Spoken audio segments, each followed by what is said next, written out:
We only have 8. We're not good.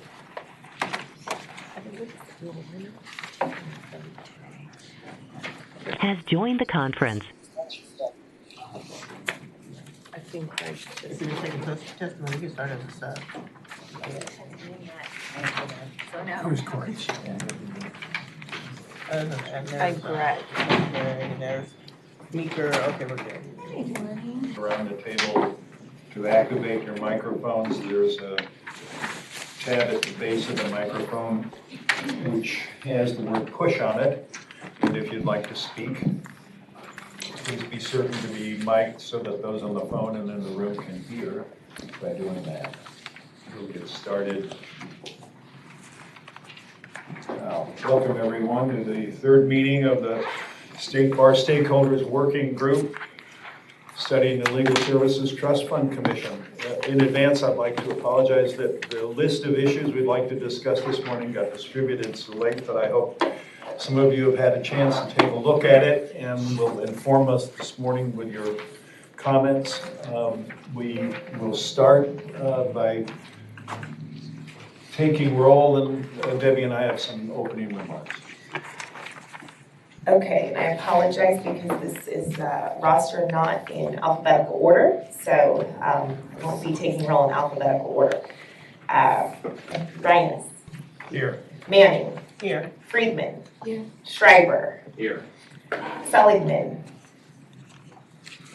Morrow. Here. Martinez. Here. Maria Jimenez. Here. Chavez Peterson. Hammond. Here. Gershenson. Here. Estrada. Seleg. Justice Ray. Here. Copeland. Here. Okay. Thank you. Before we begin, are there attendees on the telephone who would like to identify themselves and the organizations with which they're affiliated?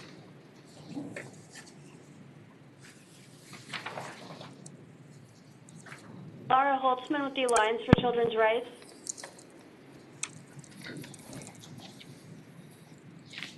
Hello, Preeti Mishra with Dependency Advocacy Center.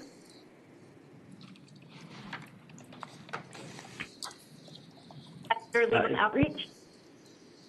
Could you repeat David that? Lash. Hi, David. David Lash of O'Melveny and Myers. Kate Marr, Legal Aid Society of Orange County. Morning.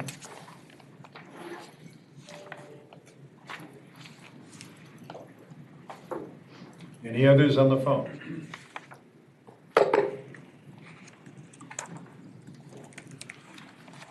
All right.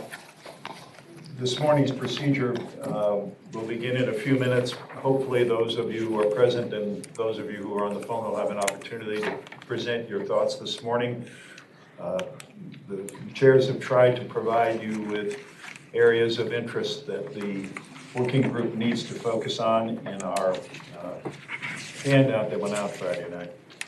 In our two prior meetings, we've reviewed the functioning of the Legal Services Trust Fund Commission, its statutory and regulatory framework, the role of State Bar staff, and through presentations by LSPs and others, the importance of the IALTA program. We have reviewed Minnesota's IALTA program, an example of how other states make IALTA grants, and we reviewed data that is used to support certain conclusions, and we've even had an opportunity to challenge the validity of that data. While it is right and fitting to periodically take stock of whether there is room to improve a program, some have raised the concern that we have not yet heard any rationale for changing the system of grant making as it now exists. Today we hope to get closer to that question and hopefully an answer. The question is the system in need of change? We hope to hear from those who look to the IALTA program for support and those who would like to look to the IALTA program for support. This includes grantees and non-grantees as to what is working and what might be improved in distributions of the limited funds that are entrusted to the State Bar by the legislature. I hope that members of the State Bar staff will be able to come forward this morning and help us to understand how you navigate the layered distribution formula that we all heard described. And I hope that we'll have a free range of discussion to determine how we will in the future distribute funds to help provide free legal services to the elderly, the disabled, juveniles, non-English speakers, and other poor of the state of California. You have a list of the issues that we've been most concerned about. First and foremost, whether there's any benefit to changing the Trust Commission's role in the process or the Commission's status as a sub-entity of the bar. If it might be further simplified, that is, the complex system of distribution, taking into account the Reboot Commission's work, and we hopefully will have some people commenting on that this morning.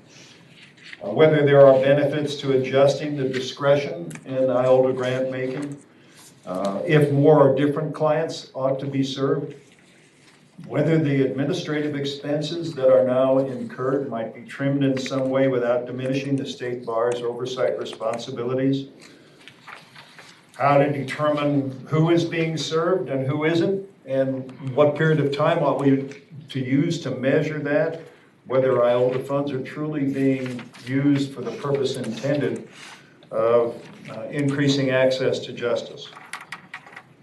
And if there are disparities in the delivery of services, we need to know what they are and how to measure them. And we need to keep our eye on the fact that our statutory requirement is to continue to innovate legal services to the poor and to maintain the best possible measure of quality that we can. We've got other difficult decisions, but importantly, we are considering how to best preserve what is working, and I'm hoping that this is not a working group that is a solution in search of a problem. In this pursuit, there may be issues we believe deserve further study, and it is important to us, keeping in mind that a report will be issued by this working group, that we may not be able to ferret out answers to all the questions, but at least we should be able to flag those questions that require further study. One such issue is how to measure the effectiveness of the IOLTA program. And are we asking the right questions of the right people in collecting the data that we have been collecting so far? As a practical matter, we can turn to past and present State Bar staff and commission members, to grantees and non-grantees, and finally, and most importantly, to clients in pursuit of the answers. We also must be cognizant of the fact that not all stakeholders' voices are being heard. As we dig into these matters, we will no doubt discover a lack of unanimity among stakeholders. But our task is to find consensus, not an echo chamber. So you see the agenda before you of the issues that the chairs have put together with Leah's help. I ask that each of you weigh in on the discussion, and that means in particular members of this panel. This is a platform for you to share your experiences from your perspective as a recipient of IOLTA funding or as a non-grantee, from your observations from the bench and from the legislature, and from your years of combined experience in providing legal services to the poor. The outcome of these meetings is going to be a written report to the State Bar. As to the structure of the grant-making process, it's the essential focus of this group. Changes in the existing program, should they deem to be worthy, will impact millions of people, our most needy citizens. So your participation in this process is critical to the best possible outcome from this undertaking and those we serve. For those that are listening online, this is Jenny Manning, co-chair, and I just had a few words, just a few notes I jotted down on the train in today. There were some questions last time about why previous boards have never engaged with the commission, and why now.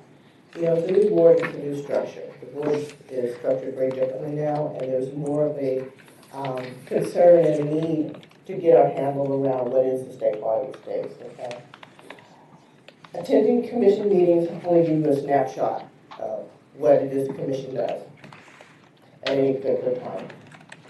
The past two meetings that we have had have given me, and I hope others on the task force, a more in-depth view of the commission, the scope and depth of its work.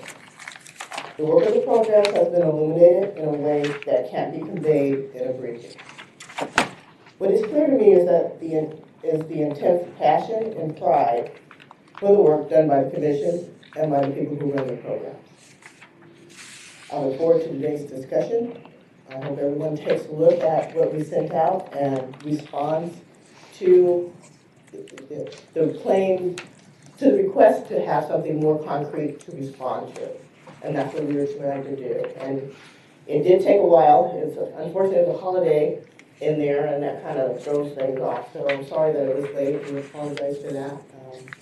But, you know, that's sort of life, and that kind of happens. But the list is in the back. We've got your copies in case you didn't have it. And so if people could respond to that, that would be great. So we said expanded, you know, time for people to talk today. This is your opportunity. Let us know what you feel. Thank you.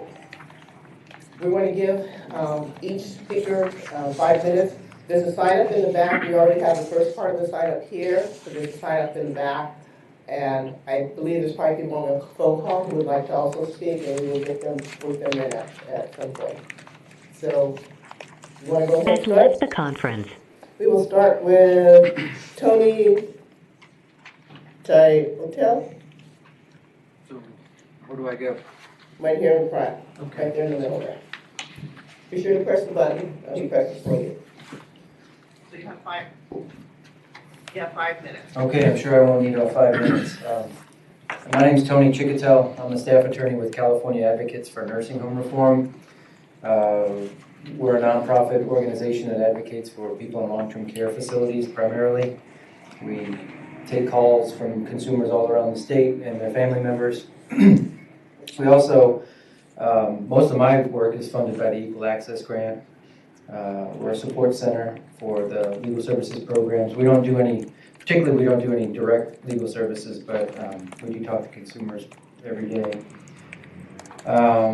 We also get some IOLTA funding as well. I probably shouldn't have signed in first. I don't think I'm going to set the bar very low here. I'm completely confused about what's going on. Confused is maybe the wrong word. Just uneducated, I think, is the right thing. I just found out about this meeting on Thursday. Started asking questions on Friday. Of course, we're very concerned about anything that affects our funding, and we remain. So we'll be very observant from this point forward, and look forward to hearing what other people's perspectives are. But our feeling right now is that when it comes to funding, we don't have enough, as much as we would like, for sure.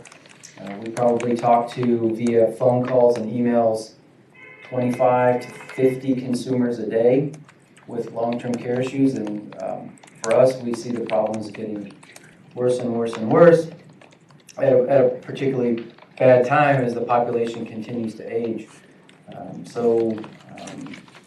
I think at this point, what I'm looking for is just more information about what the State Bar is considering doing, so that we would have, so if we got particular proposals, then we could comment on whether we think that those would be useful or not. Did you see the topics we have listed in the back? Yeah, so I did get some information, a list of potential things to consider, but I haven't had enough time to really go through them. I'm sorry about that. Just a question for you. Have you been involved in the deeming process? Yeah, that was just earlier this year, I think.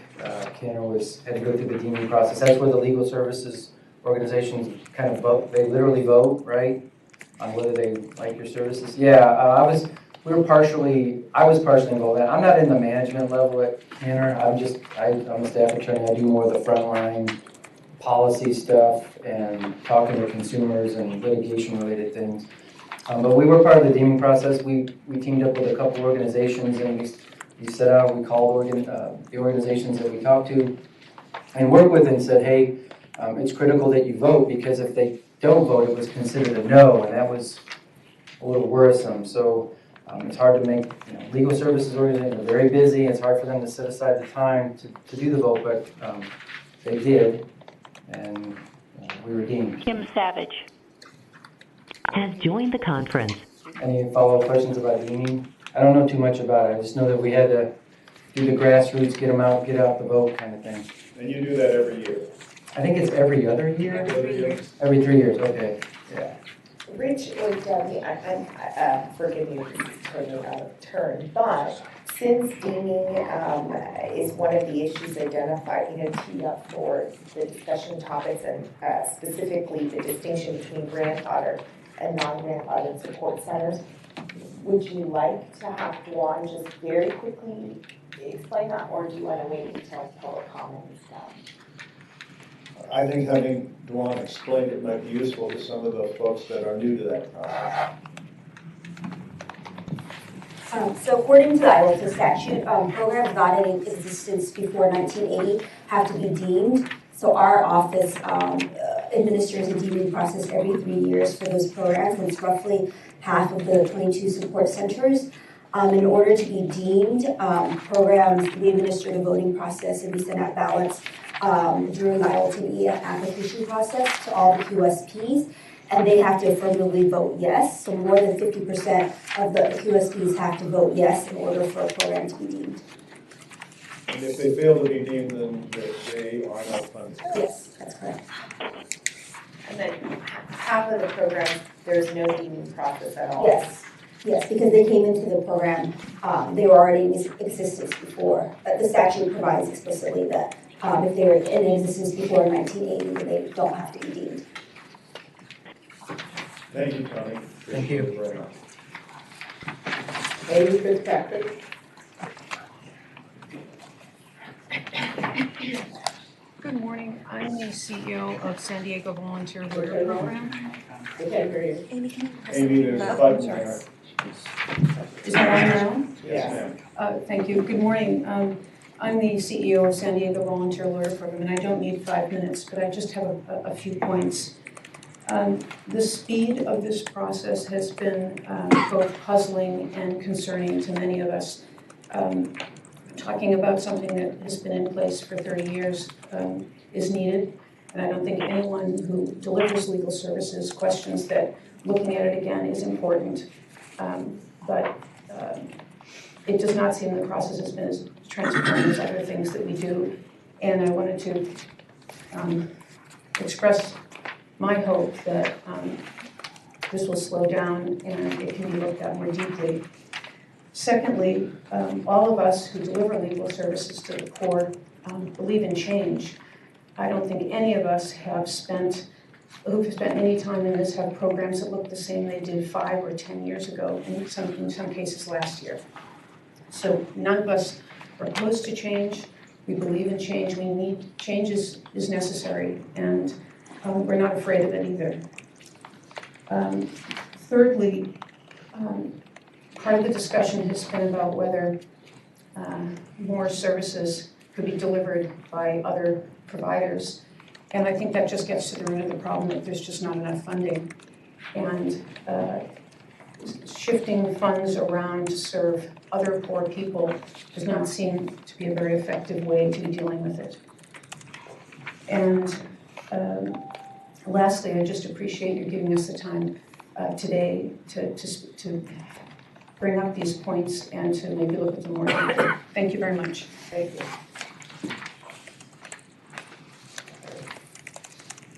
Bill Hirsch, no, I'm sorry. Yeah. Bill Hirsch. Bill Hirsch. Good morning. Do I need to press this button or? My name is Bill Hirsch. I'm the director of the AIDS Legal Referral Panel. We provide legal services to people living with HIV and AIDS in 7 counties around the Bay. And I want to thank you for giving me an opportunity to speak this morning. I always say that the folks who are least able to deal with the system are the folks who are forced to deal with it the most. And sitting here with some of my colleagues, I felt like we were all a little clueless as to what we're doing here, what the problem is that's been articulated, and what the process is. So I feel a little bit at a loss of how to play that advocacy role of guiding people who don't understand the process when I'm not able to understand the process myself. I can say that we need more funding for legal services. That is the thing that we would love to partner with the State Bar on. We have seen incredible leadership over many years in trying to fashion creative proposals to increase the level of funding. It strikes me that some of the proposals that we just recently viewed, like this morning, are really encouraging organizations to fight amongst themselves for an ever decreasing pie. And really what I think we are interested in doing is not only looking at creative ways about how we can restructure legal services to serve more folks, but what we can do to increase the pot for everybody. So thank you. As our speakers come forward, including those that have already spoken, if any of you have questions that you'd like to pose, it would be helpful to all of us to give you an opportunity to ask questions that might be answered by people who have boots on the ground. These people are operating legal services every day and have a first-hand knowledge of what the Legal Services Trust Fund Commission does. Here's an opportunity for you to ask them how they perceive it. So please don't be shy. Kim? I don't know. Crockle. Okay, thank you. Good morning, everybody. When families, especially low-income families, have access to childcare, they can work to provide for their families, finish their education, and their children will thrive. And that's why I'm so proud to be the director of the Child Care Law Center, because I really believe that quality, affordable childcare is the key to economic justice for low-income families. I'm going to tell you a little story. 9 years, and I have this tissue. 9 years ago, this month, exactly, the Child Care Law Center was forced to lay off all its staff and close its office because of the Great Recession. And this was the organization that had brought childcare and preschool to children with disabilities as a result of the ADA. We made sure that childcare programs in California knew how to include kids with disabilities. This was the organization that made all the rules around welfare reform that Bill Clinton instituted accessible for low-income families. And when it closed its doors, many QLSPs expressed their sadness and sense of loss.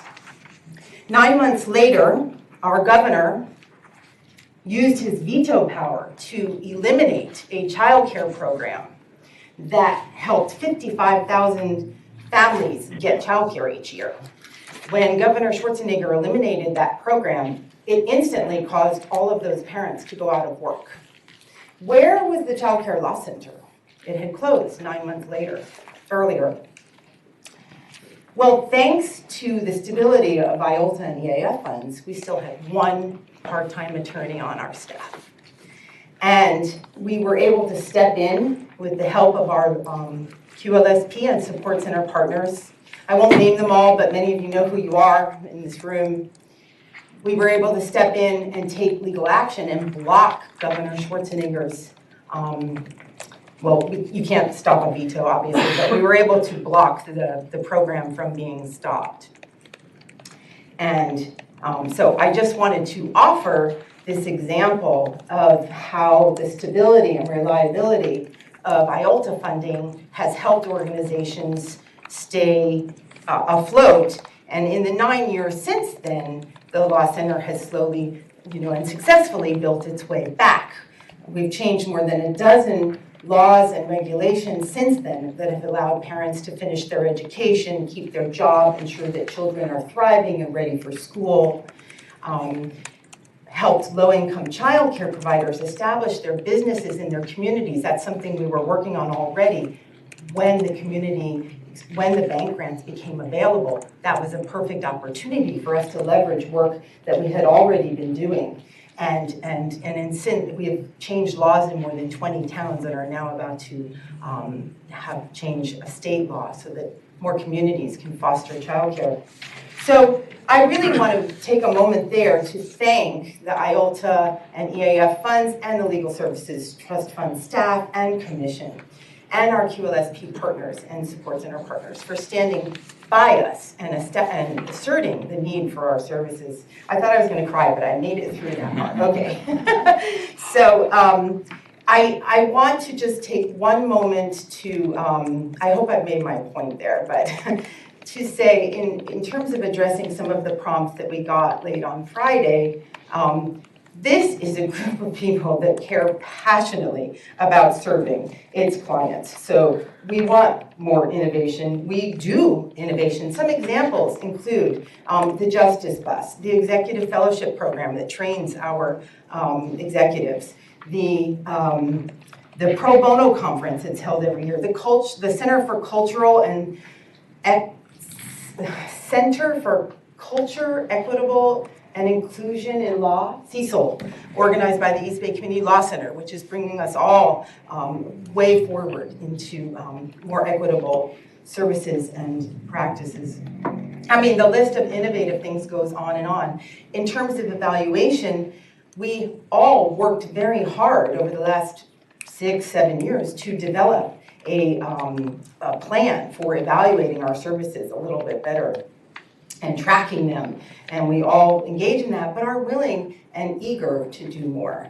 I think I will stop there, and I thank you for giving me the time to talk. Before you run away, Yes. Kim, we have some questions for you.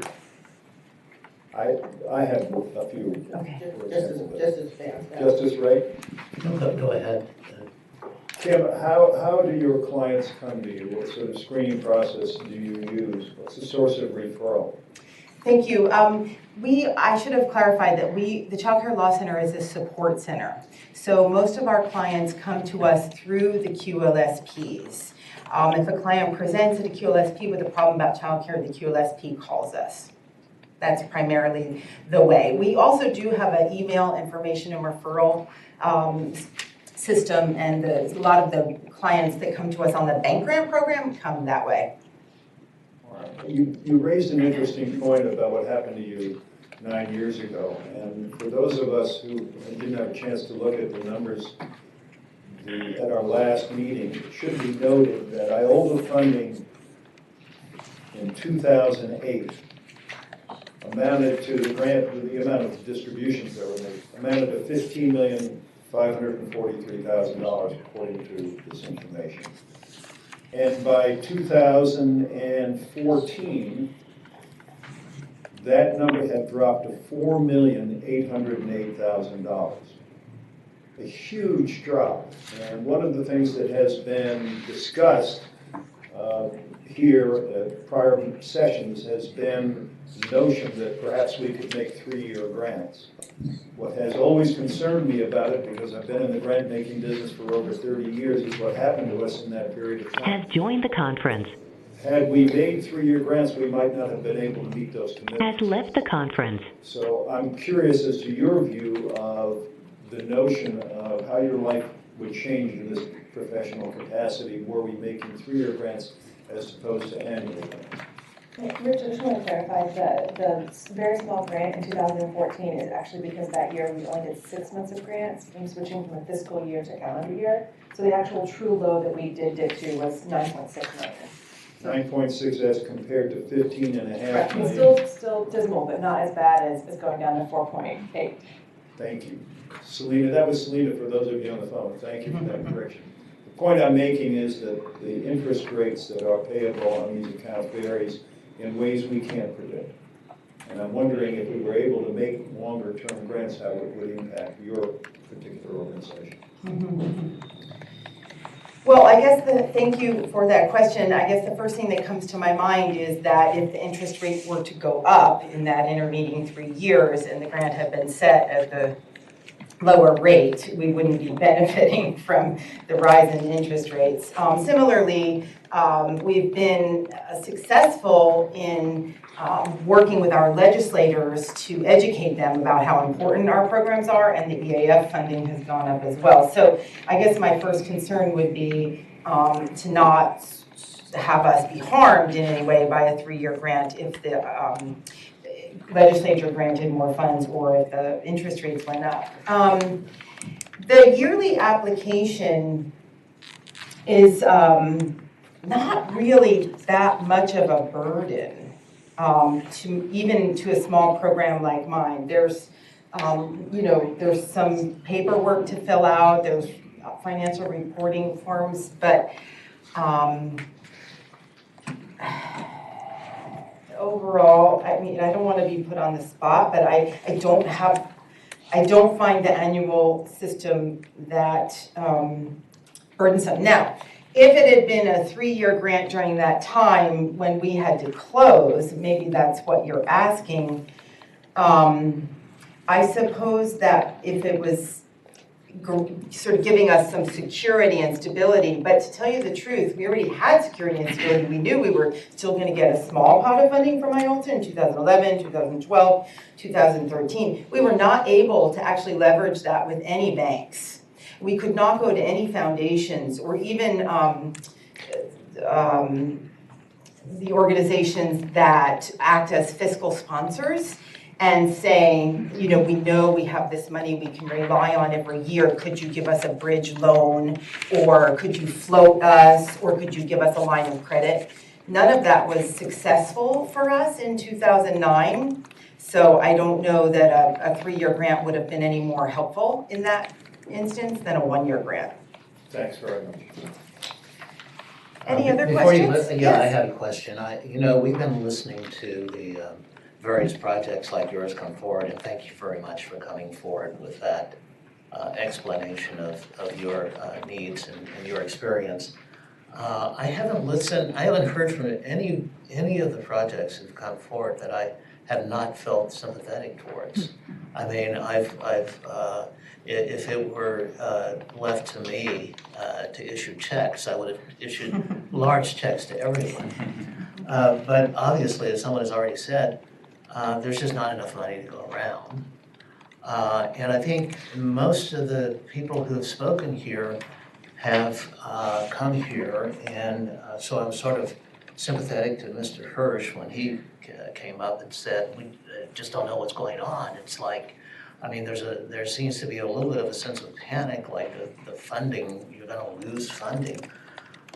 So my question of you doesn't go to that. It is possible that the system, upon review, could be improved in a way that makes you feel better about what you're doing. Mm-hmm, mm-hmm. So I'm going to ask a very broad question that maybe is not capable of an answer even, but if you could change things, if you could change the way the grant applications are processed, the way the audits are conducted, or anything about the current system, what would you change? Aside from more money, of course. But, and if the answer is you can't think of anything, that's fine too. I also, thank you, Justice Ray. I also secured a grant from an organization some of you may have heard of. For the past 6 years, I've been a grantee of something called First 5 California. That's tobacco tax money. And the reporting requirements and audit requirements for that were about a little bit harder than the ones for the Legal Services Trust Fund. They also required an audit every year. They had a lot of evaluative requirements in the grant. It was about the same, a little bit less in terms of the dollar amount that we were getting, and it was similar. So I've had experience with, foundation grants and government grants and these, and I mean, they all have their little quirks, but I guess I sort of appreciated the Legal Services Trust Fund application, which was a little bit more straightforward.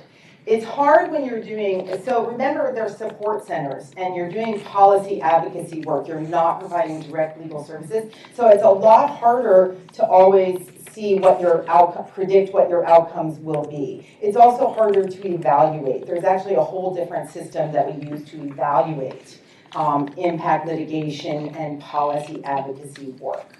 So I could go more into that, but I thank you for your question. I never felt like there was anything that needed to be changed here. I felt everything worked pretty well overall. Okay. I think, also I'll just finalize by saying that I felt like there was always very good, many opportunities to work with trust fund staff if there were things that needed to be changed or improved. For example, Stephanie leading the way on all of the work to improve the reporting requirements so that we could do a better job evaluating. Like, that was a collaborative process that we all just chipped in and did. So it was kind of on equal footing. Okay, thank you very much. Yeah. Thanks, Kim. Okay. Very helpful. Can I have a question? Ron. This is Erin Scott on the phone. Can I answer that last question? Hello? Yes, please go ahead. Okay, sorry, I was, speaking into a vacuum here. It's Erin Scott. I'm the executive director of the Family Violence Law Center. And I guess, so we're a small direct services nonprofit. We're one of the nonprofits that has, that also employs people who do supportive services. So we're one of the nonprofits that's always below that 75%. And I guess the one thing two things I would say. One is that the way that expenditures are counted or assessed has changed over the years, and it seems to change with different staff. And as a smaller nonprofit, putting together, an application for, a total, like our IOLTA grant this year is $14,000. So, putting together a grant that accounts for our entire agency's expenditures is can be kind of a heavy lift.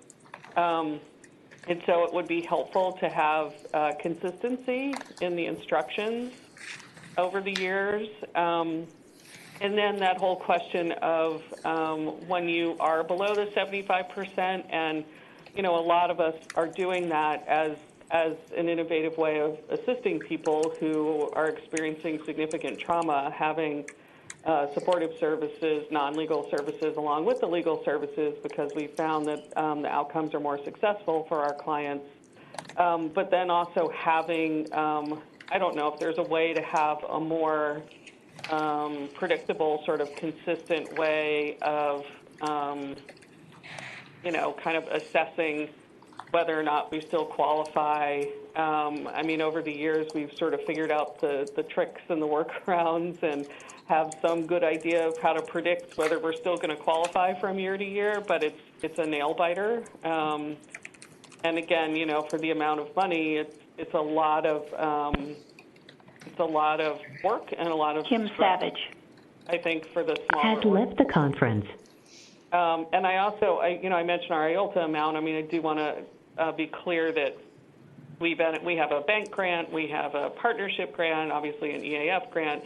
So it's more than that $14,000. But when we're talking about kind of the core piece, of what we get from year to year, just for some perspective from a smaller organization, particularly one that has the non-legal supportive services. Thank you. Thank you.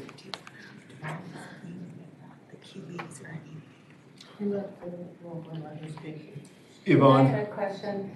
I'm Yvonne Maria Jimenez. I sincerely apologize. I didn't get your first name. Kim. Kim. So Kim, you talked about the collaborative effort of the legal services community that worked with the State Bar to look at evaluation and reporting, improve reporting. Can you talk a little bit about that and whether in your view it improved and what more is the community reporting?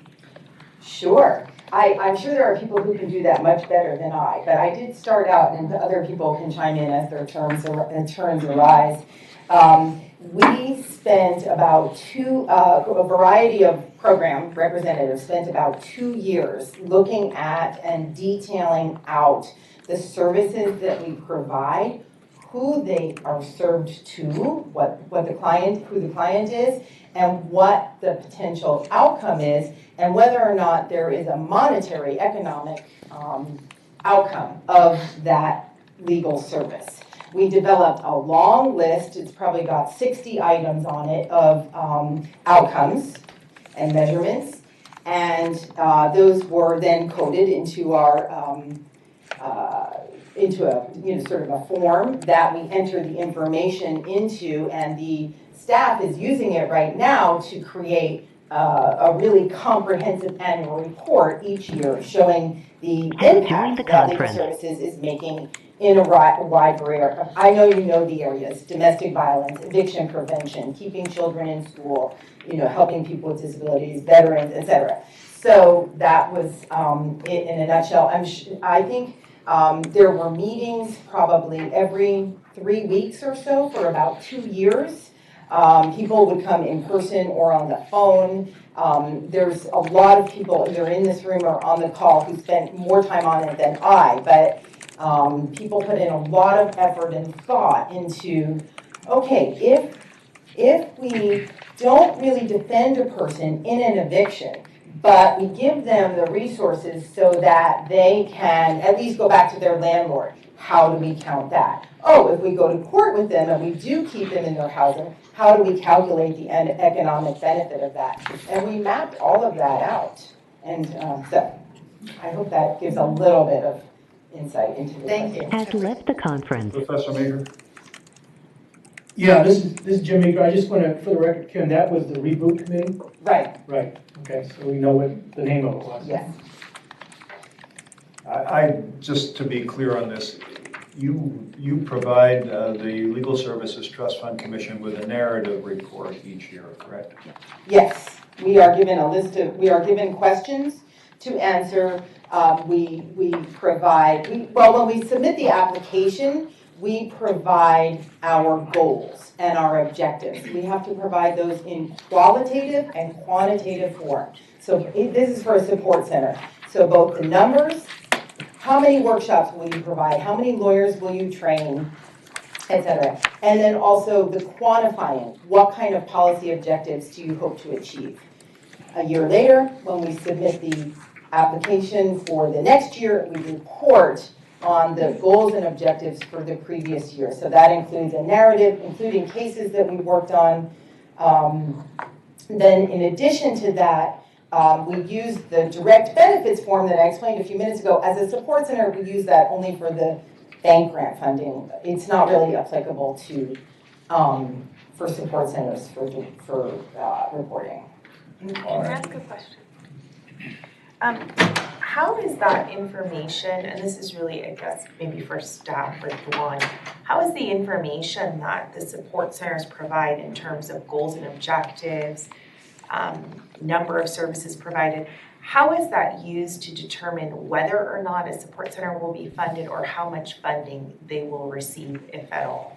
Well, we don't use that information to evaluate both support centers and QSPs, but we do look at the evaluation at the same time as the IELTS E application. And with support centers, there are certain requirements in the IELTS statute that we then look to the evaluations to see if they have fulfilled those requirements.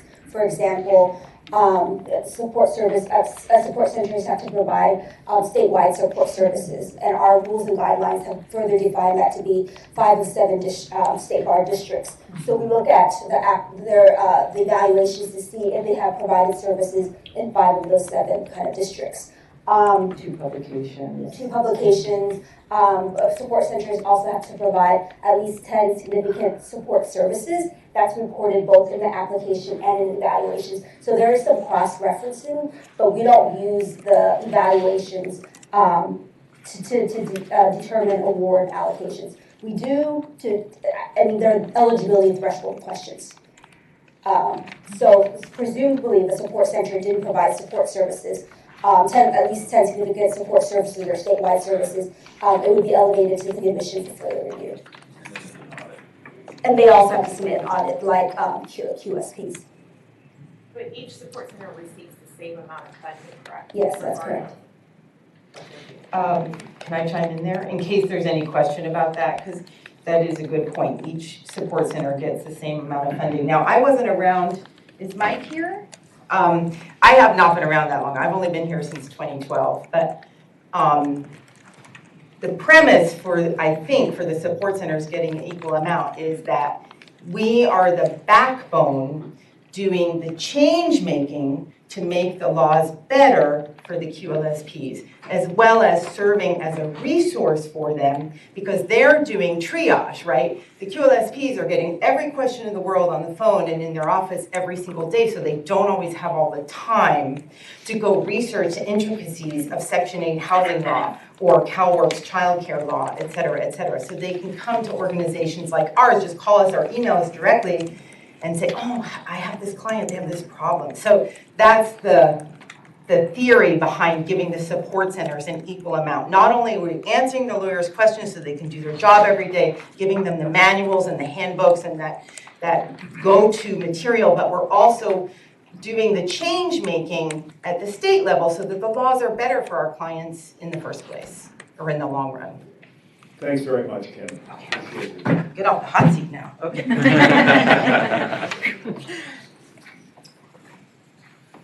James Tregier.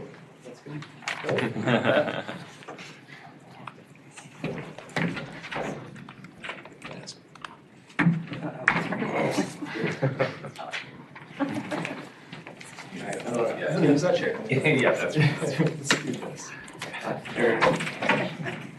An entrance, sorry. Good morning, my name is James Trujari. I'm the Executive Director at Legal Assistance for Seniors, and we are a QLSP, Alameda County based, providing free legal services for older adults throughout the county. I'm going to keep it brief in that I'm just mainly going to echo many of the points that have already been made. At LAS, I mean, not just through this process, but through many other processes, we're absolutely committed to improving the services that are being delivered for older adults. We are always critical of asking questions of ourselves. Are we helping the most in need? Are we doing what we need to do to serve older adults in Alameda County that are the most in need? And that's a question that's always on the table. So while we are always open to changing what we're doing and evolving what we're doing, this process in particular has seemed really quick. And a lot of the questions that were put forward both this morning and in writing seem like very, very big questions that this may be a starting point, but I think coming to a conclusion soon on some of these is, in my view, would be a rush. They're very complicated questions, and we need to make sure that we're asking the right questions and that we're looking at all the data available to make sure that if changes are made, they're one, necessary, and two, they're actually improving the system.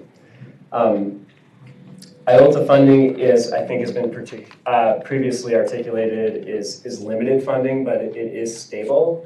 And it allows us to do the more stable, as a main job for me is fundraising, having more pots of stable, reliable funding makes my job slightly easier. It's not the easiest.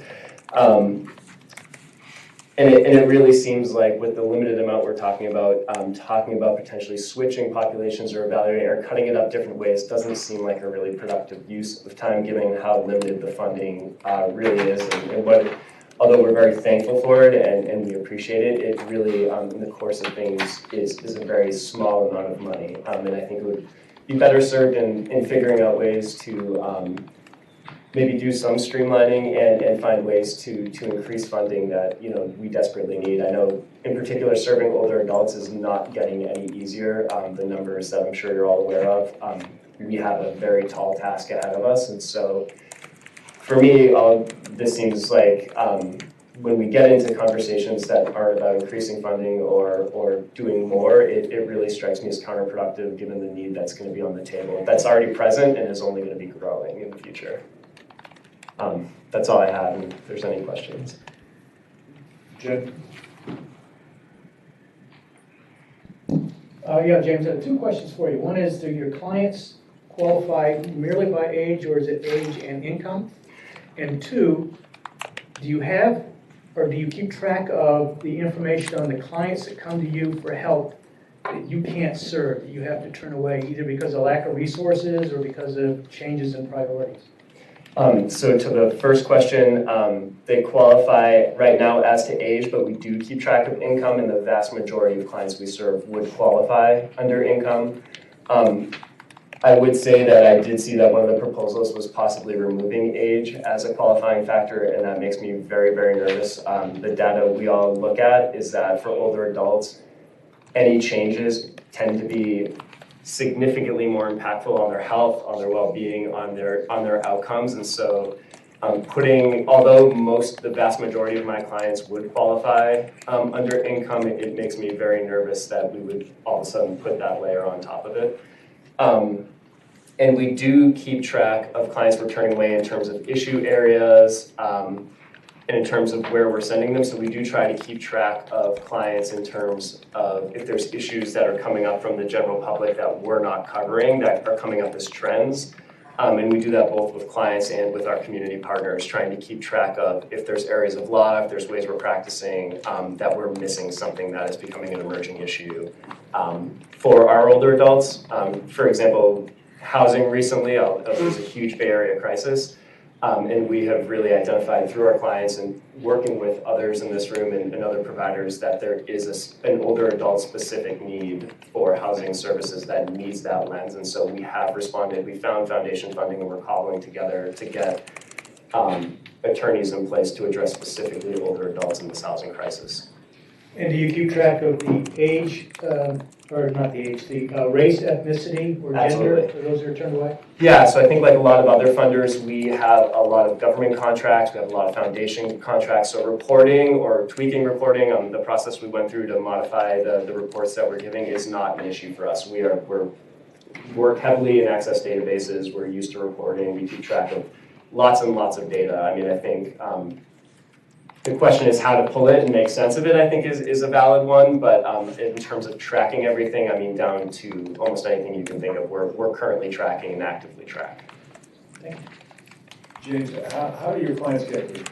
So we get it through a number of sources. We take calls from the public. We have live reception answering. We have a number of community partners, including Adult Protective Services, who we get direct referrals from. And then because of the population we're working with, we are heavily out in the community, meaning we're at senior centers, we're at senior living facilities. My attorneys do home visits, and so we place a huge emphasis on being where low-income older adults are located to make sure that the most vulnerable, meaning probably homebound, fixed incomes older adults are not being missed by not being able to access services by coming to us. So a huge part of our program is going out and meeting older adults where they are and focusing on one-on-one services. So we have one clinic for guardianship, as a lot of those clients are going to be taking care of a client and can typically juggle a little bit more, but most of our services are one-on-one to facilitate what is the need for a lot of our clients to have that one-on-one touch and for someone to come to their home and for someone to walk them through the process start to finish. So, Greg? Hi, I'm Greg Fortescue. I'm the liaison from the Supreme Court. And I have a question for you, and I think everyone else that has spoken so far that will speak, and it's really jumping on what Justice Ray was asking. You indicated that you're open to ways in which to streamline the application process, the reporting process, auditing, all that. We would love to hear your ideas on that.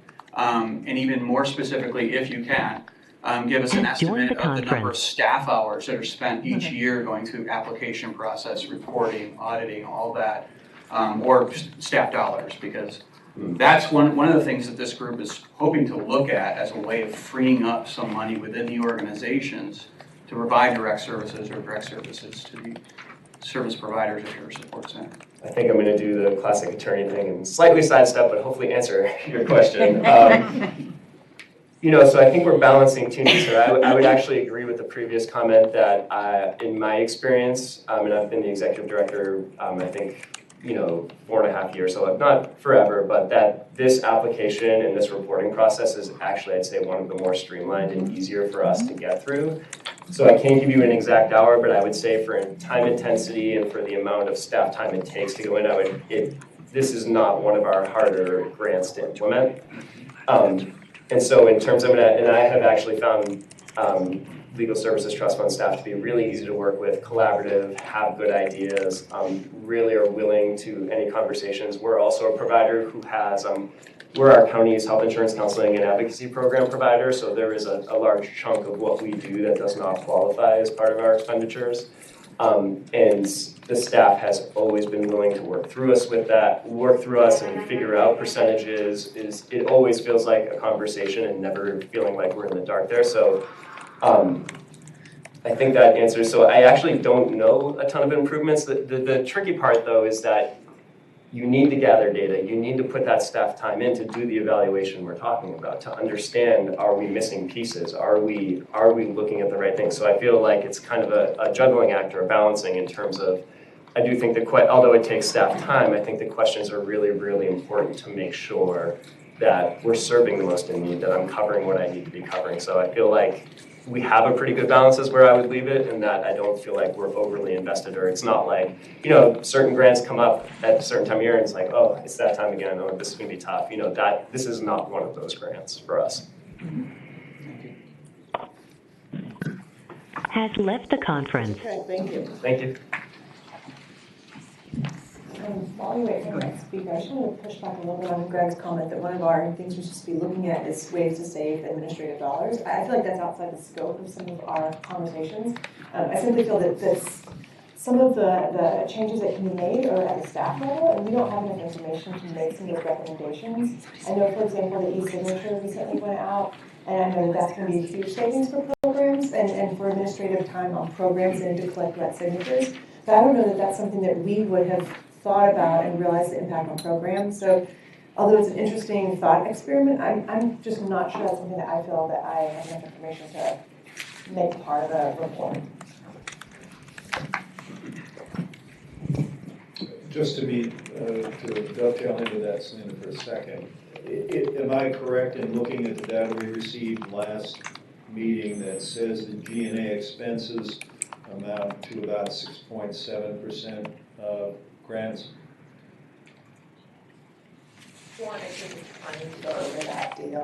Are you asking about the general and administrative expenses?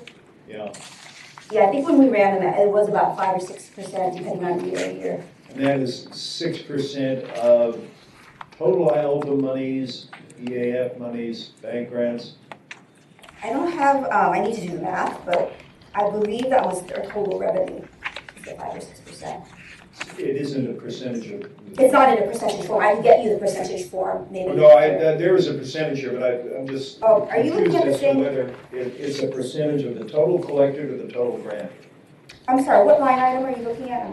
It's the general and administrative expense divided by total expense.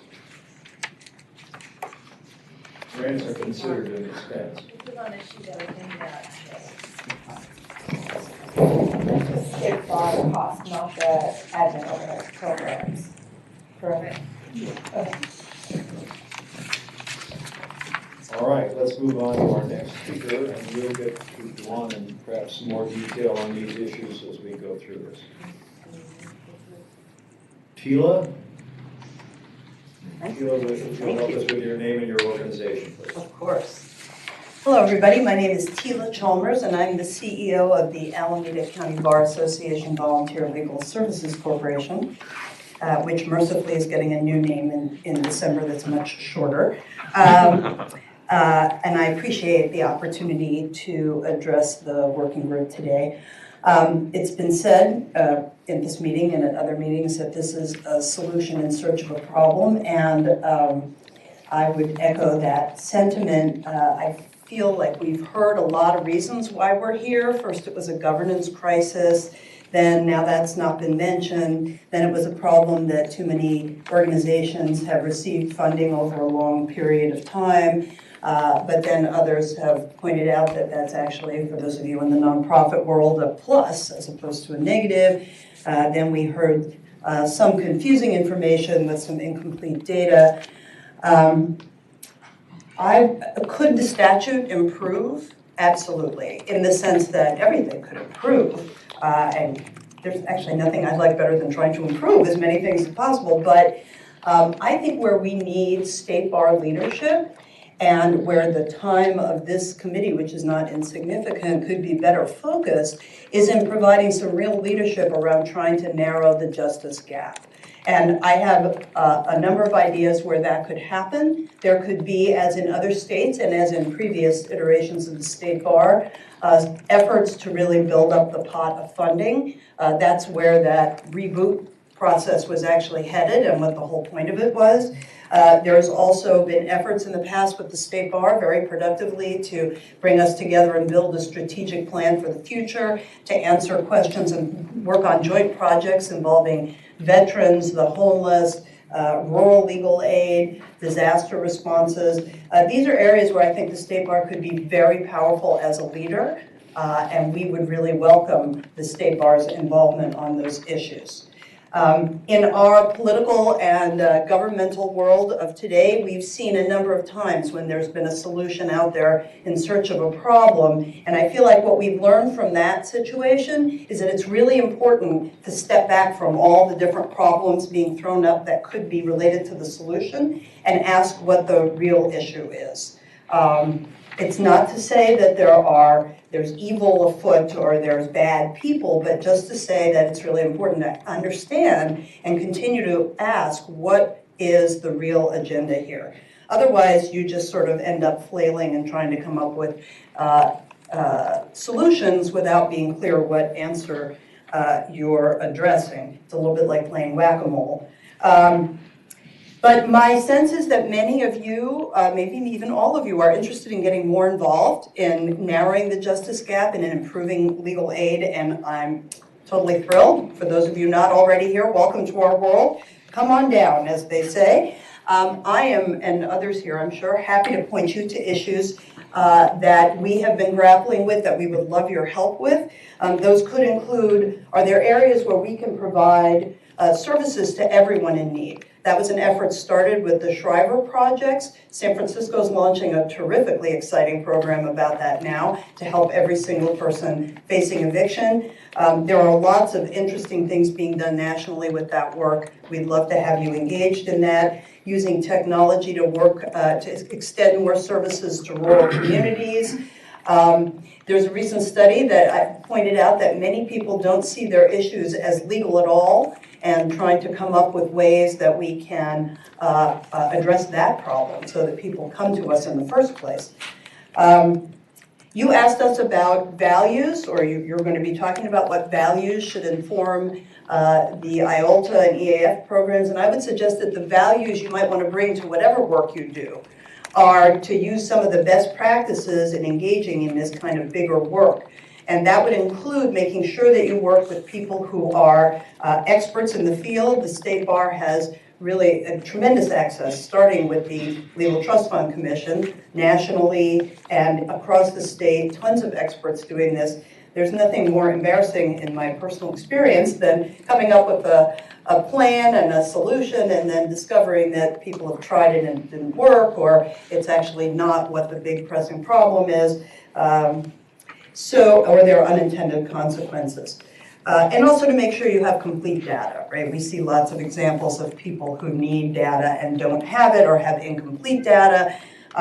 We want to really make sure that we focus on having good, timely data. And then, to make sure that you know what question you're answering. I want to say we do all kinds of work together, and disaster work is a terrific example, one I've been involved with. I want to just thank Elizabeth Hong, maybe was here earlier, from the State Bar Office of Access and Inclusion, who worked really closely with Sharon Nim, who passed away this past month, and really showed the kind of leadership that the State Bar can bring to issues that address all of us. And I hope we can work with you to do that in the future. Questions for Tila? Corey? So, Tila, you mentioned that you think there's very specific ways that the bar could provide leadership that would be helpful, and I see one of the questions is here on this email that was sent out on Friday was, is it possible to serve more different clients, and do you have any specific suggestions that the bar should take into consideration, or the working group should take into consideration as a possible recommendation for how to attract more funds in order to make that possible?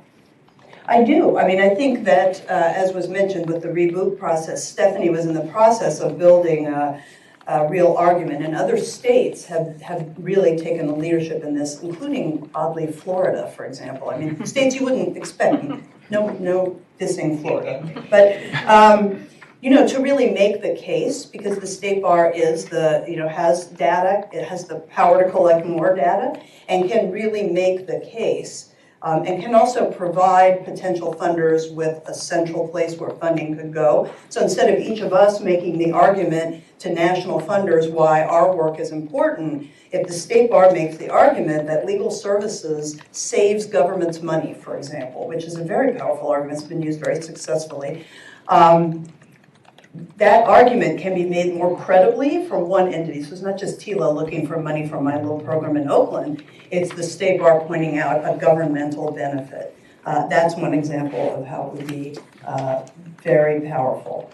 Another tiny little example is in the disaster world. One of the biggest problems we have are these slimy attorneys, let's call them, who go to areas of disaster and try to take advantage of low income, and everybody, clients, sign them up, get them to offer deposits, promise things that really can't happen. It's a real ongoing problem. We would love the State Bar's partnership in addressing that in a robust way.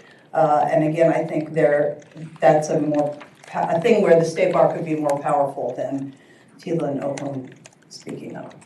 But believe me, I have a million more on the list. Please, let's talk. Any other questions?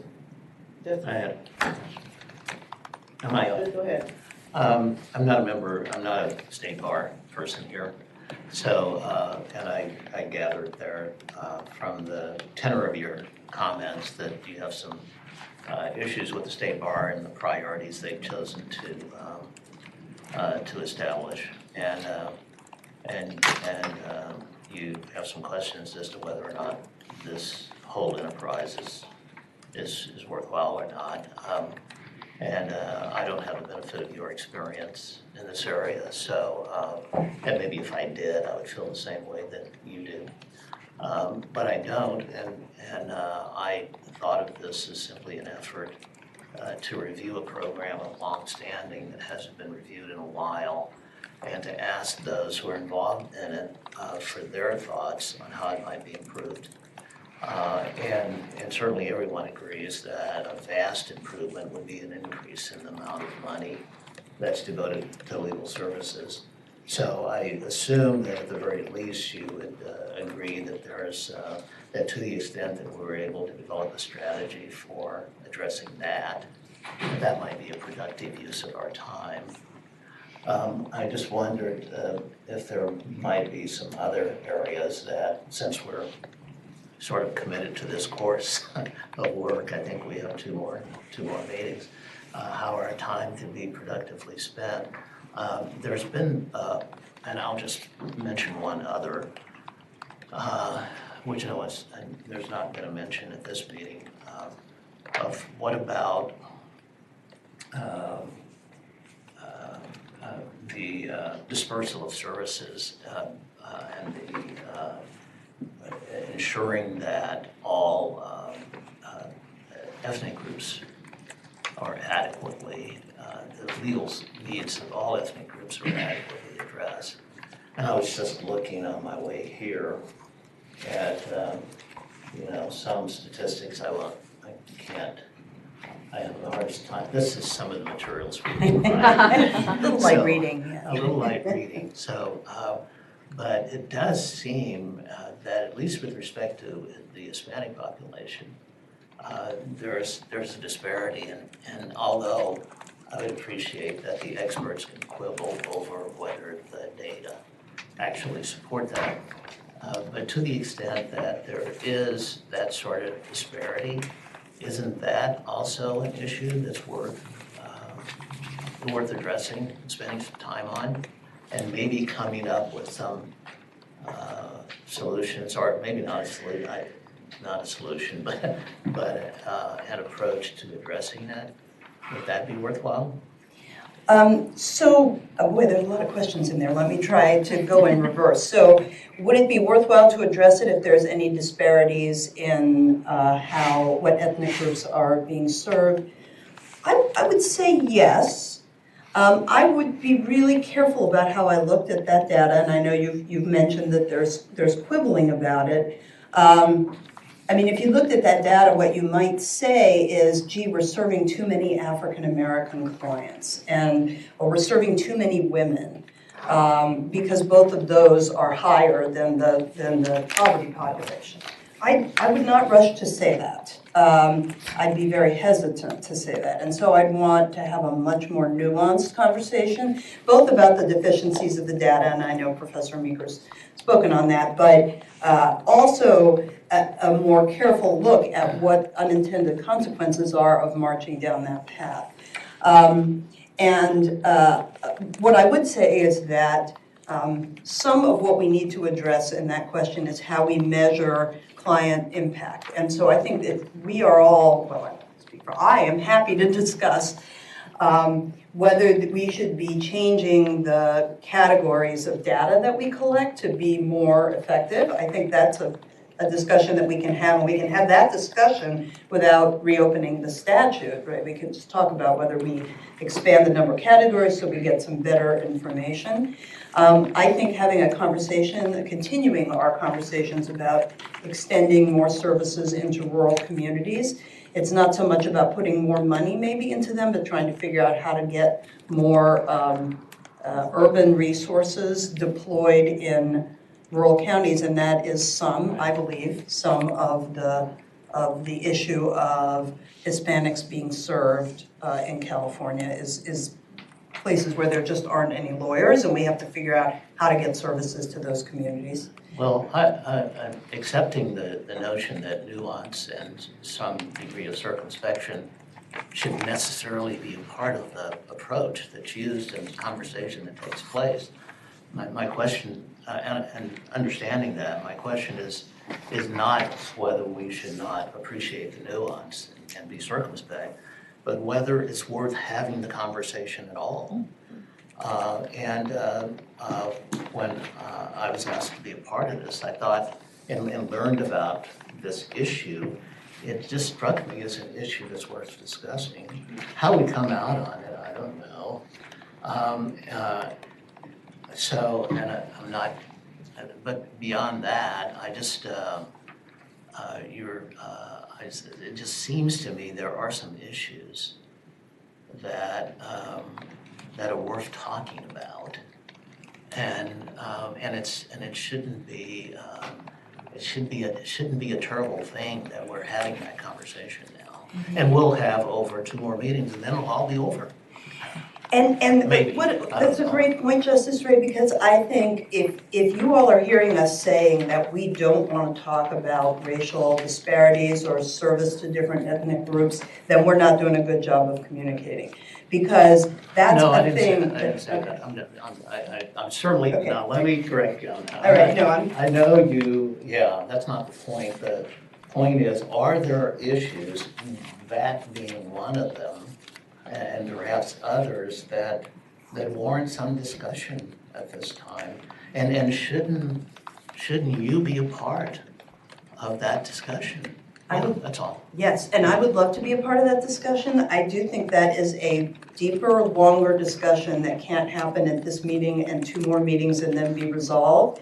And you mentioned that I seemed suspicious, that's not the word you used, but, and you're right, because my fear is that this issue suddenly appeared, it didn't come from our community, it didn't come after a dialogue with our community, and here we are with, 4 months, and obviously 1 month now, right? And to finish up this process where we are going to be held accountable for data that we are worried about, that we don't have access to all the stuff behind the scenes, and it feels like there's something else going on. So, but would I love to be involved in a extended discussion about this issue? Absolutely. And if there's a committee, put my name down. And I guess I want to mention one other thing with respect to that, Justice Ray, which is that there's been some talk about sort of changing around the edges. So how do we measure? How do we count? Is the report too burdensome? And I agree with James and others that actually it's been fixed in recent years so that it's not. The question of reopening the whole statute, going to the legislature, trying to rejigger it, I'm nervous about that. And the reason I'm nervous is that the Pacific Legal Foundation, who's been very active recently, I don't know if you've been following, has periodically tried to challenge IOLTA altogether and tried to say that it's a taking and every client should get to keep their 4 cents of interest on their $1,000 retainer. Things have changed since the statute was implemented. We as a community defeated that argument several times, but I don't think we can take for granted that that will happen again. And it has come up in other states recently. So it's not that I don't have faith in the legislature at all, but I would be worried about bringing this issue up to the surface and bringing on that kind of legal challenge where we could actually find ourselves losing IOLTA, even though everyone in this room, and let's assume most people in the legislature think it's a great idea and we should continue it. So. Professor. Yeah, Tila, I'm not going to get into the issues of quibbling about data. I'm on the record about the issue of data. But you brought up a lot of interesting things about what the bar could do. Other presenters before you brought up the issue of the reporting's not burdensome, working with the staff is great. But I'd be interested, since I'm a commissioner, is what do you see the role of the commission to be? Or should it be there? Would it be operated just by staff alone? No, I think the commission is really a very powerful force. And I say that as someone who has been called to account to the commission for to explain my programs in the past. I think that the staff, is small as it can be, and it has a few people with experience in legal services, but the diversity of experience and the sort of critical minds, including yours, who can really sort of poke at our applications and our programs and make suggestions is terrifically helpful. And I think that's where some of our best ideas have come from, is from all of you, experienced, but also not immediately engaged, who are able to say, hey, have you guys thought about doing it this way? Or why did you make this choice when you changed your program? I think that's very helpful. And it keeps all of us programs honest, and it keeps us all engaged in that process of thinking critically and innovating. Hi, I'm Ramona Chavez, the Executive Director of ACLU, sorry, I'm a little sick. There's a couple things I kind of wanted to follow up on something that Justice Ray said, which is part of, me also wanting to serve on this, and I want to be helpful. I think everybody agrees that we're all committed to increasing resources and access to justice, just for all vulnerable communities across the state, rural, people of color, etc. I think we're all here with that in mind. Totally. I do think that, this is my 3rd meeting, I wasn't able to be at the last meeting in person, but I do not follow any of the state bar politics at all, just so you all know. I'm pretty busy, as you all can imagine, as you all are. And I'm wondering if it'd be helpful, since we do have, I think, 2 meetings after this, if some of the legal service providers would, I mean, I feel the same, like every time, I mean, there's no question that we all wish we had more money to give everybody more money, and that there's really important work happening, whether it's with seniors, people with HIV/AIDS, I mean, all the communities that we care about. And I'm wondering if before the next meeting, if, at least for the folks that are on this committee that are not commissioners, that are not, you know, that we're gonna go back to all that we're doing after our you know, these next couple of meetings. I think at least for me, it'd be helpful for a couple of the service providers and kind of the community of legal service providers to put together, like, you know, because I do think that there's this sense, and again, I don't know the dynamics, but there's like the sense of like, oh my God, like the sky's falling, like fear, you know, there's just a lot. And I do think that it'd be helpful to kind of name those issues, like whatever concerns, whatever you feel like, because from my perspective, and I know I had a meeting with folks from San Diego that are grantees. From my perspective, you know, it's like we're having these conversations around revisiting a program that's been around for over 30 years, and everybody agrees. You know, reflection, evaluation, looking at things with some new eyes. Change is good, right? I think everybody has said change is good, and change is part of the process. And, you know, from my, you know, I don't think, you know, there's like a lot of fear. I get a sense of a lot of fear of just like things are just going to be blown up, and I don't think that that's the case. Like this thing about like the statute being revisited, like is that actually going to happen? Like I'm not sure. So I think what would be helpful for me is for you all to like really make clear like what all your fears are, where you're coming from, and then for us, you know, with the chairs and just. We're just having some conversations, like the justice said, we're going to have 2 more meetings, we're going to do a report that's going to go to the commission and then the state bar, and then we'll see what happens. But I am feeling like we're all committed to the same thing at the end of the day, making sure that we're increasing resources and that the resources that we do use are used as effectively as possible. We're kind of all on the same team, but I do feel like there's a lot of tensions that I don't fully understand. And I just think it'd be helpful to name them so that we can move forward, because we don't want to waste anybody's time.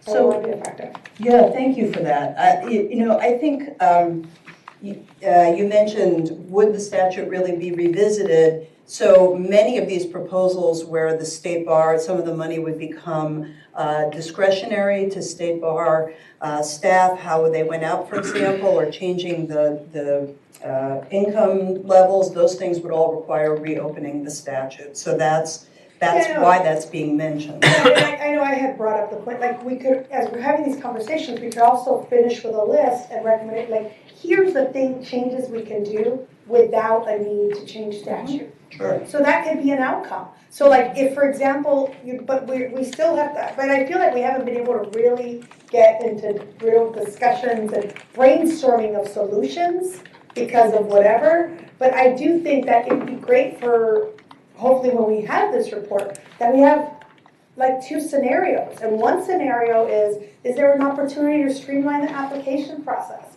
You know, what are the things that the state bar has discretion to do, and the commission and the board, that would make the program easier for smaller organizations, better in terms of using staff resources, et cetera, that would not require, you know, revisiting the statute? And then here's the things that would require. So again, there's just, we've been talking about a lot. I think those things can be sorted out. And again, ultimately, we're not decision makers, but I just think we should be able to name some of the issues and figure out how we get to a space of brainstorming kind of some clear paths forward. So I would add to that, Tila, just one before you respond to that directly. One of the things that I think we ought to be thinking about is, if we're going to submit a report, it might also have a section devoted to areas that need further study. Tila. I guess I just want to clarify, because I feel like maybe it's a little confused here, that we actually did go through, it's not that there's not been a look at the IALTA statute and the way it's been administered. this reboot committee that's been discussed was many meetings with all the stakeholders and Professor Meeker and other folks who weighed in, and we examined the process of application, and the application was changed, the timing was changed to make it better, the data collection. So we actually have done this quite recently. So that's why I think you're not getting wild enthusiasm about continuing to look at it, because we all feel like we spent a lot of time doing that quite recently. But I think your question of what are ways we could change the process without reopening the statute is a fine one, and we can certainly work on that for the next meeting. Thank you. Just to summarize. You want to give another phone? Sure. Anyone on the phone? I was going to just respond briefly to what the reboot committee concluded. It brought all grants to a single period, collapsed the application and budgets of the EAF and the IOL TA programs, stripped the application of separate columns by county. Correct me if I'm wrong here, Celine. For program and administrative expenses, eliminated certain questions and moved application questions to organizational profiles so that the information did not need to be provided each year. And it also streamlined reporting of good corporate standing so that programs did not have to send for verification from the Secretary of State every 3 years. So I think that those are some of the conclusions, perhaps not all, of the reboot committee's work, which did take years, I think, in terms of its total time. Did you want to make any concluding comments? No, it seems like I defer to Yvonne.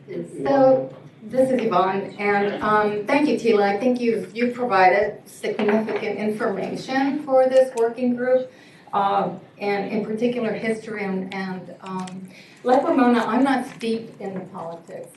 I've been a long-time legal service provider on the ground. But I think that there's some important answers to some important questions that need to be made. I think this working group, the report from this working group is going to the State Bar, not the legislature. It's also my understanding from studying all the material we've been provided that the State Bar doesn't have the power to reopen the formula. It's the legislature. So I guess going back to the recommendations of what can be improved, for me it's clarity as to what this working group has power to do, or the State Bar has power to do in improving the processes, improving evaluation. There's been testimony regarding the reboot committee, the studying and evaluation work that has been done, which appears to have been greatly improved. Information on outcomes that has been done. I think your comments with regard to advocating for money, partnering up, having a strategic plan on really working to add money to narrow the justice fund is a significant advocacy piece.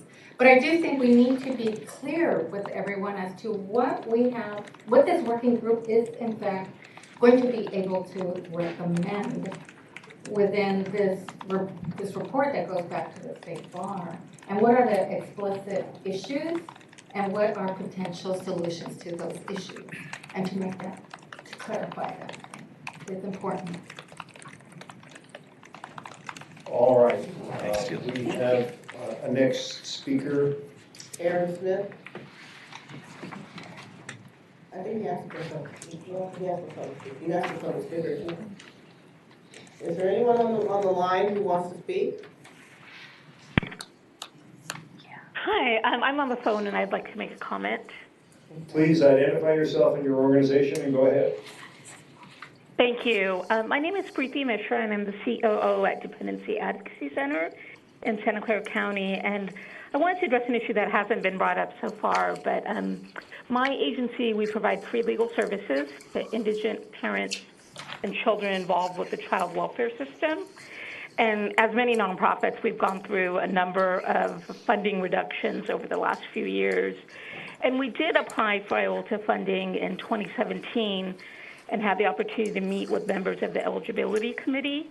Ultimately, our funding request was denied. And the process was very professional and pleasant. It was great to work with members of the staff and the committee. But ultimately, we were somewhat unclear regarding the basis for our denial. My impression was that while the eligibility committee saw the value in the services we provide, they were unsure about how to proceed with our application. And ultimately, my understanding was that the reason why we did not receive funding was due to our agency receiving other state funding via the Judicial Council. And in my understanding that there does not appear to be any restriction precluding IOLTA eligibility for organizations that receive some amount of state or Judicial Council funding. So I think it would be helpful if this is clarified and drafted to allow for exceptions to be considered for organizations like mine and those that are similarly situated. Thank you.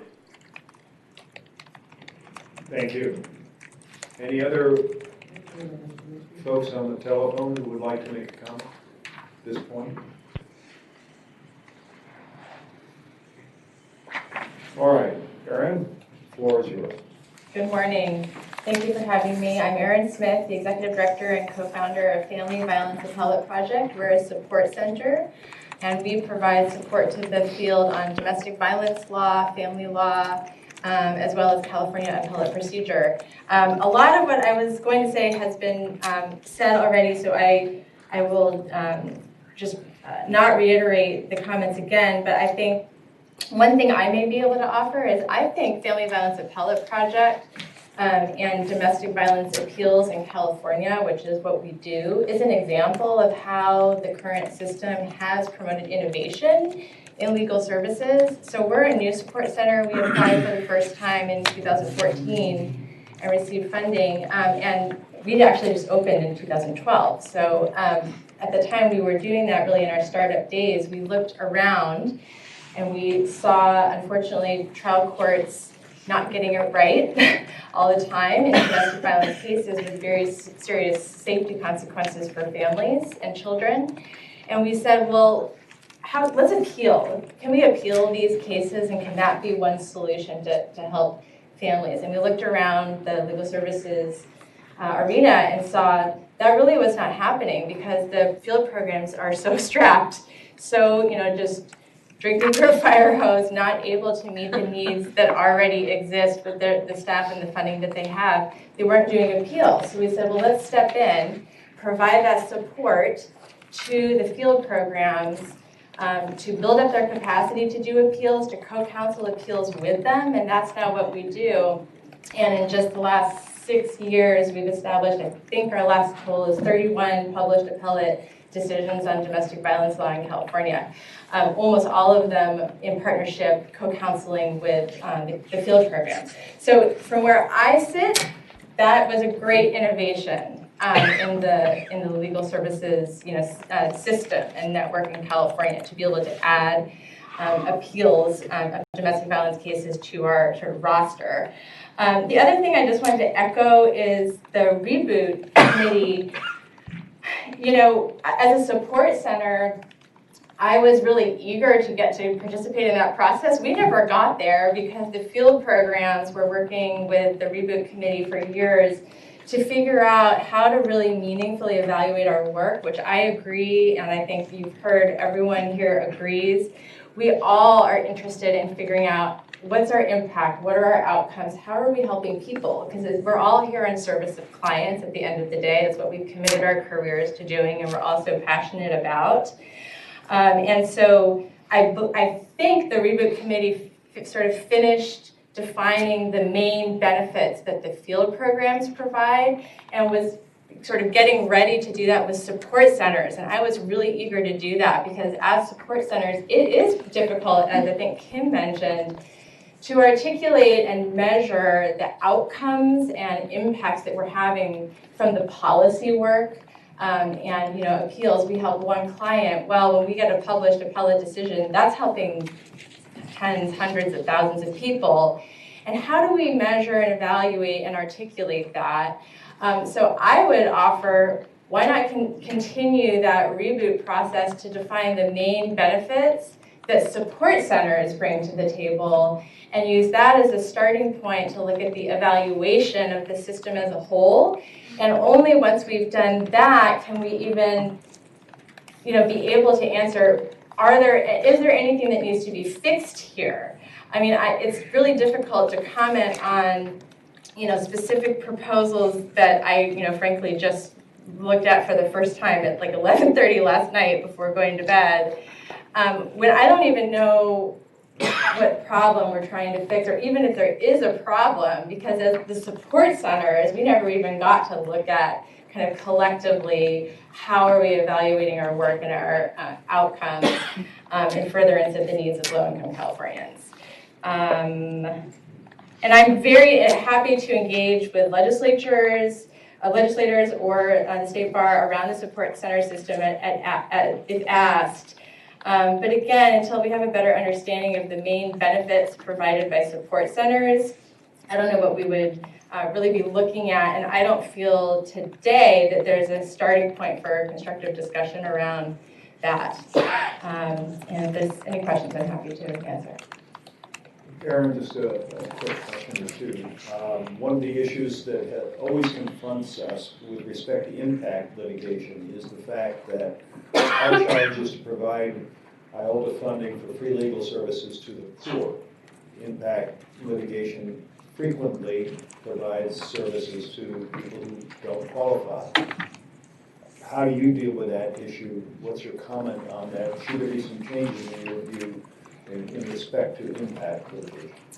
So the clients that we represent, again, as co-counsel with the QLSPs, all or almost all are low income and meet the indigency threshold, in the statute. So to the extent the impact litigation is always on behalf of one or some smaller set of actual individuals, those people being most directly served in those cases are low income as defined.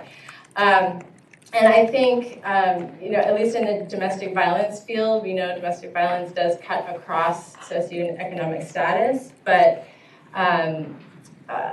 low income status is sort of an added risk factor, and we do see some correlation to heightened risk to having domestic violence in lower income communities. So I think, we think our cases probably disproportionately help lower income Californians, but it's an example of a really big, important question that I think the main benefits process through the reboot committee was going to start grappling with the impact litigation and support centers in mind. And I was really eager to engage in that process. So Teal, I'm sorry, go ahead. Well, obviously ACLU does impact litigation, so I really appreciate the story that you shared about the role that your support center played in terms of helping to really do some systems change that will then help victims of domestic violence. From my experience, I've been at the ACLU 6.5 years, and I mean, a lot of our impact litigation work depends on our partnership with direct legal service providers. Some of them receive your funding, many do not, right? Many are folks that are the newer organizations that don't qualify or whatever. My question is, because I think that's critical. I mean, I think if our goal is to ensure access to justice and make sure that these funds might be more supporting the direct services and some of the support centers, but recognizing that there's not enough and that the changing the law, and doing the impact litigation is critical. Do you have any suggestions? Are there ways that the State Bar funding can incentivize or encourage? Because my experience has been that it's all based on relationships. Some organizations are less collaborative with impact litigators than others for all sorts of reasons, and ultimately you need trust and you need relationship. But I'm wondering if you have any suggestions or any ideas for ways that the State Bar, it's not tons of money, but it is some funding, and it'd be great to think about what are some ways that there could be an encouraging of partnership even beyond the service centers, but with the organizations, NILD. I'm thinking, I'll give you a specific example around immigration. We all know what's happening around immigration. And there was a migrant, a Latino that was on the Greyhound bus from Coachella up into Inland Empire, and Border Patrol got onto the bus and pulled him over just because of his shoes or because of the way he looked, and he was put into deportation proceedings. Our ACLU SoCal office, worked, and I forgot what organization they worked for, but it was kind of like some creative lawyers saying, let's challenge kind of, the Fourth Amendment, like let's make some constitutional arguments to challenge what Border Patrol did.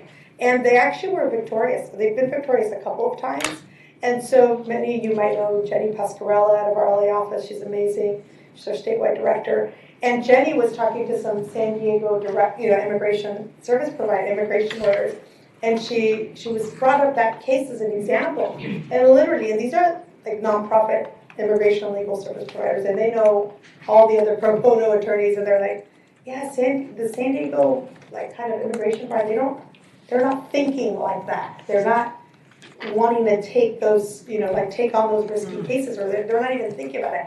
So we're we're gonna do a retreat, we're gonna bring folks from LA, we're gonna do some learning together to figure out how to build that capacity with the nonprofit immigration attorneys and the private bar attorneys to just be a little bit more innovative in how to challenge Border Patrol and ICE deportations. So this is where I'm coming from in terms of my question. Is there an opportunity, or what ideas do you have for how we could encourage more collaboration and partnership?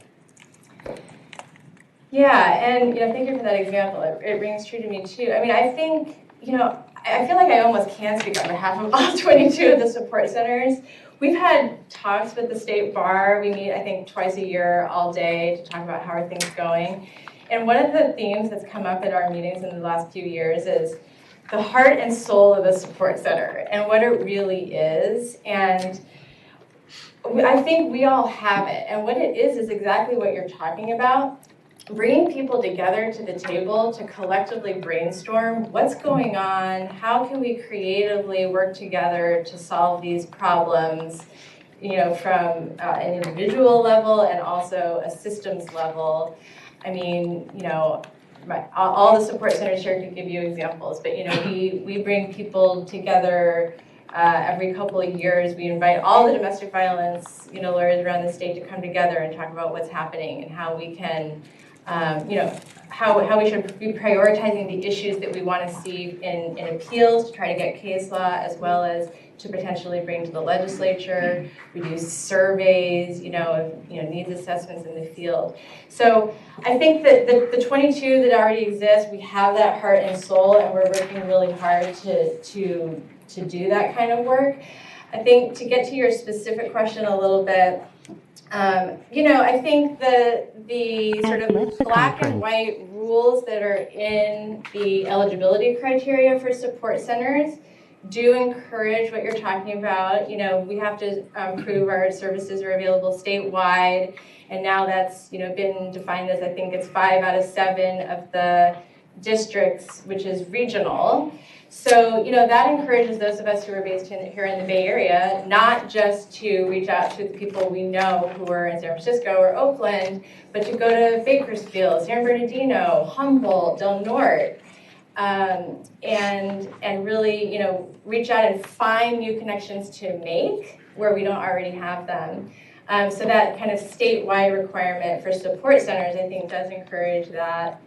And also just support centers, we have to show that we have a significant level of service to QLSPs. So like my agency, we do get, referrals from domestic violence shelters who are not qualified legal support centers.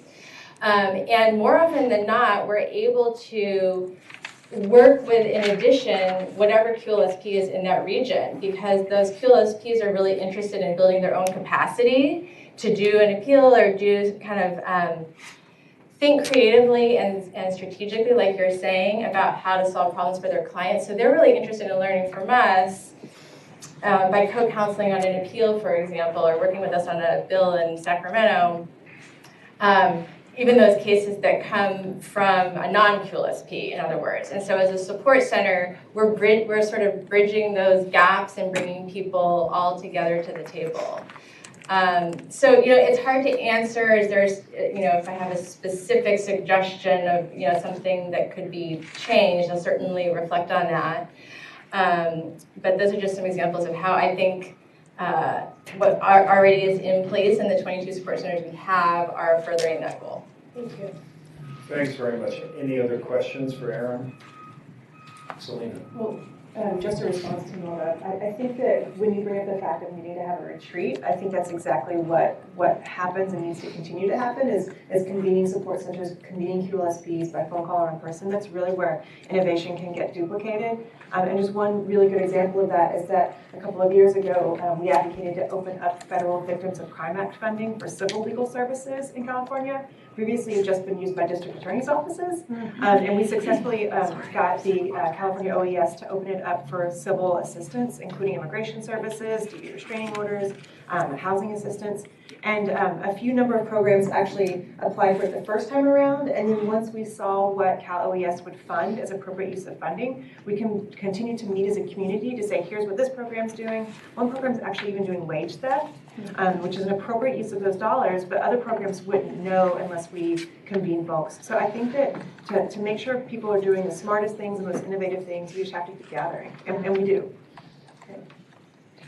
I would add to that one of the things that Erin brought out, it seems to me, is that the complex nature of the regulations and our layered evaluation process has come about not overnight, but over 30 years. And you can see embedded in much of what we do efforts at trying to create a leadership role, to fulfill a leadership role by creating forces, impetus for the LSPs and the support centers to work together. And that's implicit in how you are deemed and how you are supported each year through the commission. That's taken a long time to do that, and undoing it would be something to be very careful about. Thank you. Thank you, Erin. Catherine?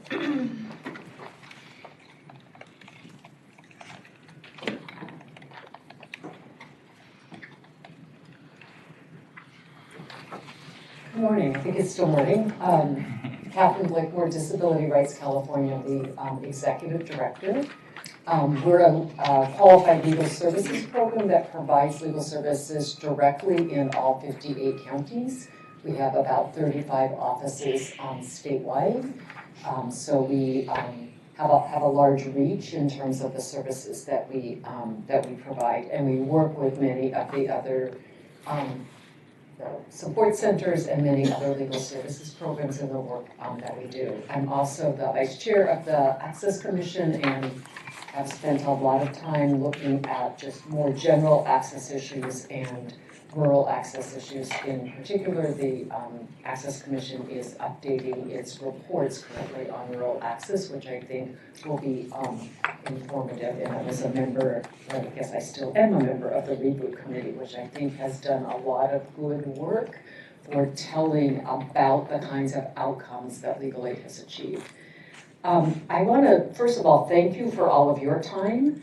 I think we get to a place sometimes in meetings when we wonder why we're here and what we're doing here, and I think it's important to reflect that all of you are devoting incredible time, in addition to people that have been here to talk to you about the issues that we see from our perspectives, and I'm grateful for the time and energy and attention that you're all spending.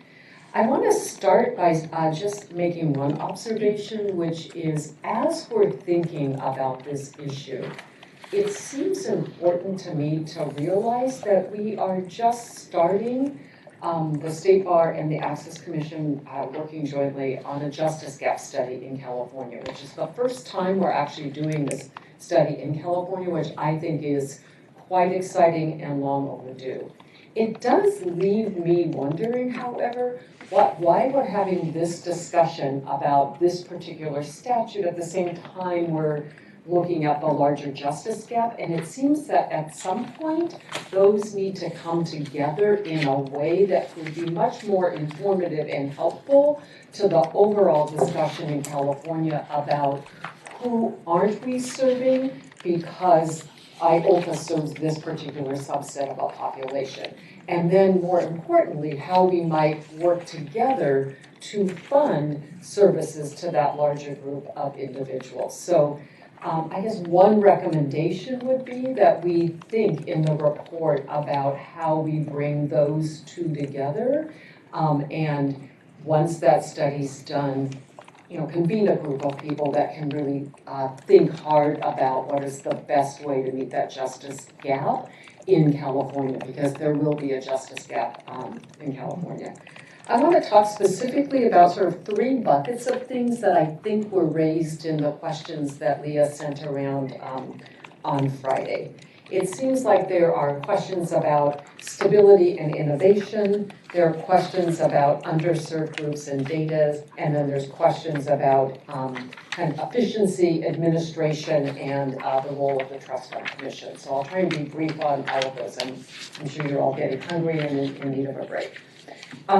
So I'm going to say that the value of the trust fund money is, in fact, it has been, even in the downturn, a stable source of money, but more importantly, valuable money because it allows us to pursue changes in a variety of ways that not all other grants do.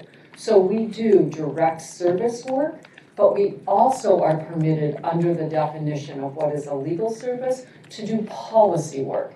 And then we do combine that with outreach and training. And it's by using all of those strategies that we can best ensure that indigent Californians have access to the supports they need to be successful, to the income, to the healthcare, to the education, to employment. So that in a lot of ways is a significant value that IOLTA and Equal Access bring to the table, and I think all programs benefit from that. On the topic of innovation, I have listened into your other discussions. I sometimes wonder whether we're actually talking about the same thing, because there seem to be lots of questions about innovation, and yet I think all the time my program is innovating both about how we do our services and sharing that information with other legal services programs. So we represent people with disabilities. It is really important that all the technology we're developing be accessible to people who have disabilities. It is a complicated arena to understand what that means. And one of the ways that our program can help others is by providing resources so that people understand for their own websites or their own way of doing business, that how they can make those accessible to people with disabilities. We are translating, by using YouTube, our materials into ASL. So individuals who are deaf, who often have low literacy levels in written language, need to have materials signed to them on video. So that's a use of technology that I would encourage all programs to use, or to partner with us so that we can get these diverse communities access to the materials that they need. We, because of unique authority we have under federal law, have been to every detention center in California where immigrant children were placed and juveniles in the last probably 3 or 4 months. Identified problems that those individuals have. That was shifting gears for us, but really critical to understand what was happening to children in those facilities in California. We are in juvenile halls looking at the intersection of the service of how did children get there, why are they disproportionately Black or brown, and how can we help children successfully re-enter their community and into the school system, because that's what's going to prevent children from the prison to pipeline issues that many of us are familiar with. Internally, we recently looked at our the way that we conduct our intake, our short-term assistance to individuals, and learned that there's a really high drop-off rate. People used to call us, we'd call them back, they'd call us back, back and forth. And it's not really very efficient to get people services. Drop-off rates that are probably around 30 or 40% of all the people that called us. We now do, using in part IULTA dollars, real-time intake. You get put into a queue, it's about a 3 or 4 minute wait, but you talk to a person that day that you call, and that's expanded the services that we have. I don't know whether the bar, views that as innovative or not, but it's innovative for us of improving the services that we provide to our clients, and it has gotten rave reviews from the individuals we serve. Now I can talk to somebody in the day that I have a problem. I don't have to get a call back 2 or 3 days later. So I think those kind of innovations are things that all of the programs that I know do. I want to talk a little bit about underserved groups and data. So the IULTA program was created to particularly serve underserved groups. And the underserved groups include individuals who have disabilities, older adults, people that do not speak English. And to achieve that outcome, the statute was written in a way that allowed it to be more flexible about how did you determine if someone was indigent. One of the ways for people with disabilities is a recognition that if you have a disability, you will need supports, and sometimes you will pay for those supports out of your own pocket, and that those supports that you need that are related to your disability get deducted from the income that you have to sort of create a level playing field. We know that individuals with intellectual and developmental disabilities have poverty rates that far exceed most other groups. And we know that individuals with intellectual and developmental disabilities have some of the highest rates of unemployment or employment. About 20-some% of people with intellectual and developmental disabilities are employed, which means the unemployment rate is about 76 or 80% high. So identifying ways that you could target that population to ensure that they received access to free legal services is really important, and I think valuable. We've also talked some about the data. What I would suggest is that I think it's really important to have good data. I think it's really important to have complete data and to analyze data. So when we report our CSR data, those are individuals that contacted Disability Rights California, generally by phone because we're a statewide program, we have a unified phone system. Those are for the most part, those are short-term advice that people get. And then for issues that we've targeted, then people move kind of into other assistance that people can provide.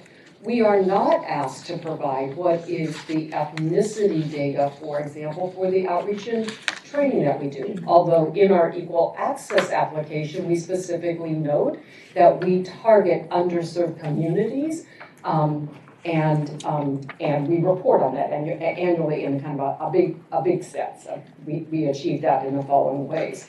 We also know that it doesn't capture who benefits from the systemic litigation that we do. So we're a program that does both individual representation as well as systemic litigation, stopping the state from cutting IHSS benefits, stopping the state from failing to provide nursing services to low-income children with disabilities. And we can tell you, based on the fact that the state keeps data of who's in those programs, what the percentages of underserved communities are. So I can tell you for every piece of systemic litigation that we have brought, that somewhere between 45 and 80% of the class members are people from traditionally underserved minority communities. But that data, in terms of what you looked at, wasn't provided. So it seems we're going to look at that, which I think is important. We do a lot of disparity work in other systems. It's really critical then to look at all of the data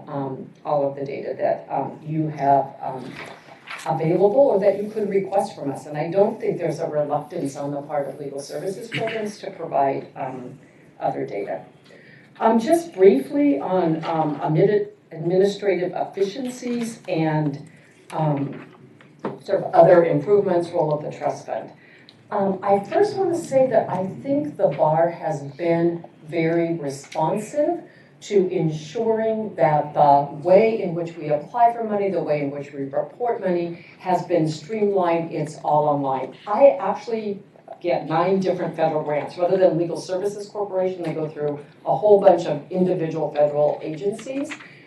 They are not nearly as efficient. I owe each one of those 9 agencies by December 31st about a 300-page report of the work that I've done in the last year. There's a lot of duplication because when I do a case, it likely affects Has left the people conference. from all those different programs, so it gets reported in 6 of the 9 different places. So I really don't want us to lose sight of the work that has been done. And I actually think it's worth in the report that you're writing of calling out, here's the things that have already happened, because it's noteworthy, I think, that we have gone to kind of a more efficient system for reporting the work that we do.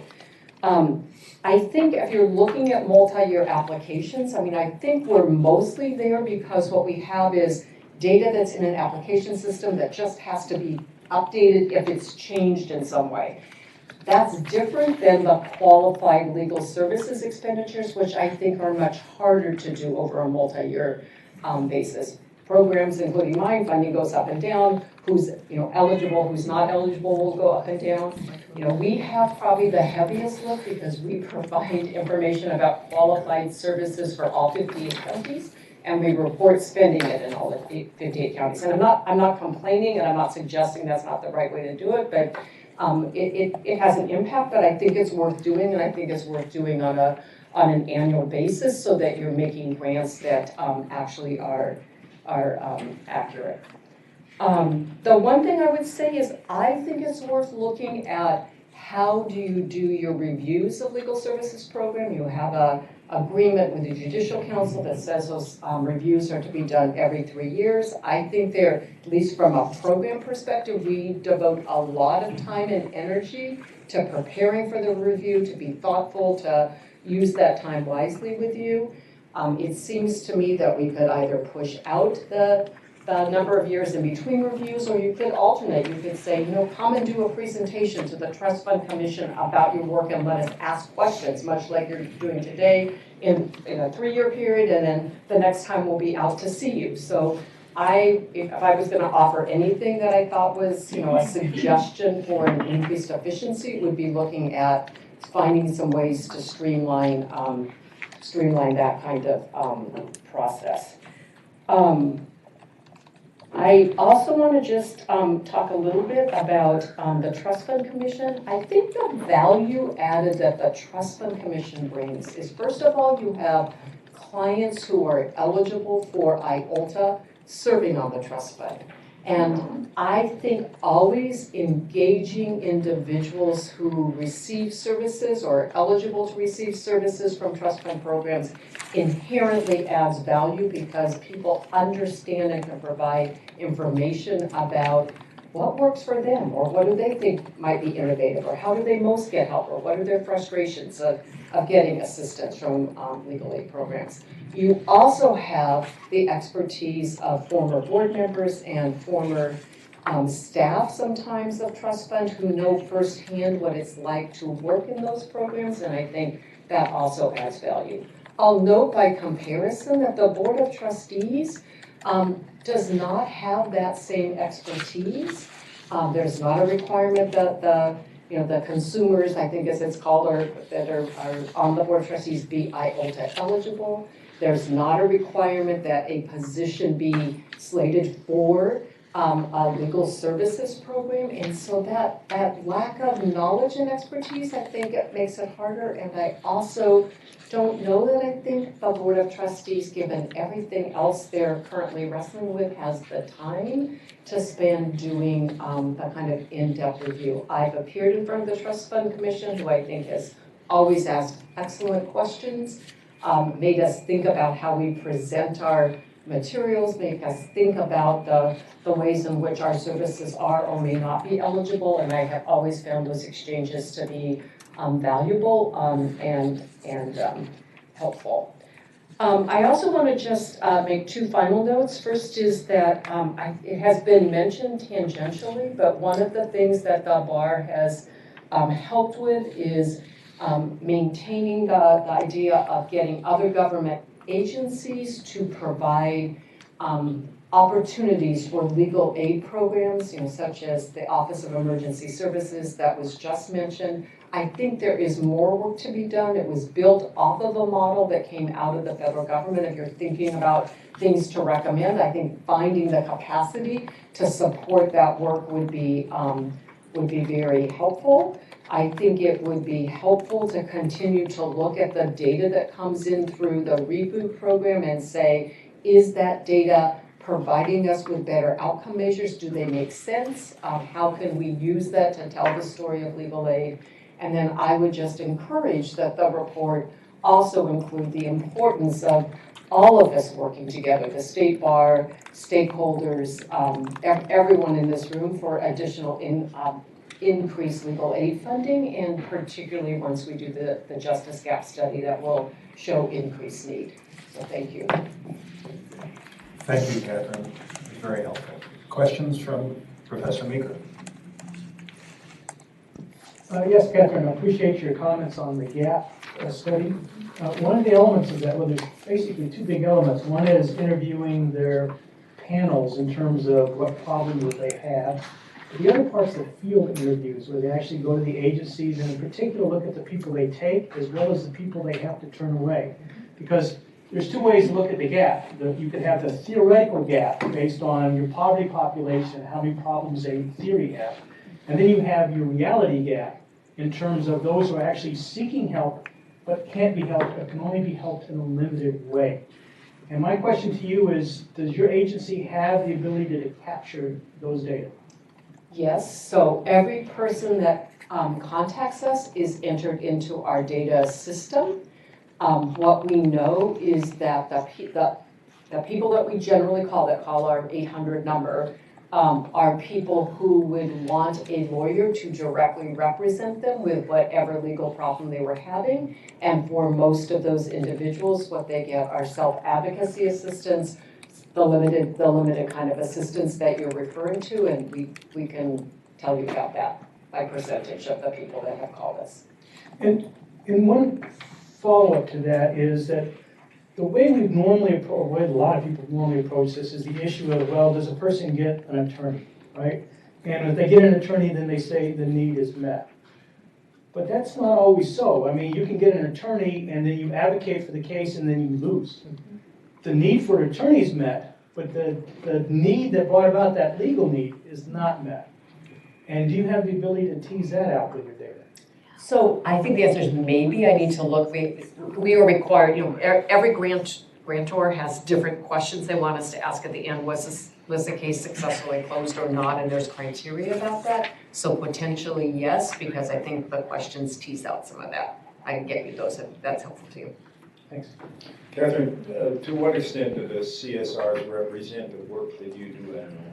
So the CSRs represent every person that we spoke to, but if you compare that with the level of service, what you would see is that for the most part, that is the limited representation, right? There's limited and there's extended under trust fund parlance, and most of those people would get limited assistance, which probably amounts to somewhere around no more than an hour of either an advocate or an attorney time, as opposed to the more in-depth direct representation we do that would be reflected in the extended services and in our class action work.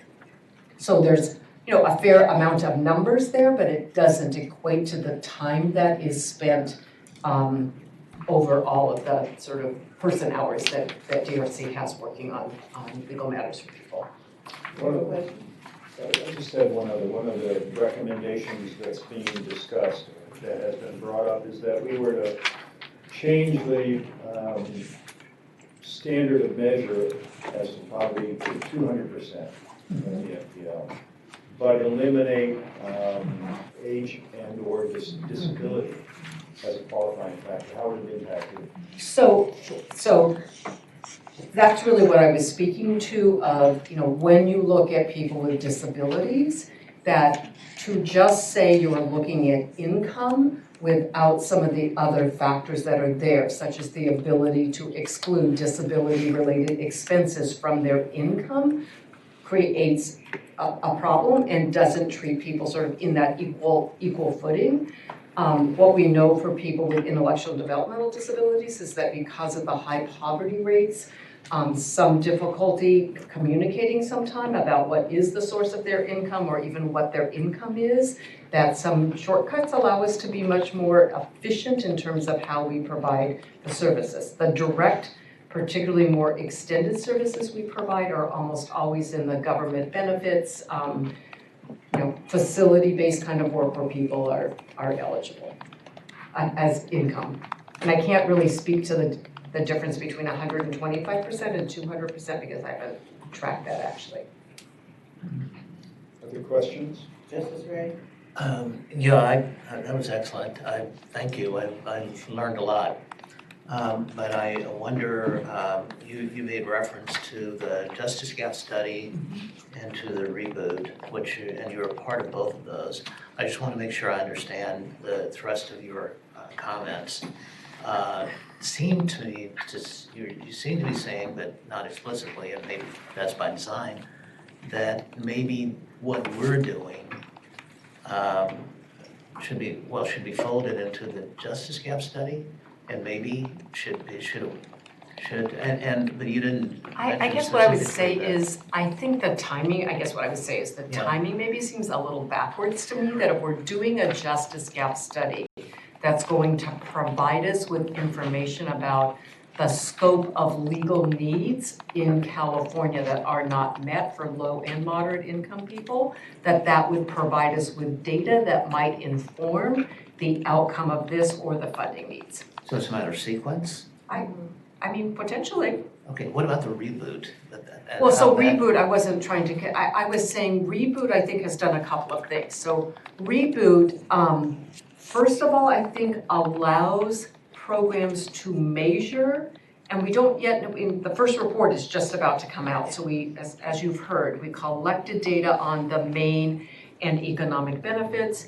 And now that data is being pulled together statewide and there'll be a report. And I think having access to that information helps us better understand the impact that current recipients, legal aid programs, provide. And so I guess that to me is another piece of important information for all of you of how do we know, so for in many states we know for every legal aid dollar spent, it will result in, $7 or some number of benefit to that particular client. That's a good return on investment, right?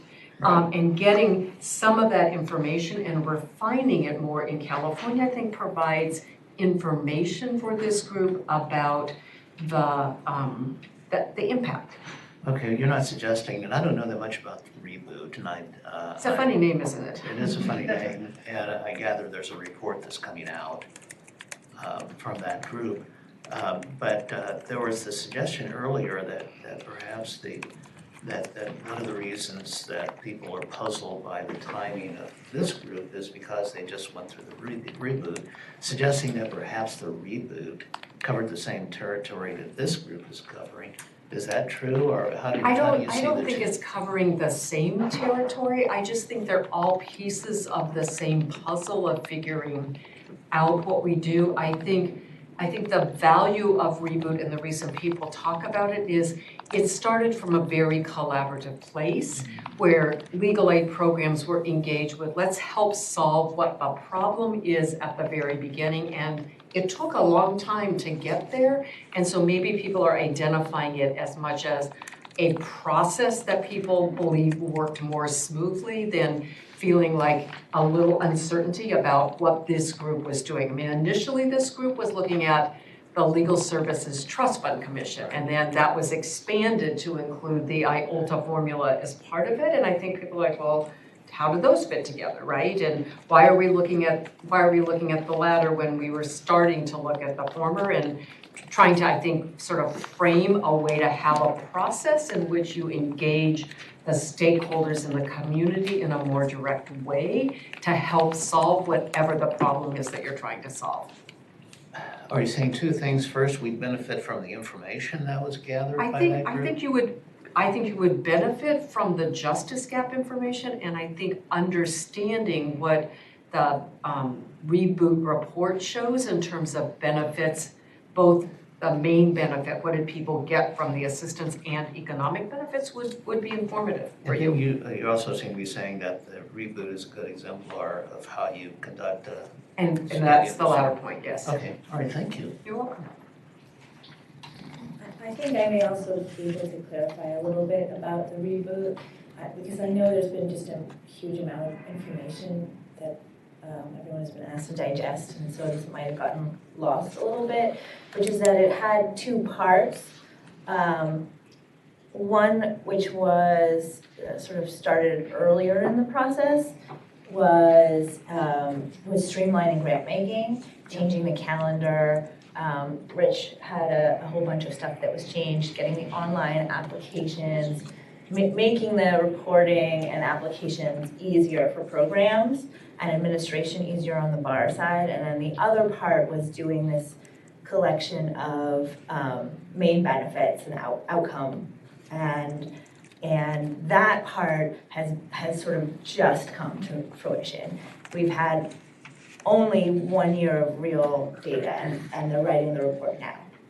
So those are the two things, and where I think there's some, someone earlier mentioned there was some overlap. That's the grant making streamlining. That's where the overlap is between the reboot and this committee, not so much the main benefits data collection. I think the other thing I'll say about Reboot is it was an opportunity to have discussions about common ways of reporting data, right? That you can have an instruction and you assume everybody's following the instructions the same. I mean, I'll say for my program, I never understood we were supposed to multiply the economic benefit by the number of people in the household, right? Because it was benefiting everyone. And so you had some programs having much larger numbers than DRC did, but that coming together of saying, how should we report this data in a consistent way, I thought it was really helpful, and that happened because there was time taken to think through how the data was reported. Sure. Yeah, and I'd just like to add, because that was one of the reasons why I was put on the commission, was to help the reboot committee. At least that's what Stephanie told me. And I worked with collaborative multi-agency data collections in the past. And it's been my experience it generally takes a good 3 to 4 years before everybody is counting things the same way. And like I say, we're having our first report out now. It's much better than the data we had for 2016. Next year's will be even better. And as we've heard here today, I mean, I always thought the reboot committee was sort of it was going to be a standing one, because as we've seen here today, talking from some of the support centers, this idea of how to gather impact data. We haven't even touched that yet, and that's a bear of a measurement problem. So depending upon what happens to the commission, depending upon what happens with the recommendations of this working group, I mean, if the commission is still in existence, my point will be, if I'm still a member, that the reboot committee needs to continue, because there's these other areas of measurement we need to address. And the impact, I mean, the impact in part even was like simple things about, many of you talked about co-counseling, right? So what programs are working with each other? Well, then who's reporting that case and the outcomes that are achieved? Because if everybody reports it and there were 3 programs involved in it, then you might get over-reporting or different reporting about the same case. So reaching some agreements about, okay, that was, you were lead counsel in the case, and therefore you should be reporting the outcomes achieved in a larger case was actually significant to ensure that when the bar puts out a report that says, here's the impact of legal aid work, that they're actually numbers that can be tied back to something that people feel confident in, which I think is important to have good data, not just kind of everybody throwing out data that is not in alignment.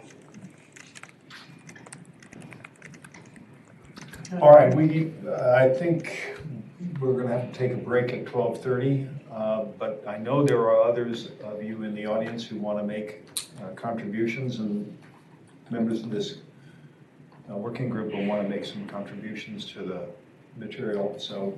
Is there anyone who can't come to the break, take a break, who needs to be heard now?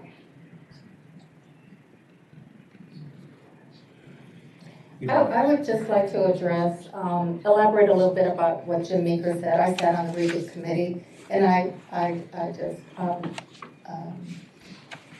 did over all your comments. I do want to add that I agree the Reboot Committee should continue. There were engagement on discussion on what other data to gather that looked at impact litigation, systemic change, and self-help services, which are not captured. Some are not captured at all, and some are yet not refined enough to really get good information. And I think that there was still work going on to bring everybody on the same page with regard to applying definitions uniformly. So I would just want to add that information on about the reboot effort. Is there anyone on the telephone who would like to be heard before we take our break?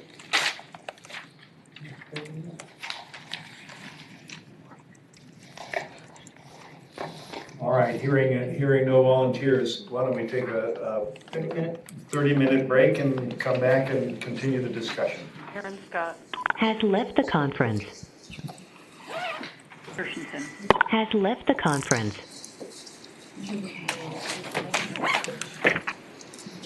David Lash has left the conference.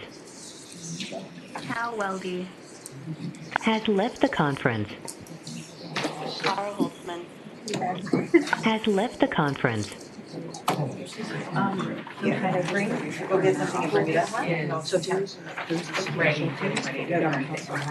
And so she's looking to find out, but I've asked her to start by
Okay, let's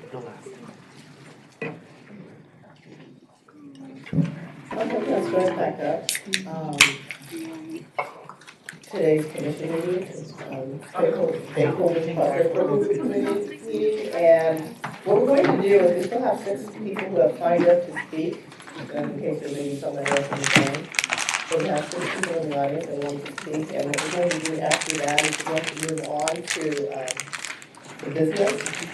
And I wanted to alert all the working group members that we will be looking at the subject matters that we sent out on Friday, and that we will give everyone an opportunity that's on part of the working group to comment on whichever one of these items, all of them, whichever one you want to comment on, and we're just going to go around the table and do that, okay?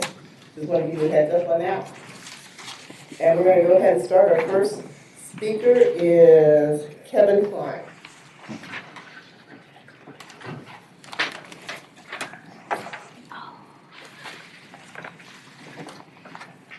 Is this on or no? Let's see it light up. There you go. All right, thank you. My name is Kevin Clune, and I'm with Legal Aid at Work, which was originally founded 100 years ago, 102 years ago, or 103 now.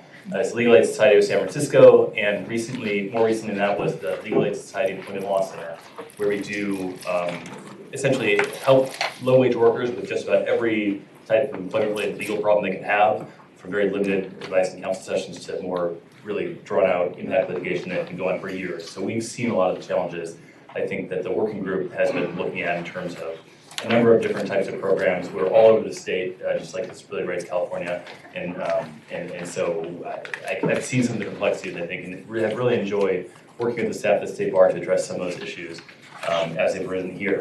A lot of the things that I came here to originally say have already been said, so I just want to focus on a few key points here. The first, I think, is that I want to echo everything that Catherine had said about thanking not just everyone who's coming to speak here, but all of you for spending all of your hard time.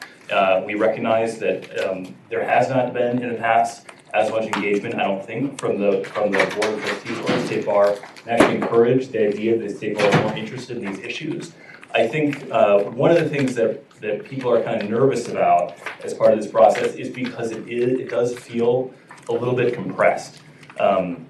That we would be able to tackle all these very difficult issues in 5 meetings, and that we would come up with recommendations that not only to digest the information, but to analyze them and come up with best practices that would be ready to go. Essentially, it sounds like sometime in early January, and especially where we are now, where it seems like people are throwing around a number of really good ideas, but fundamentally a lot of ideas, and ones that can be very minor or very sweeping in character. The notion that we can just end that process, at the end of this 5th meeting in a month or so, I think the legal aid community is very concerning, because these types of programs are, there's a lot of unintended consequences. I think we heard about one of them, the potential for a legal challenge. But looking towards potential solutions and what has joined the conference, I think, is to recognize that this is the start of the conversation and not the end of a conversation. And actually, I recall that, I believe Donna had said that actually at the Board of Trustees meeting back in August, when this issue was first brought up, we talked about opening up the statute. This wasn't going to be something that ended, that there were a lot of complicated issues, and I would hope that that this group would include a recommendation to the larger bar, and I guess also the legislature, whoever reads the report, that what we'd really like is to continue the conversation about these issues that can ensure that the management of the program is as good as possible going forward. And not try and force through in the next 2 meetings that remain, potentially radical shifts that might have unintended consequences we haven't had a chance to think through. Which isn't to say we shouldn't discuss those issues, we definitely should, but recognize this beginning of the conversation. From my perspective, or my organization's perspective, I should say, other helpful things that would be important, I think, recognizing the notion that what the bar can do, I think, is to help us with some fundraising efforts on the statewide level. There isn't enough money, I think, as everyone recognizes.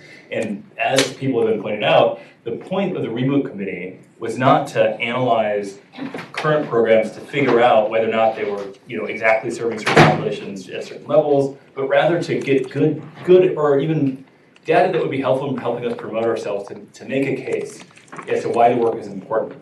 And as long as we focus at the data at that sort of lens, and there's nothing wrong about what we're doing now, where we take the kind of statistical data about the numbers that we serve, the number of dollars that we save Californians on one hand, and yet we make sure that we're serving communities in equal proportion, or not necessarily exactly equal proportion, but are adequately serving California communities.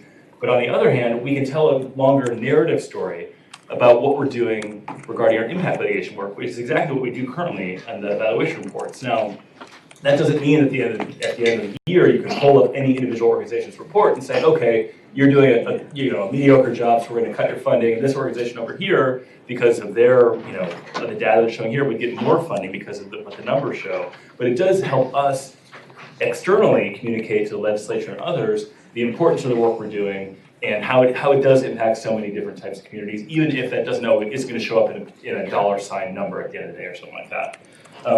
The last thing that I would say is that it's important to recognize, and I think this comes up a lot of times with our other funders as well, that the entity of the State Bar in this role is primarily acting as a grant maker, which means it's distributing money so that the nonprofits can do their job well. And there's always a tendency when funders are helping out nonprofits, they want to change the nonprofits, they want to improve the nonprofits so they can do better than they're currently doing. And I think the trend in philanthropy now, particularly coming from the larger private foundations, is to basically get out of the way, to recognize that a lot of the innovation that's happening is going to be happening at the nonprofit level because, by definition, the nonprofits are going to be closer to the work of the organization than people who aren't doing that work day to day. And so as long as you're making, sure, there should definitely be thresholds of financial accountability, making sure the money's not wasted, and like the Minnesota representative said, no one's hiring, taking the relatives out to Costco or whatever it was. But at the same time, fundamentally, where we should expect innovation and change to be happening should be at the nonprofit level, and I don't think that we should be too focused on having the board of trustees of the bar, or even frankly the bar, the grant making function of the bar in general, be the one who's driving that innovation as opposed to the nonprofits themselves. So that's all I have to say. I'm happy to answer any questions if there are any. Questions?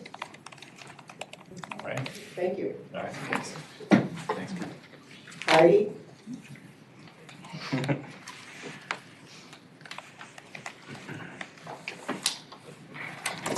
Good afternoon. Most of what I wanted to say has already been said in some form or another, so I'm going to try and condense and kind of hit a few of the pieces along the way that I wanted to make sure got communicated. My name is Heidi Slater. I'm the Deputy Director from the Harriet Buhey Center for Family Law. We are exclusively a family law practice. We have been receiving IELTS funding since its inception. We are also a pro bono provider, so we receive a pro bono supplement. This funding for us is critical. The fact that we don't have to compete for this funding is very helpful to us. Family law programs get a lot of funding to provide services for domestic violence. We get services for self-help.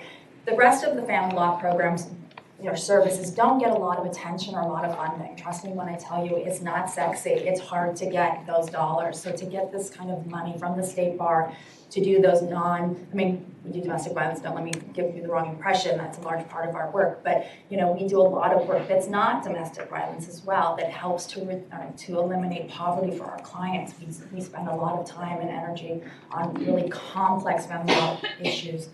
Specifically, we specialize in pensions and sort of divisions of marital assets that these clients would not otherwise have access to, and that is life-changing for many of our clients who would not get access to those pension benefits had we not intervened and had specialists working on doing that complex family law legal work. And that's very hard to get funding for out in the real world when we're competing against other agencies and other types of legal services. So the idea that the State Bar money might potentially not be available to us or be reduced in availability because we're going to carve some of it off for discretionary grants is troubling to our agency. I think that it is important to remember some of the non-trendier activities that happen in legal services that are critical. How State Bar money is how we are providing those services. In terms of the data collection question, a lot has been talked about that. The only thing I want to add is, I don't know, there's an assumption that we're not paying attention to the data on some level. I can speak to my own agency, for example. Our numbers don't look like what the average numbers you guys have shown. if you were to look at our agency, we would say we serve too many Hispanics and too many women. You know, we pay attention to those numbers, and what's happened in our agency, our African American population has been dropping lately, and we've noticed that, and we've stopped to say, hey, wait a minute, what's going on here? What has changed in our service model? Are we not going into the communities in the same way? Why are these numbers shifting? And we've taken those numbers and paid attention to that information, and we're trying to take steps to see if we can figure out what the reason is for. We've shifted some of our community outreach efforts, and we're looking at that because we care about who we serve. And so those are matters that we're paying attention to. And so I don't want there to be the sense that that's not something that the individual agencies are looking at, internally. We are very self-reflective and always looking to improve our own agencies and programs. I also want to talk about the role that the Legal Service Trust Fund Commission has played with our organization. We've had the opportunity to interact with them on multiple occasions. We've been brought to task, and brought forward, when our volunteer hours have, sort of come down a little bit, and there's a few years it was a little touchy whether or not we were going to qualify. And so, our involvement and the questions that the Trust Fund Commission and the eligibility issues around the pro bono project, was a very thoughtful process, and I think at the end of that process, the shared and the joint exploration of whether or not we still were eligible for a pro bono project, it was very beneficial to our organization, and the Trust Fund Commission helped us to strengthen our program and improve our volunteer hours and make shifts. The other thing, other time we've had interaction with them is because we started as a family law project, we started in more of a self-help model. We did clinics, we did everything sort of in a formula model, an assembly line model. And the court system came along and they did their self-help thing, and they do self-help better than we do. They knocked off our program, but they did it much better and could serve many, many, many more people. So we went through a crisis of identity and said, okay, what is our role in the family law community if the court can do self-help better than we can do? So we had to change our program. And that process took several years, and we went from handling only simple, domestic violence, family law cases that are all going to default, to now we're handling the other end, where they're really complex cases, and they look much closer to private practice cases. And in that transition, our numbers were all over the place. And the State Bar and the State Bar Trust Fund Commission, had a lot of questions and challenged us a lot on what was happening. We spent a lot of time, trying to understand what our service model was, because our service model is not a traditional service model, and really taking the time to understand what we did and value our program and try to kind of come to a place where they understood why our numbers looked the way they did. They gave us helpful information. And so that back and forth with the Trust Fund Commission and the staff at the state was very helpful to our program. So I think that there's a lot of value in that relationship. Also, throughout this process, I've heard some references that kind of make me feel like there's a sense that there's not a quality evaluation of the work that the programs are doing, and that somehow there isn't a connection between the quality of the work being performed and the money received. And while on paper that's true, at our organization we often say the State Bar is the only funding agency that actually cares about the quality of the legal services. We talk about how many child support orders we did, how many this, sort of like that with our other funding agencies, but the State Bar, and through the application process and the 3-year monitoring visits, is the only agency that's really kind of in the weeds about what we're actually doing and the quality of our services and challenging on those, and can we do it better, can we be more efficient, is there other ways for us to leverage our volunteer hours, etc. So to me, the State Bar's held us very accountable for the quality of our legal services, and throughout this process I have felt like there seems to be some disconnect about that in terms of some of the comments that have been made. I wanted to sort of speak to the questions about why we, are so fearful and things like that, and kind of why this process feels different to me. From my perspective, this does, this kind of came out of the blue for me. If I wasn't a member of LAC and paying attention to their emails, I would not know about this process. We haven't been contacted directly that I know of, and sort of been informed, and, I consider myself a stakeholder here. And so the fact is do it so quickly and, have the two topics be dismantle the Trust Fund Commission and open up the statute. Those are very serious topics. So I think that, when the woman from Minnesota said that, opening up the statute was the nuclear option, I think that's how some of us feel. While there may be improvements to be made, it's also Pandora's box.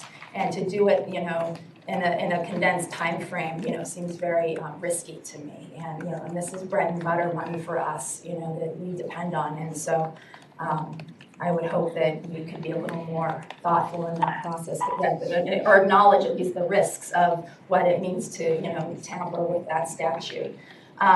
And the last thing I will say, or I guess two things I would say, on the list of questions or thoughts or ideas that was sent out on Friday, one of the issues was the idea of multi-year funding grants.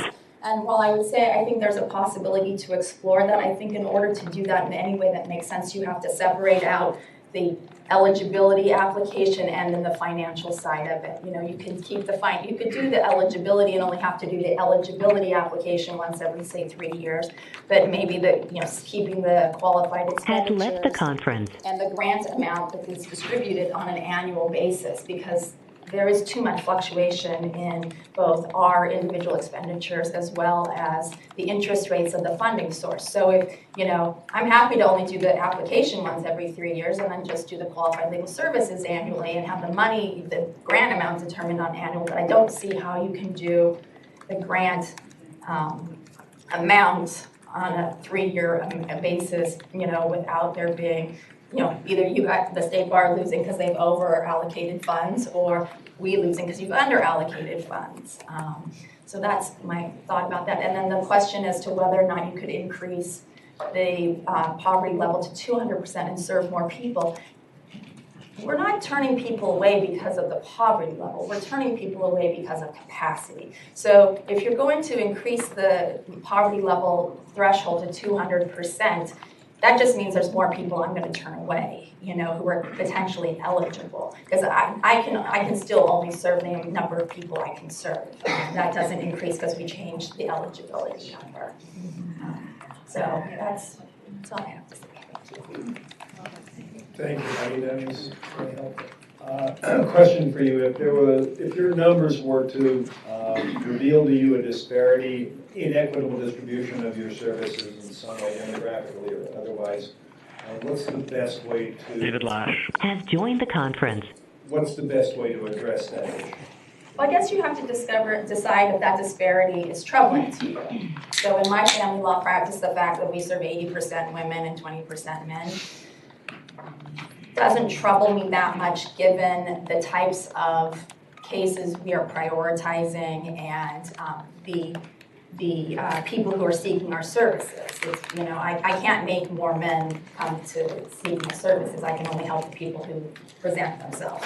So you have to make a decision about whether or not those disparities are troubling to you. So in that particular disparity, we've not necessarily said, let's go find fathers out there. I mean, we did have a fatherhood project and things like that, but it's not, we've lost more sleep over the disparity with our African American population dropping suddenly, because that sort of came out of nowhere for us and we didn't fully understand the why there. So, so I don't know if that answers your question, but, so we try to make decisions about those disparities and value those within our agency in terms of what our focus is.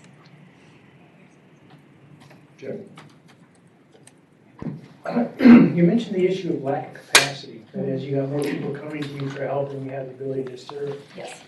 Do you collect data on those people? So what we do collect is to get services, you go through a telephone screening with us, and then So we collect information on who we schedule versus who we don't schedule at that telephone screening. And then when they come in for appointments, we track who we accept and who we don't, et cetera, et cetera. What we don't collect and I don't have the capacity to collect is who doesn't make it through my telephone screening process. And my telephone screening process, you know, it's like who hangs up before they talk to a person. And I suspect that that's a large number because our hold times are long and, you know, our hours are limited and because of staffing resources. So I can tell you who doesn't get appointments, and I can tell you, you know, codes and the reasons why, and then I can tell you who, you know, comes in and does a first and we do an evaluation and who moves on from that point. So I have that information, but there is an unknown service gap that isn't collected because there is there's people who just give up trying to get our services because getting through that first lead is a little burdensome. And you give brief advice and service? We do brief advice and service and as well as extensive services. Right, and can you tell the ones that you give brief advice and service that you've helped them a little bit, but you really haven't met their need? Yes, yes. So, I mean, we do a case closure code at the end of each intake, you know, to sort of say, if we didn't accept them, here's, you know, 1 out of 10 reasons why we did not accept them. Thank you. And the same thing at the phone line. We, you know, sort of when we don't schedule someone on the phone, which, you know, we probably only schedule 30% of the people who call us, you know, we have codes for why they're not being scheduled as well. You mentioned that you were sort of on the fence in the past, once or maybe more than once, as to whether or not you'd receive funding. Would you just explain that? Oh, whether we receive the pro bono allocation. We've never been on the fence as to our IOLTA eligibility. It's just the supplemental pro bono evaluation. We've knocked on that door a couple times and treaded a very thin. It's a nail biter for us every year, you know, because it's a formula. So it's you either hit it or you don't. And it used to be back in the day there was a third option where there was a little more flexibility if you didn't meet that formula. That flexibility doesn't, at least for our agency, doesn't seem to still be available. I guess we've maybe tried it and we've hit it too many times. So it's if we are 1 hour short on our volunteer hours, there goes your volunteer allocation. For those on the panel who are not familiar with this process, pro bono allocations are based upon volunteer hours. Right, there's three different tests, you know, that you can solve. Two of which are hours based, and the third is an other. But I don't know if anybody qualifies under other anymore for the pro bono allocation. And either you or somebody else from your organization has presented to the commission within the last few years on that very issue, correct? I don't believe that was our organization. To my knowledge, that wasn't our organization, but we're happy to talk about it. And Question? Thank you. Oh, can I just mention one other thing I meant to, you know, in terms of data collection, there's been a lot of talk about sort of the reboot and the main benefits data. You know, it is starting to come out, and I do think that is hopeful, and I do think that shows how willing we are to work together and how collaborative we are. One of the things I do want to caution about that data, though, is like all the other data we've talked about, that data is incomplete data also. You know, that for our agency in particular, we have a very hard time using some of those finding main benefits that explain the work we do, particularly around pensions, because the financial award isn't necessarily known at judgment. You know, the financial award won't be known until retirement. And that's just one example of main benefits that we are not able to articulate through that. So, you know, while that main benefits information is going to tell a story, it won't tell the full story. You know, just like the CSR does not tell the full story of the work that we do at my agency, you know, because that's based on closed cases. And my cases stay open more than a year, you know, so you're just getting a sliver of the cases I'm working on, you know, on an annual basis. So, okay, thank you. Chris?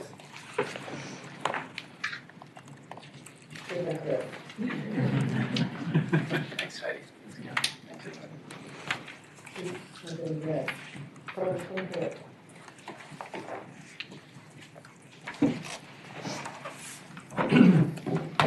Good afternoon. Thank you very much for the opportunity for expanded comment.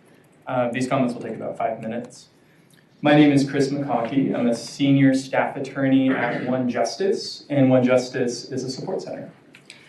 We wanted our comments today to be responsive to the prompts that we received on Friday evening. So our CEO, Chief Programs Officer, and I reworked our existing public comments event so that they could do that. That being said, we certainly would need more time to adequately think through and advise you on some of the questions. And I would be remiss if I also didn't add that Join the conference. it's more important that the working group understand that many, if not most, of the questions will need very careful technical and data-driven decision-making to resolve consistent with good public policy.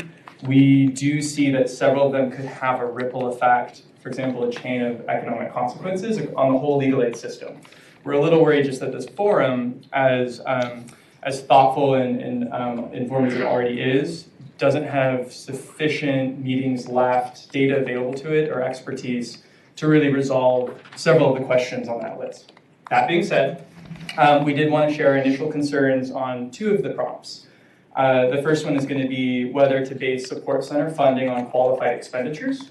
And the second prompt that we'll talk a little bit about is whether and how to account for quality of support center services when allocating funding. I am going to take just 1 minute to talk about our perspective on the role of support centers in California to frame our responses. Other states envy California's robust network of support centers that have deep substantive expertise, both in areas of law that are critical to the legal needs of low-income Californians, but also the skills, the litigation skills, the public policy skills, and administrative skills needed by those who are providing legal aid directly. During the era of President Reagan, when there was a defunding of support centers at the national level, California was, and remains today, unique in its ability to fund that critical function through the APA program. Many One Justice staff members, including me, worked at legal aid, QLSPs, legal aid services providers, before coming to One Justice. So we know firsthand how the pace of providing legal aid with a very large and never-ending portfolio of cases makes it very difficult to track and analyze changes in the law. So case law, statutory law, regulations, including those that affect how legal aid providers operate and administer their services. Direct services attorneys, especially those at smaller legal aid programs that don't have a director of litigation or director of advocacy, often rely on support centers to fill in that policy tracking and analysis function. So the division of roles is highly cost-effective in California. One support center can fill the role of substantive expert and director of advocacy for over 70 field programs in niche areas of law. Without them, without the support centers, each direct services program would have to independently perform that function in all the areas of law that they practice, which creates inefficiencies and a financial burden on the whole system. So that's the framing. So the two prompts we wanted to, for which we wanted to share our initial concerns are the use of qualified expenditures and whether and how to use the quality of legal services when allocating funding. So on the first prompt, relying on qualified expenditures, we strongly suspect, could unintentionally harm the smaller support centers and to create competition and thereby harm collaboration between all support centers. So One Justice is concerned that using qualified expenditures would actually allow the large support centers to grow even larger while forcing the smaller ones to shrink. As a large support center that works with almost every field program in the state, and the vast majority of our work is with those field programs, One Justice stands to benefit from the qualified expenditure approach, but we adamantly oppose the single use of qualified expenditures because of the effect it would have on our colleagues. We also suspect that it will just create competition between the support centers for that funding, and thereby reduce the collaboration that provides maximum value to the field programs when we synthesize our different areas of expertise. I'd also just note, we strongly suspect that using qualified expenditures could stifle financial stability, innovation, and scale. It would, for instance, limit earned income projects, which don't count toward qualified expenditures, when those projects increase the resiliency of support centers without harming the field programs. It could also institutionalize a reliance on state bar funding, which nonprofit management literature states creates financial instability, adds to the major problems we're already facing with recruitment and retention for staff due to the resulting downward pressure on compensation. And it can inhibit creativity, innovation, and skill. In other words, it would force, directly or indirectly, support centers to adjust their business model, so to speak, their revenue model, to be more about just maximizing qualified expenditures. The final point on the other prompt on whether and how to use the quality of services when allocating funding, I just wanted to share the initial concern. The support centers provide a very wide range of support to field programs. We do see a great risk of a narrow definition or understanding of quality emerging that could harm the ability of support centers to continue to providing that breadth of services. The State Bar is not currently in a great position to define quality for the extensive range of services that support centers are currently offering. And if the State Bar were to limit the range, by adopting a narrow, simplified, or workable definition of quality or understanding of quality, ultimately the consequence would be fewer services to the support centers, and then a decrease in their ability to work with and support low-income Californians. Alternatively, the State Bar could try to help support centers to continue the work they're already doing to design their own in-house research and evaluation systems, and to report the results of the systems back to the State Bar. So that's all I have. Thank you very much for your time. I do appreciate the expanded opportunity to comment. Happy to answer questions, but like I said, we're going to need a lot more time to actually be able to debate the merits of some of these topics. Thank you for your comments. I actually had the opportunity, I've been working with some of your One Justice staff in San Diego, which kind of moved me to ask a question, since a lot of folks are responding to the prompts that were put out on Friday. I'm curious about what you and or other service providers think, about the idea. I think it's, where is it here? The idea of establishing a pot of funding for new programs, innovative efforts, or emergency needs. And I say this in the context of what we're dealing with in the border region right now, which I think I might have mentioned on the call last time. But we basically have a change in federal immigration policy and practice. And so asylum-seeking families are being, family units, so not individuals, but just family units are being kind of dumped in the streets of San Diego, and many, many organizations have pulled together, including Casa Cornelia, who's a grantee that's been doing legal orientation, and actually One Justice came in with some support from the California Department of Social Services One California Fund. So I'm just curious. We always have in California, whether it's the wildfires or whether it's the crises that we live on the border, urgent needs that emerge, and I'm just curious about what folks think, to be figured out in terms of details about a little bit of a pot of funding, not a lot, but $1 million, or I'm just throwing out a number, that there could be a process that like your own organizations could access to be able to take all the infrastructure and knowledge that you have built and kind of to pivot.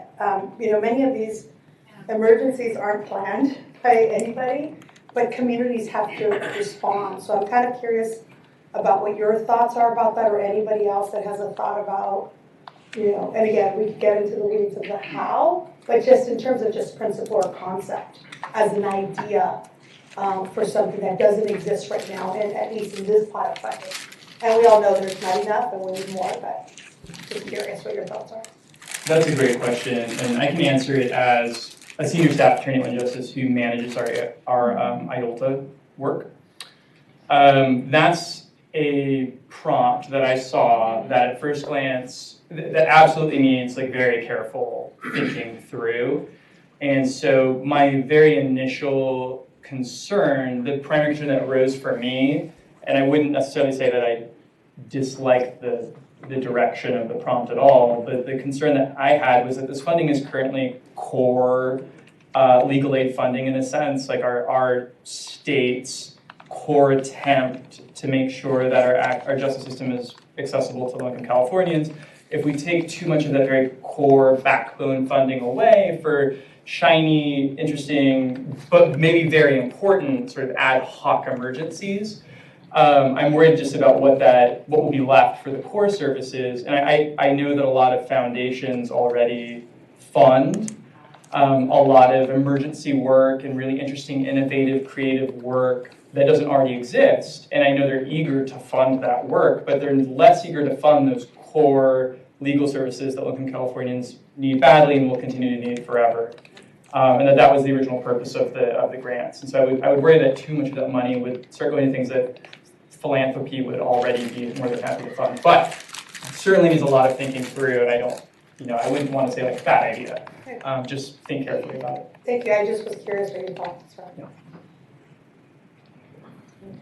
Selena? To respond to that point too, I think that after many of our disasters, we need legal services for low-income people, and we've been working with California OAS to see if legal services can be part of the services that they fund after a disaster. So that's work that we're doing that we think, state agencies can support this work. There's a lot of people that are impacted. And it doesn't necessarily have to be funding that's meant to provide, the core backbone services. We can look for other funding and do the best we can to open that up. And that's, I can't remember who made the recommendation earlier, but that the state bar should be more engaged in the efforts to open up other federal funding sources and state funding sources. That's where we think there's a lot of opportunity to increase services. Yeah. I just had a question. I thought your comment regarding the transition to a qualified expenditure basis was interesting. Don't the same arguments apply for the determination of the QLSP funding? And certainly the idea that there is an incentive, perhaps an incorrect incentive to drive up qualified expenditures in order to increase the legal services allocation, and the idea that there's competition because effectively each county has a set allocation, and the more programs that are approved within a county, the smaller each program's award is. So wondering if you could just speak to that issue. Yeah, so the question is, do the same policy considerations transfer to QLSPs? Mm-hmm. So yeah, the two that, and to be honest, I haven't quite thought through what the policy implications are on the field programs and whether the existing scheme is good public policy. It's just the scheme we have for the use of qualified expenditures for allocating funding to QLSPs. I would think that the same concerns would apply and to field programs as well. I think for field programs, one key difference, and I don't know how this resolves the question, is just that their services tend to be focused on particular counties versus the support centers are supposed to be providing services across the entire state, and that might change the analysis for like how the competition or the decrease in collaboration, makes, how that's relevant. But I suppose the same policy considerations would transfer over. Jim. Just a question for you on this issue of special, like the fires or going after the homeless or vets or something like that. What if we had a procedure in which we establish a baseline funding, like say, if you look at the graph here, 2008, which was pretty high, and that baseline funding is there and it is increased by cost of living. So that's allocated on the traditional program. But any funding above that then could be held in reserve for special programs. I mean, wouldn't something like that, one, preserve the stability and preserve the core, and two, give some flexibility, at least in fortunate times of rising interest, that it might actually create a pot of money that could be a little bit more flexible? That's a really interesting suggestion. My immediate impression of that is just that the need for additional core funding for legal aid is so great. I can't remember what the most recent statistic was, but it's something like California provides like less than $2 in legal aid funding per low-income Californian that qualifies for legal aid. Like the state of New York is like $20 or something per eligible New Yorker.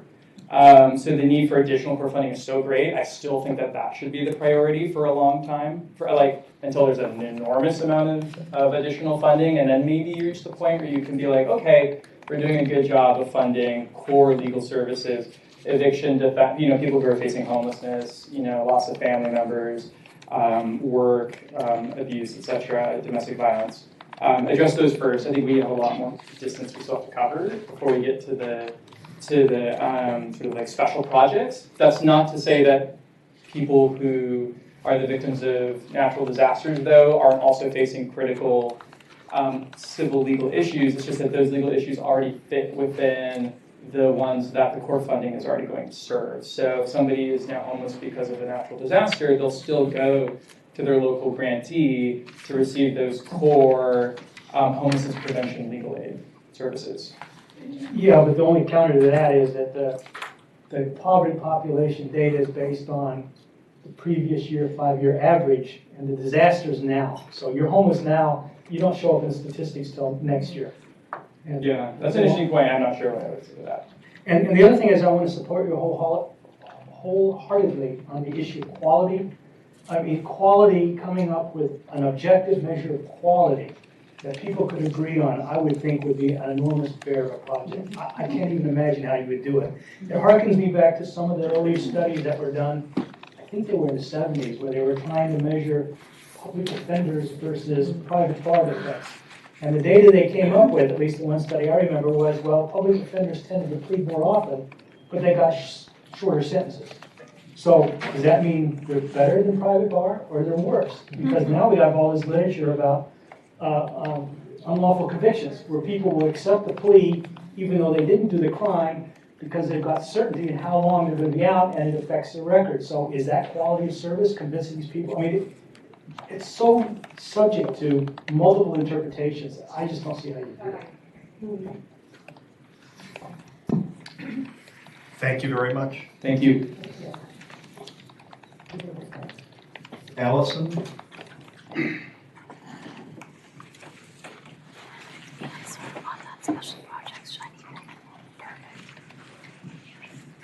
Hello, my name is Allison Canine. I'm a supervising attorney at the Emergent Legal Resource Center.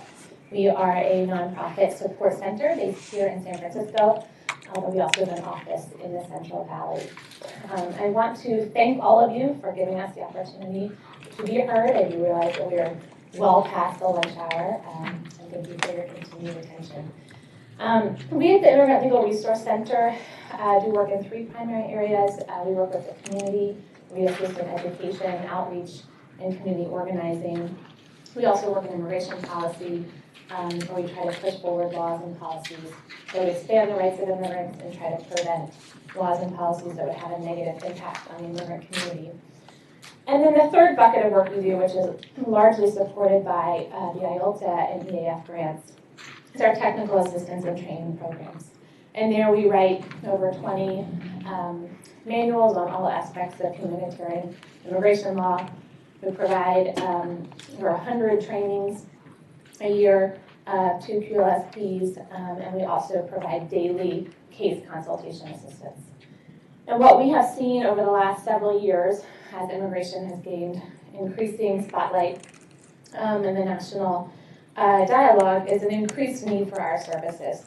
So just to give you some numbers, in 2015, we responded to over 1,000, so 1,049 requests, over 1,000 issues from QLSPs on immigration. We saw that jump to 1,481 in 2016.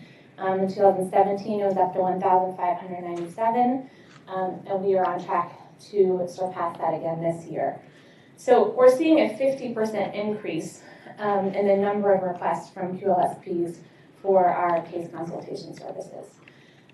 So when the question came up earlier, it was posed, what is the concern in the room? Our concern is that at a time when we're seeing a real increased need for our services, there is concern that this core funding is being called into question. So we also saw those prompts that were distributed on Friday that have been mentioned, and several did target support centers, and we do think that those merit more time and discussion, as was just mentioned in Chris's comments, before being able to dive in, because they bring up a lot of different issues that merit a lot more time. So what I'm saying echoes a lot of what has already been said. I just would urge folks at this table to proceed with caution and the time that it takes to really address these issues before changing anything. We think that reopening or reallocating these funds could have very dire consequences, not only on the organizations here in this room, but also for the communities we serve at a time of need. So thank you. Any questions? Thank you. Gloria? She left already. She had to go.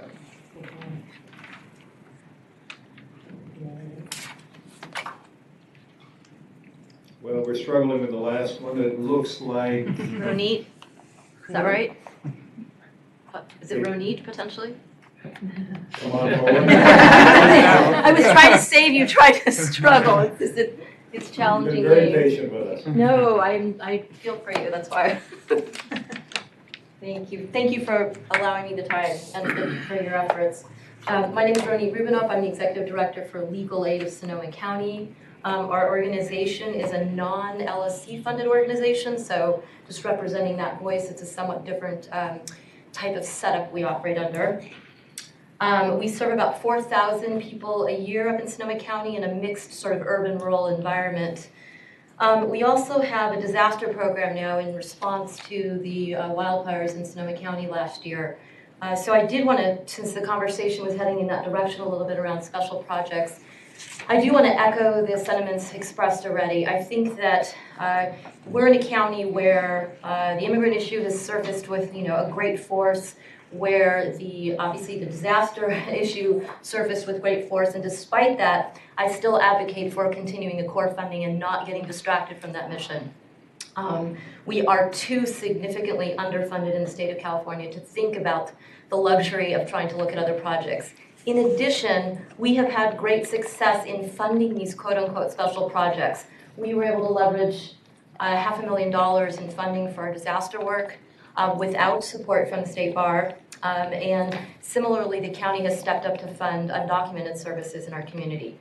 So I believe that in general, it is easier for us to attract program funding for special projects, believe it or not, than it is to attract funding for our core work. Here's another point. If I didn't have the core funding from the State Bar and my program was not solid because of it, I would have not been in a position to respond to that disaster. That core funding made the difference in my ability to leverage the other funding I received and to respond to the community's needs. So I want to talk about leverage for a minute. We receive roughly, let's say, $200,000 from the State Bar out of a $2 million budget. But if I did not have those $200,000, I would not be able to use the other $1.2 million. I'm not overstating that. That core money is what pays for my infrastructure. It pays for all the things that my other funders don't want to pay for, and it allows me to use all those other funds. It is also extremely important to have non-competitive sources of funding. We're in this vicious nonprofit environment, all of us. And all the other sources of funding we get, we have to compete for. And this one source of predictable, reliable funding makes, again, all those other sources come to life. I also think that having a competitive environment is not a good thing for the legal services sector. I think you're going to, by increasing that kind of competition potentially, you're going to cause friction in an environment where we're very collaborative right now. We're non-duplicative, we're very collaborative, and we're very, very efficient. And I think if you take that in a different direction, the outcome is not positive. I think that the bar does a great job. I want to echo, I don't want to leave without the staff hearing this. It does a great job with us providers. They're accessible, they're collaborative, it is a conversation. They've been very helpful to my program. We've grown from $350,000 to $2 million, and that transition has taken some effort, and the bar has been very good with us working through those transitions. We went through that disaster, and the bar was really supportive, so can't say enough about the staff. And I do agree with my colleagues that the application process as it stands now is one of the easiest I deal with. In terms of change, I think that the areas that have been highlighted are around data collection and having the state bar step up and have a collective voice for legal services and advocating for more funding is huge. And honestly, the most impactful thing that could be done. And there's so many ways for the state bar to do that that haven't been done currently. First of all, what about all us independent organizations investing in our own SROIs, our own social return on investment studies to prove our point to our funders? How inefficient is that? How much better would it be if the state bar got behind that program and helped us all pull together to have a really robust statewide impact study? And I know that's part of what the Reboot community was doing. I think that's absolutely the first step in that, is unifying our data collection. I was very, very glad to see the legal services sector step up to the challenge of doing a better job of telling our stories. And I think that the Reboot effort is all about that. Now that we have that process in place, though, using it to talk to the legislature and doing some return on investment studies at a statewide level and having a voice in that way could take this money and really, make an investment worth it. Just as an example, on the local level, I'm a single county program, a little bit unusual, but I've now leveraged 3/4 of my budget from local government. And I've done that because I have data that's good, and I talk about outcomes in a way that my county government listens to, and I think we are all looking at trying to do that same thing on a statewide level. So that's just one example of how that works. Thank you very much for your time. Question? Yeah, so I understand the importance of the core, and you work well with the staff, and you have stuff for the bar to do as far as advocacy. Nothing for me to do at all. If the core is all formula driven, what Has role do you left see the for conference. commission? Well, if it's not formula driven, is what I'm saying. If we change that and somehow make it a competitive grant making process like every other funding source we have to go for, I think that would be disruptive. No, So I'm advocating for remaining. I understand that argument. I'm just asking you, what do you see the role of the commission to do? If the money's distributed by formula, Well, and the staff works well with you all, right. what's the role? Yeah. I think there was an earlier comment this morning about the fact that just because in basic principle the formula is a good way to operate and because we get along with the staff, doesn't mean that we don't need an outside body that has this mixed disciplinary experience to keep an eye on what's going on. I really believe in the idea of these commissions that bring a variety of experience to the table. I think it's you're influencing the subtleties of how we all operate on a daily basis. And we need that oversight. It also lends credibility to the process. If we're all just internal and it's all of us who are just, writing the grants and providing the services and there's nobody from outside, I think we lose a certain amount of credibility. So I think it's very important. And your voice on a legislative level would be extremely important. Very powerful. I have a question about, first I really appreciate your comments. I thought they were super clear. Thank you. And I appreciate too, the point about the importance of the cooperating. But then, and I've been an ED of a smaller nonprofit. Yep. That I started from scratch, so I understand, the struggles of fundraising. But with that, I guess my question is around kind of a follow-up to Jim's somewhat, is, what do you think about how do we, maybe this is a better way to frame it, how do we create space in this particular pot of funding, which we all know is not enough, and we need to leverage local government, and some local governments are a little bit, nicer than other local governments. State government. State government, et cetera. But how do we create space for some new emerging organizations that are filling serious gaps in service needs in local communities? And again, I speak from my own perspective in San Diego. There's several organizations in different spaces where they're fairly new. I don't think so. I haven't looked it up. Think Dignity is doing some pretty amazing work around homelessness. There's new organizations that emerge sometimes that are not part of the 40-year-old organizations. Not to say that you all are not doing amazing work, but how do we create the space for smaller, new organizations that are filling some pretty significant needs, again, because the need is great. That not one organization can do it all, not two organizations can do it all. So I'm just wondering, and I don't know, maybe, I'm just wondering if there's any ideas, and maybe there isn't besides, let's go advocate to make the big old pie bigger. But at the local level, I do see you know, around like homelessness issues and even around immigration. Again, that there are some organizations that will only take certain cases because the funding tells them that that's all they can fund. And so what are the ways that we can create? I come from Sonoma County, and Sonoma County has a mixed blessing. We have one of the largest nonprofit sectors in the state. I can't even remember how many. I want to say like there are 5,000 nonprofits. Per capita, we have like the highest in the state. It's ridiculous. And I say it's ridiculous because it's not efficient.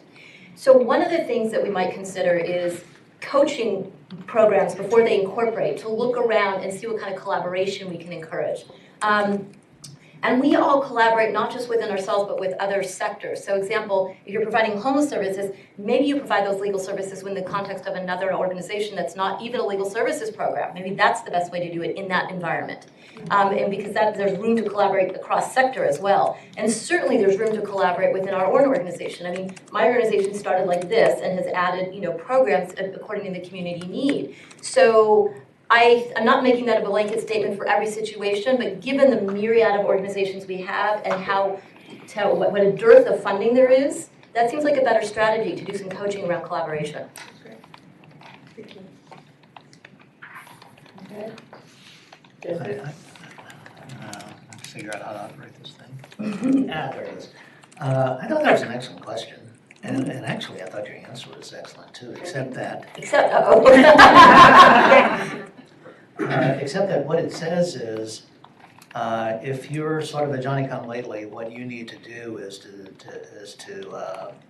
collaborate with an existing organization. Potentially, not necessarily. And that works fine for Sonoma County, but what? No, it doesn't, because we've got too many. It should. I thought the rest of your answer is it should work fine for Sonoma County.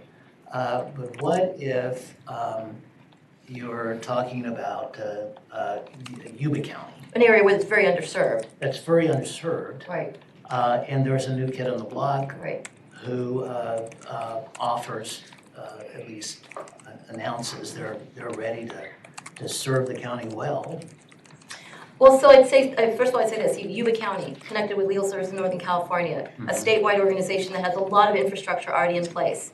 I wouldn't suggest that organization start up its own independent program in that county. I would suggest that they look to Legal Services in Northern California and try to help, expand in that way. So that would be, it's still a collaboration issue to me because it's much more efficient. Does that organization or that county need more funding? Yes, we have great underserved communities in our rural part of our state, right? I think I know the rest of that. More money. More money. We really do. Because it doesn't help to take away from Peter to pay Paul. It really doesn't help. Let's complicate the matter a little bit. And it's a disability rights organization in Yuba County. And there's non-legal services, just a disability rights organization? No, legal services. Oh, okay. Then what do you say to that group where there's not a disability rights organization in Yuba County? There are in Los Angeles and other places. What do you say to Do you want my answer on that one? Yuba County, we have a regional disability rights service center in Sonoma County that has offices in 3 counties, including the Northern District. And I would talk to Adam Brown and I would say, how can we expand from Lake County up to Yuba City in that area? I would honestly, that's what I would recommend. That's what I would do. I would use that existing expertise. What his funding sources are, he's got federal contracts, he can probably draw down more federal dollars and expand more to other So corners. the answer is going to always be, this is a little bit of devil's advocate stuff here now. Me too. But the answer is going to always be, you need to collaborate with the folks who are already there, who are already receiving grant funding. It's not an and/or because obviously I'm not answering the question for every possible permutation, but you're coming up with, well, what about this and this? And I think in every instance there's a better way to approach it. I honestly believe that. However, what you're basically saying is we need more dollars to be able to support areas where there's limited access. Even if we have more dollars to do that, though, don't we want to do it efficiently? And so what does that efficiency look like in an environment where there are limited dollars and expertise already exists? And it may or may not be right for Yuba, and Yeah, I would ask you another question, but then it gets into argument. Oh yeah, we don't need we that. can talk after. Yeah. I'm not making. I mean, obviously, what I'm saying is that's my first go-to. My first go-to is be practical about it, be efficient about it, look at what infrastructure already exists.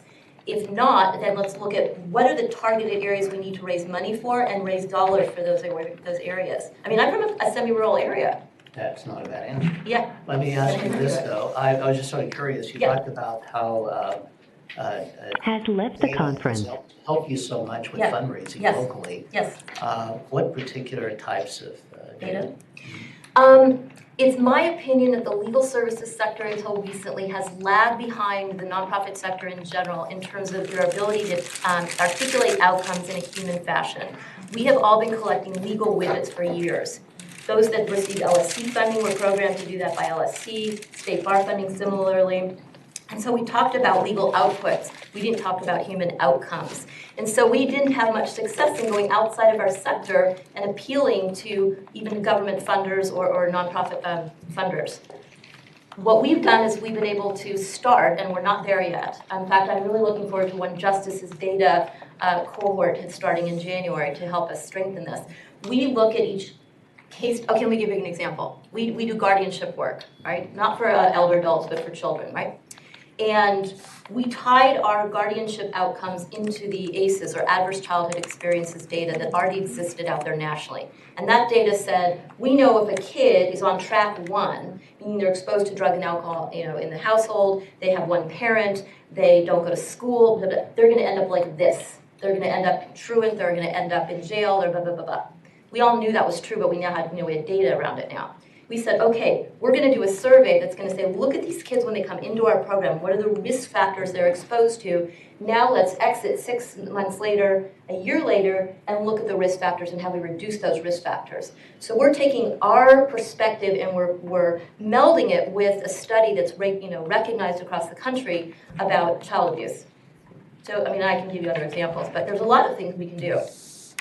Yeah. Thank you. Yeah. Okay. Your last answer Has left the conference. really resonates with me, and I've worked with a lot of nonprofits, but that about what are the human outcomes, which is huge. And when you're talking to people and you're trying to get funding, that resonates so much more than some of the numbers you can throw at them. And what is the human outcome? What you have this child here. What comes out over here after you've been with them for whatever X amount of time, or you've done X amount of things with them and their families? What comes out over here? Right. So I really liked your last comment was Thank you. And I think you can look at that on a systemic basis too. Like in our disaster work, we're looking at community stability. We care in Sonoma County about people staying in the county. That's a big issue. So we're asking people, is this help impacting your decision and ability to stay in the county? So you can look at it, at an individual level and on up. But I do want to give credit to the Reboot Committee, because the work of that committee is really setting us all on that path so that we're better equipped to produce those kinds of responses and outcomes. So the work is underway and really deserves credit. Thank you, Ron. I have a quick question around, in the legal services kind of sector, like who are the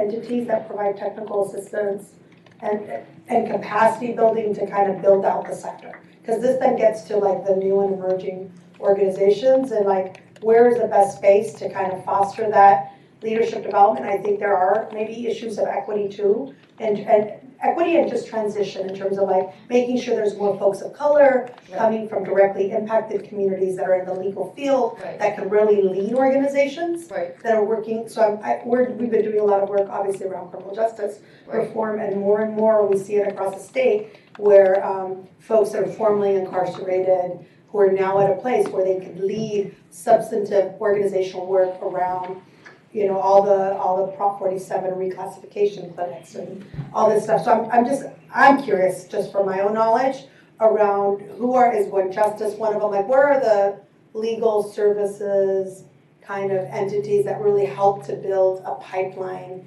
and an infrastructure to support the growth of the sector, but also like the diversity of the sector in terms of leadership?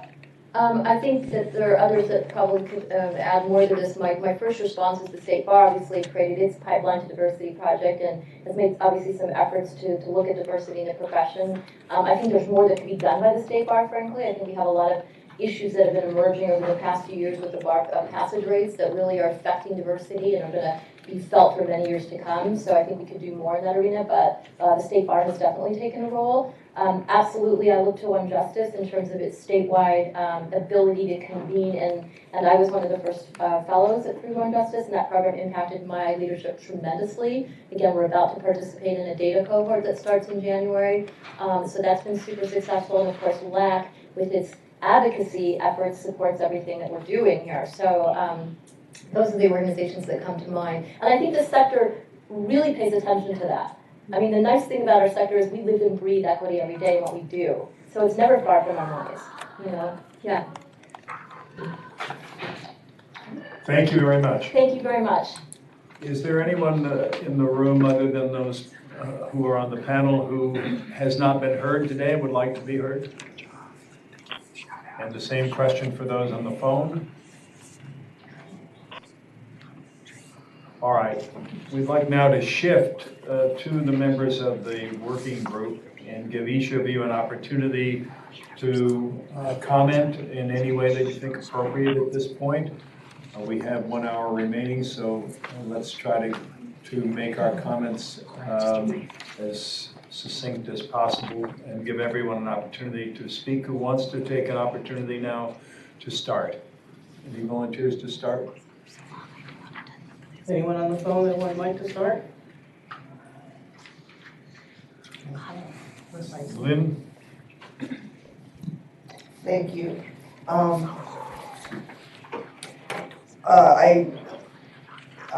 guess I just want to reiterate what we heard over and over again today, which I think is that many of these ideas are worthwhile or worth considering, but it's the community of legal services providers and support centers that should be working on how they should be considered. I mean, this group of experts who have done this for so long, over and over again, are telling us things that we don't know. And so it's not, if they are good ideas, they're certainly worth considering, even if they're not, but it should be the community that's doing that and not the State Bar. And I do agree, having worked at a support center for a couple of decades, that it is very scary opening up a statutory scheme. And I would hope that before that is done, we all take more than 5 minutes to, or 5 meetings to decide whether that should be done. There was one,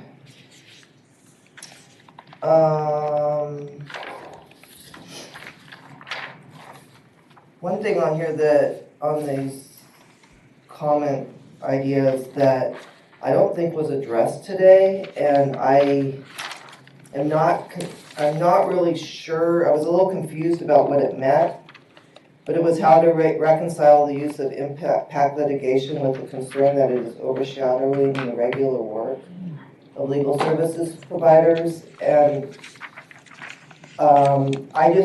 it's not. And I just want to make sure that we're clear that how impact litigation opens up more opportunities for providing more services to clients. And I'll just give you an example of a latest case that just is happening in our office. We had the General Relief Program is the program of last resort for people that are extremely poor and don't have access to any other benefits.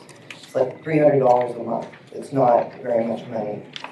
But we had seen 1 or 2 clients that came in because the county was making an illegal determination that they were not qualified, and there's a statutory scheme they have to follow. And after our staff attorney, one of our staff attorneys was going to the second administrative hearing, I said, this is starting to be a problem. We're going to start seeing more and more people coming in. So we called the support center. We asked them if they would help, because we didn't have the resources to do an entire big case. They said they would. That case will probably take maybe 25, 30 hours on our part, and maybe a little bit more on the support center's part. But what we did by doing that was, instead of doing another 100 administrative hearings, we fix the problem locally so that, 100 more people will get served now, because we're not using our resources in a way that we don't, that is basically insufficient. And that's an example of how I view impact litigation and how it's supposed to work and how I think it does work, and how the legal services providers working with the support centers can free up more time to serve more clients. So that was the wrong point I wanted to make. You just want to go around the room?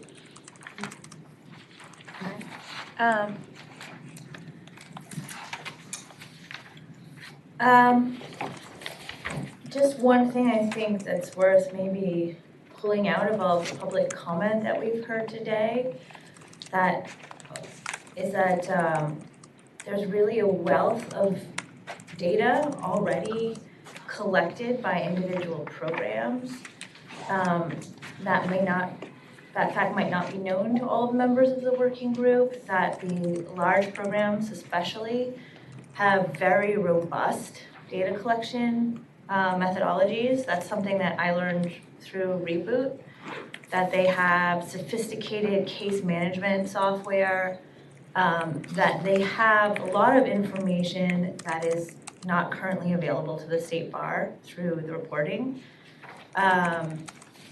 And so I think that any discussion about how to best target potential disparities, whether racial or other categories, for instance, people with disabilities was mentioned today, the bar should really take advantage to the extent possible of the information that programs have been collecting individually.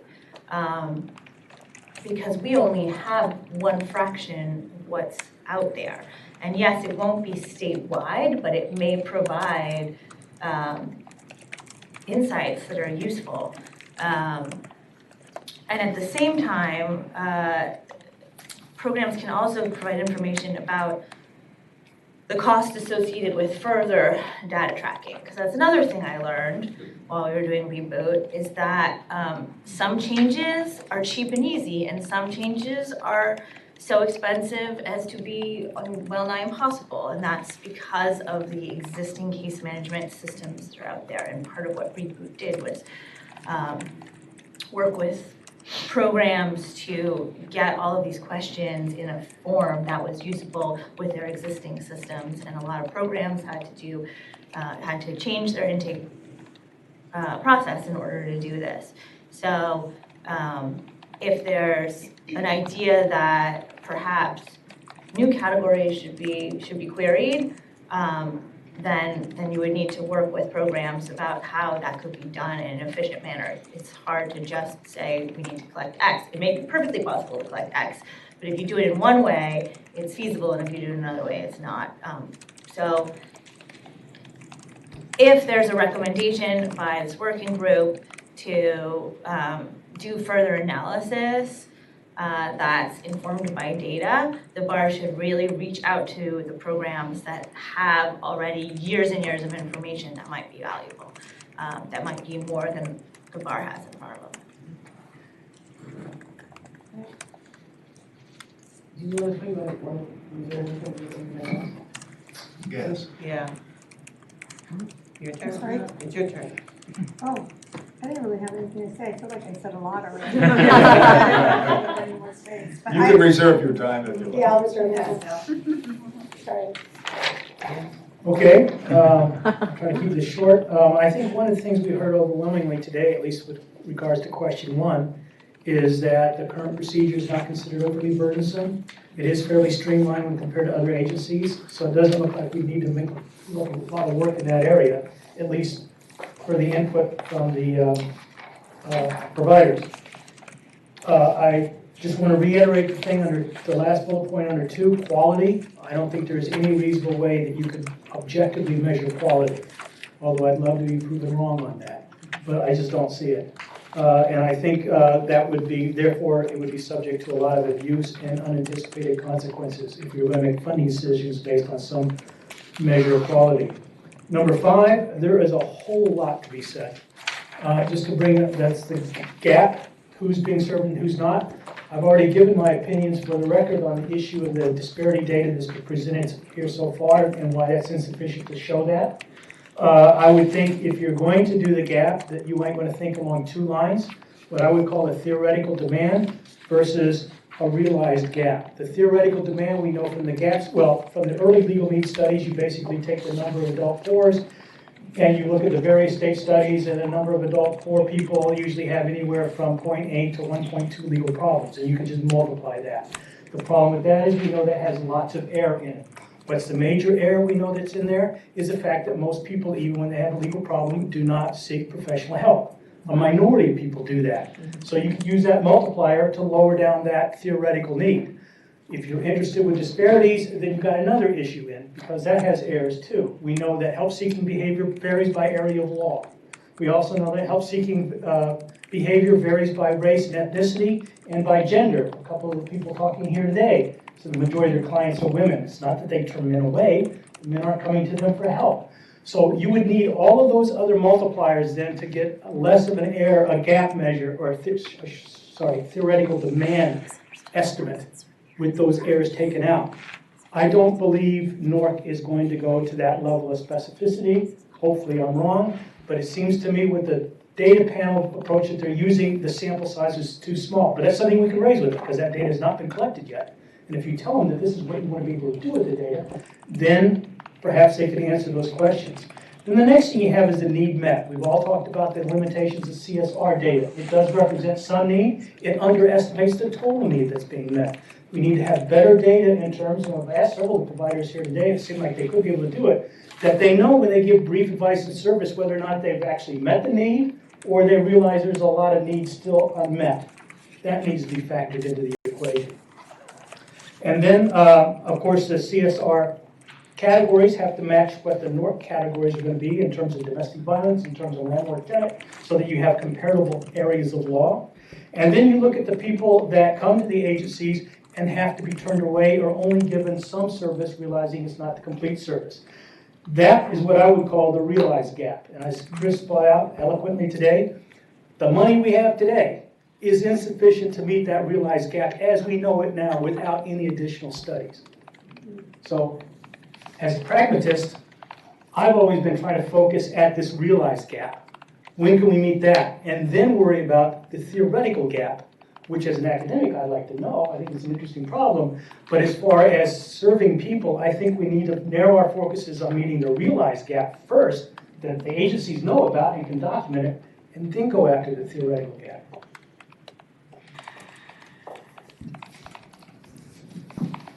This is Selena for the benefit of those on the phone. I have just a few things to add on. I wanted to first just reiterate concerns about the danger of opening up the statute. We've defended the IELTS statute up to the Supreme Court. And I worry about if we open up the statute too broadly for a number of different changes that we then risk saying like, oh, this is a brand new statute, it gets to be relitigated. But perhaps if there were 1 or 2 very small changes that weren't considered too substantive in nature, perhaps we could still say it's substantially the same statute. So I love Norma's idea of looking to see what we can change with regulation, with rules that actually would impact a change to the statute. Another thing I wanted to raise is new programs can get IELTS funding. I know that you've, again, Norma, asking if, if brand new programs could get funding and how can we carve out space for them to get funding in the future. And programs get new funding all the time. A few programs today say that they're relatively new to the IELTS community, but I can think of almost 10 that have gotten funding in the past 5 or 6 years that are new to the IELTS community or new programs in general. I think that the bar rightfully wants to have an established program, have audited financials. It can't be a brand new incubator, but there are incubator type projects out there that could get funding in the future. So I think that there is the ability to get newly funded programs IELTS funding. It just may take a couple of years. And then Jim, earlier you used the term carving out funds that could be more flexible, and I think that most in the IELTS community, disaster funds or whatever, I think most programs would say that their IELTS funding actually is flexible.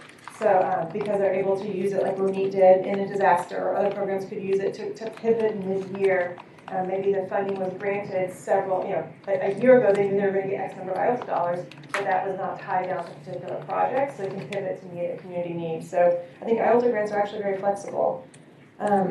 And I was concerned generally with a lot of these, just seem like they could potentially divide large programs versus small programs, or older programs versus newer programs, or rural versus urban. And I know that our community works really well together, and I think that's reflected in the comments, where programs say, actually, this would benefit my program really well, but we are opposed to it because it would actually weaken the whole community. And I thought that was really powerful, that programs are willing to say that I would financially benefit, but I still oppose this. And you don't see that in a lot of other sectors. So these programs actually do work together in a really collaborative way.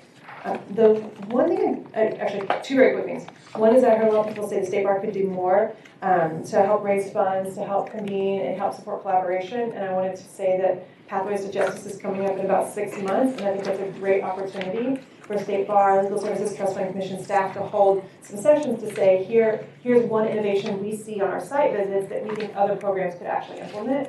And I know that happens informally on site visits all the time for monitoring visits, where they say, oh, this program's doing X, Y, Z, you could talk to them. But I think our big Pathways to Justice conference would be a great opportunity to kind of, I guess, duplicate that even larger. And again, on the Trust Fund Commission staff, we were talking earlier today about ways that programs can save administrative time by e-signature or realigning of the grant year, all the things that Trust Fund Commission staff have done to make the IELTS communities admin lives easier. But I actually would love to hear from you at a future meeting the things that you think would actually help make your administrative burden less. I know you said also e-signature helps you because you don't have to scan in every single document. But I'm sure that ideas have come up in staff meetings where you say, oh, if we actually had this tech tool, this would reduce by 40 staff hours the thing that we have to do right now. Because if we are going to engage in some ways of changing administrative costs without changing the regulations, I just would love to hear from what I consider the experts on that.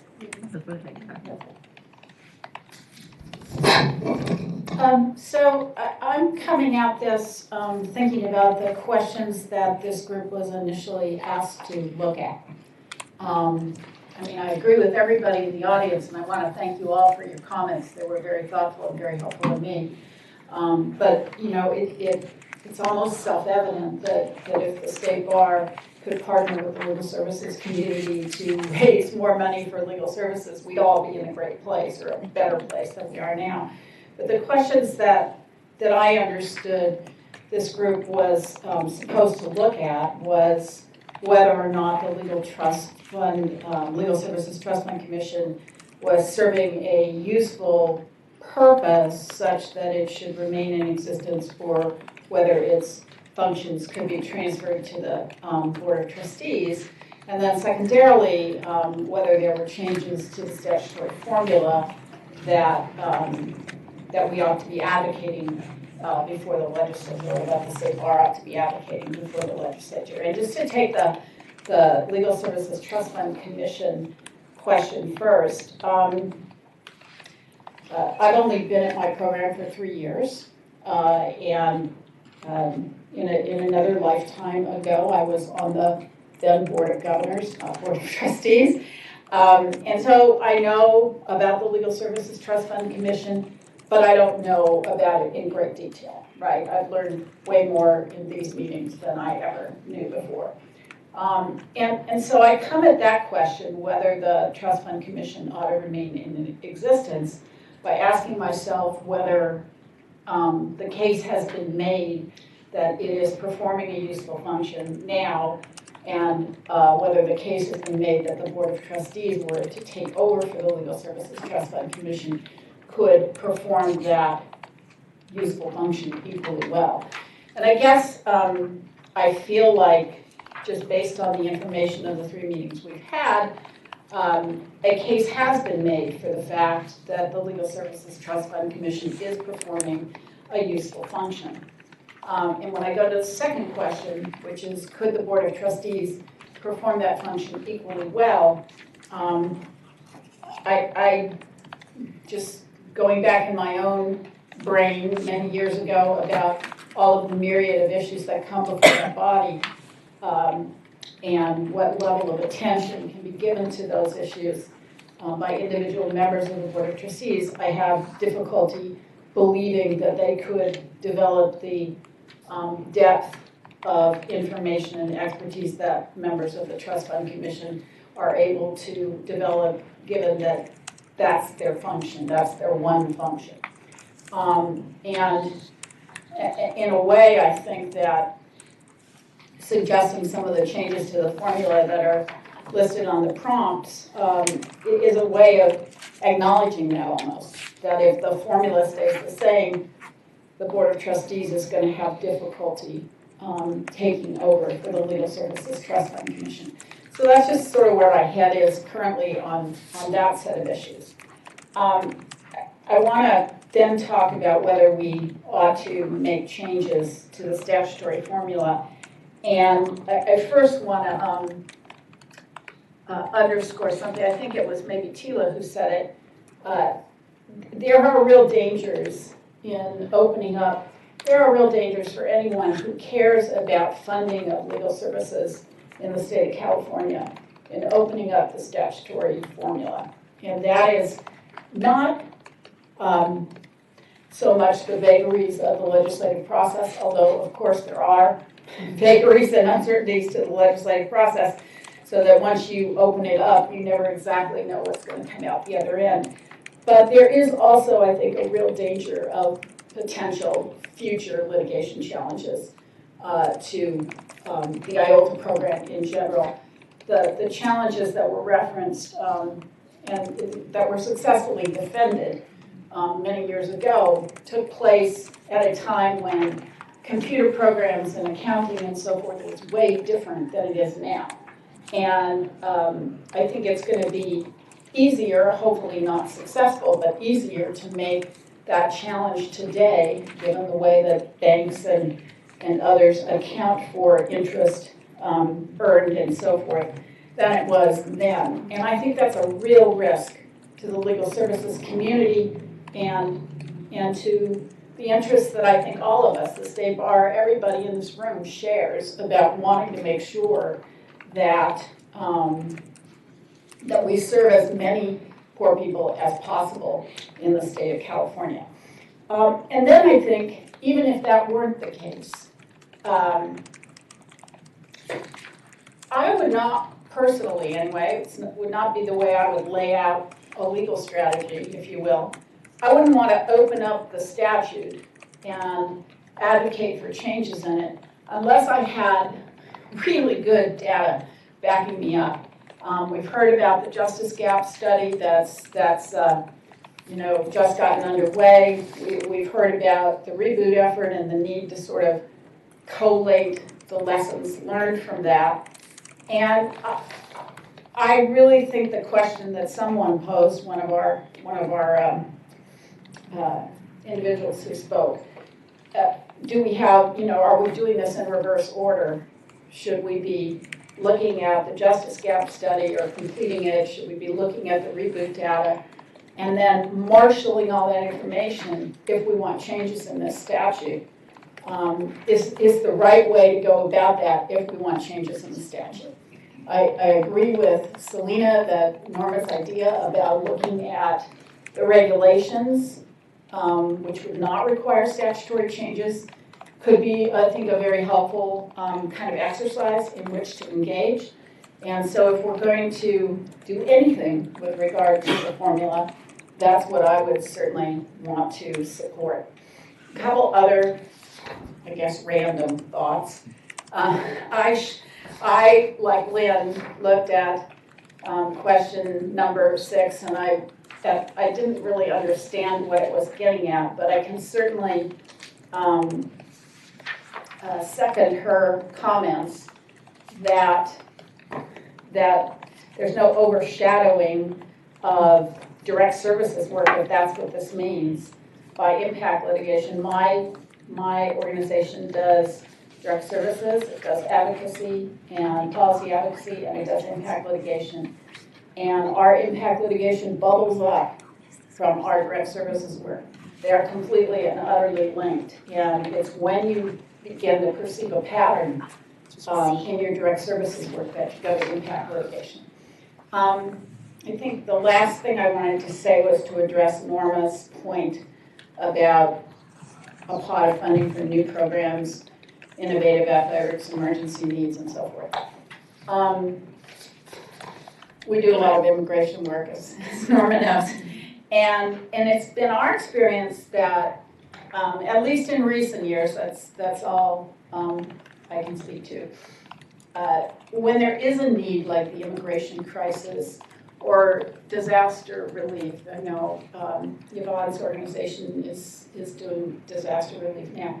There are pots of money available for that. So the state of California has stepped up big time in terms of funding immigration work. Our county and some foundations joined forces and stepped up big time.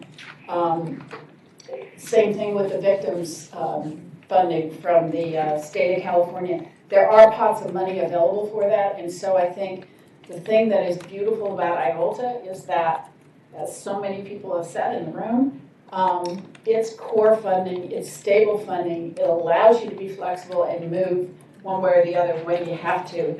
And much as we all need to address these new needs that pop up, all the time, I would not favor changing the formula for that purpose.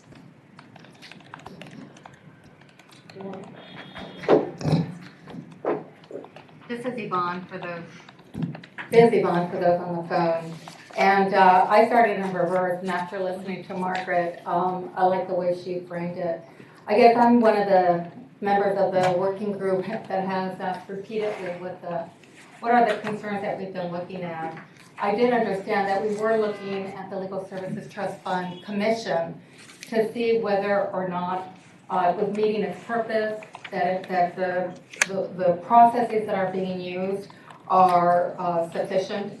And I do think that what has been testified to over and over, both from input from community and grantees and non-grantees and members of this board, the working group, is that they are the experts. The Legal Services Trust Fund Commission are the experts. A significant amount of expertise on that commission that provides significant support to the state bar. My understanding is that expertise does not lie with the Board of Trustees or any other entity within the state bar. So I do think that that question has been answered. I do think, and I'll leave the formula to the end, I think that there are some points that have been highlighted over and over by the testimony presented in these meetings, and that is that, first of all, that the statute is that we're serving the core services that it was meant to, and that it is addressing the populations identified in the statute. That the core services funding that the state bar provides provides a stability of funding. Not only that, but Renee testified to the fact that it has helped her leverage raising over $1 million, and without it, she could not have done that. So I do think that there's been a significant amount of testimony that that the monies are serving the core services and it's providing a stability of funding. I'd like to address also the data. I think it's been clear, and given that I'm a grantee and I oversee reporting, I do not think we have complete data in order to determine who's being served and who not. And so we need to do that. There's been testimony that the reboot committee efforts should continue. I would agree with that because I do think it was a very strong collaborative effort to identify what data is needed and how best to improve the data gathering to collect the information that not only the Legal Services Trust Fund Commission should have, but the state bar as a whole. I think that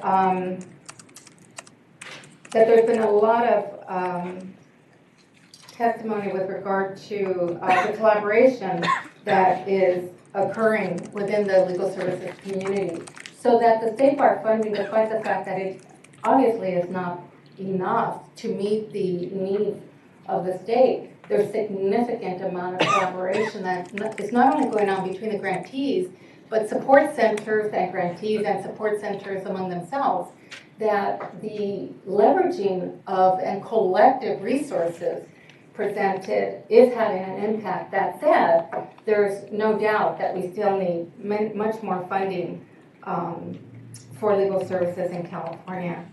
I think that the justice gap is another big detail.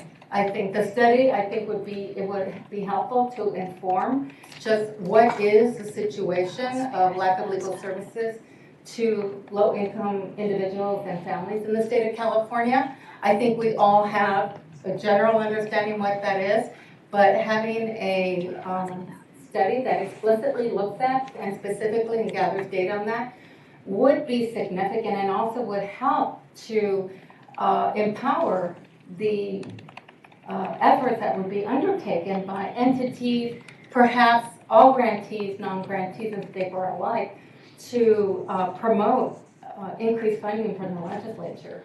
I think comparing New York to California, we are really way behind in providing enough funding to serve the needs of the poor. Going to the IOTA formula, I'm still not sure that that is what we've been asked to do. I don't think there's been enough information or data or evidence provided to even warrant it. I think there's been more testimony from grantees, non-grantees, and the community at large indicating the risk of losing money to poor people in California for legal services if that formula was opened. And I do think I support the comments that Margaret made, and I don't want to repeat them. I do think that the space for the State Bar to collaborate with the legal service community to increase funding is really strong. Not only that, I think that we would have a very successful effort in increasing that funding if we were to undertake that effort. I think Selena's comment about Pathways to Justice is excellent. Actually, it's a great idea. I didn't even think of it. But that would be an excellent opportunity for a collaboration among our organizations and the State Bar to undertake in promoting funding for the poor of California. So I'll stop there. I think that covered most of my thoughts. Yeah, I'll stop there. Well, I would like to thank all of the speakers today, as it's been incredibly informative, and I'm proud to be a resident of California, seeing the amazing work you all are doing, and it's clear that there just isn't enough funding. I am here as a liaison to the court. I'm not speaking on behalf of the court right now because the court hasn't been asked to really render an opinion on any of the topics we've talked about so far. So all of my comments, I just want to be clear to everyone that these are just the comments of a single observer. I don't envy your task. I'm not a voting member of this task force, so to try to formulate some recommendations based on the wide array of topics that we've tried to cover here in a short period of time is difficult. I think I can read a room. It's clear that this group probably is not going to recommend immediate legislative changes to the formula because there are just too many questions. There's risk of unintended consequences of doing that and risk of undermining the important work of these organizations rather than improving their ability to provide services to the poor. That said, I think that there have been some questions raised that may warrant further study around the formula. We haven't spent much time, and it's mostly because we've been hearing from mostly grantees today, of talking about the governance issues between the board and the commission. And I think that probably deserves further discussion at some point. One of the things in the first meeting that we talked about was that the statute and the State Bar rules at times might conflict with one another, or that the rules, or even the eligibility guidelines that are promulgated by the commission itself, there may be a lot of room for interpretation. And I think this is not an easy question either, as to whether or not any of those, obviously we've talked about the statute, the rules and the eligibility guidelines might need to be tweaked, because that is something that is really under the purview of the board. The commission is a sub-entity of the board. And one thing that may be helpful, I think, especially for the grantees here, is that the impetus around this stakeholder group is part of a larger effort that the State Bar has undertaken to review all of its sub-entities, over 40 sub-entities. And it's a part of a larger effort to redefine and really focus the State Bar on its mission, which has been also more clearly defined to include access to justice issues. So I think that that's one of the reasons the board has asked the stakeholder group to look at some of these questions. And I think it is an ongoing process and dialogue. It would be helpful to find ways in which the board and the commission can work more collaboratively together. The Pathways to Justice idea is a good one, because I think the board is uniquely qualified and positioned to do a lot of this work in terms of trying to help increase funding. But they also have an obligation to look at some of these criteria that are set forth in the State Bar rules. Those are the board's rules. They don't come to the court for approval. And it's the board that has interpreted the statute at that point. So for instance, I think the 75% of qualified expenditures, that comes from the State Bar rules. That's something that was created as a presumption for qualification. That is something that not only can be opened by the board, but changed by the board if it chooses to do so. I don't know what the answer to that question is, whether that's set at the right level, but it seems to me that there needs to be a considered process of going through that body of authority for the commission and make sure that they are focused on the mission as set forth in the statute. If you want to go to the legislature, you really have to have a clear idea of what you're asking for. And I don't believe the board is going to get that from us, because I don't think we have a clear idea in this room. And that's fine. I think that's fine. I think this is a good initial step in a lot of ways. I think there still are some concrete proposals that can be put forth to the board around ways in which they can become more involved, beyond just having a board liaison sit in the commission, something a little bit more formalized in terms of reporting. When it comes to part of the Appendix I review for the State Bar is to look at each of these sub-entities and see, are they playing a policy making role as well as an administrative role? And can that be separated out and brought back to the board in some way that they can exercise oversight to increase accountability, transparency as a regulatory agency? And for instance, I think with the bank grants, that there was a decision made by the commission to distribute that money through the formula. I don't think that was required under those grants. The issue wasn't brought to the board ahead of time to decide. The decision was made, and then I think the board became aware of it afterwards. I may be wrong about that, but that to me is just a symptom of a larger issue, which is the commission having a clear idea, oh, this is something we need to bring to the board. This is out of our purview. We don't have instructions on this kind of thing. We may never see another bank grant like that, but that's a type of issue, I think, that needs to be clearly delineated so that the commission and the board has a clear idea of who is responsible for this. Because ultimately, the board is responsible for everything. And under the statute, the board is responsible for this program. And we may say that they haven't historically over time exercised enough oversight over the commission. That may or may not be true. The board changes on a regular basis too. So we can't look back 5 years and say, well, the board wasn't providing proper oversight 5 years ago. Well, we have a different board now. And we're in the middle of a different process right now. So I don't know where that leaves me in terms of trying to provide any guidance.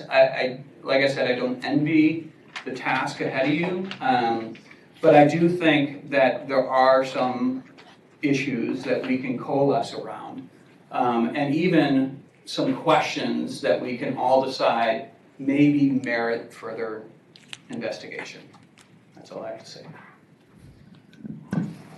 Okay, let me see here. Well, I don't have a lot to say. I don't think I can provide any guidance either, so Greg, you and I are in the same position.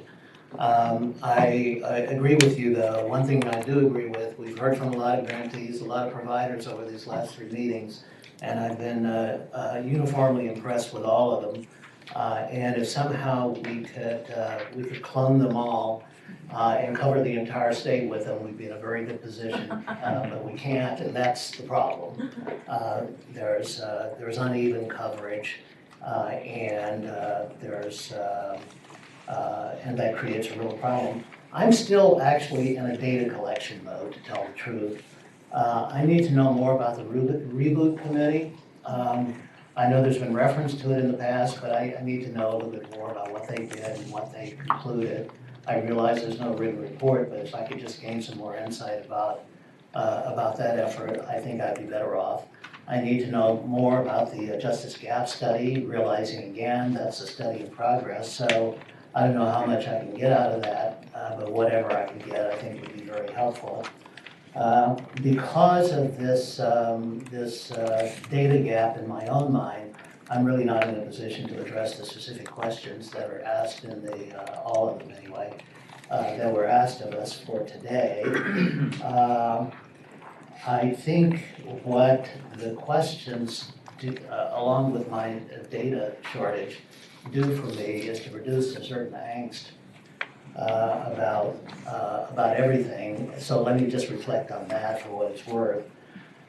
It really does bother me, quite frankly, and it bothered me from the outset, that the same, and I know this will not be comfort to the excellent providers who've spoken and that I've been so complimentary of, but it does bother me that that's the same group of providers that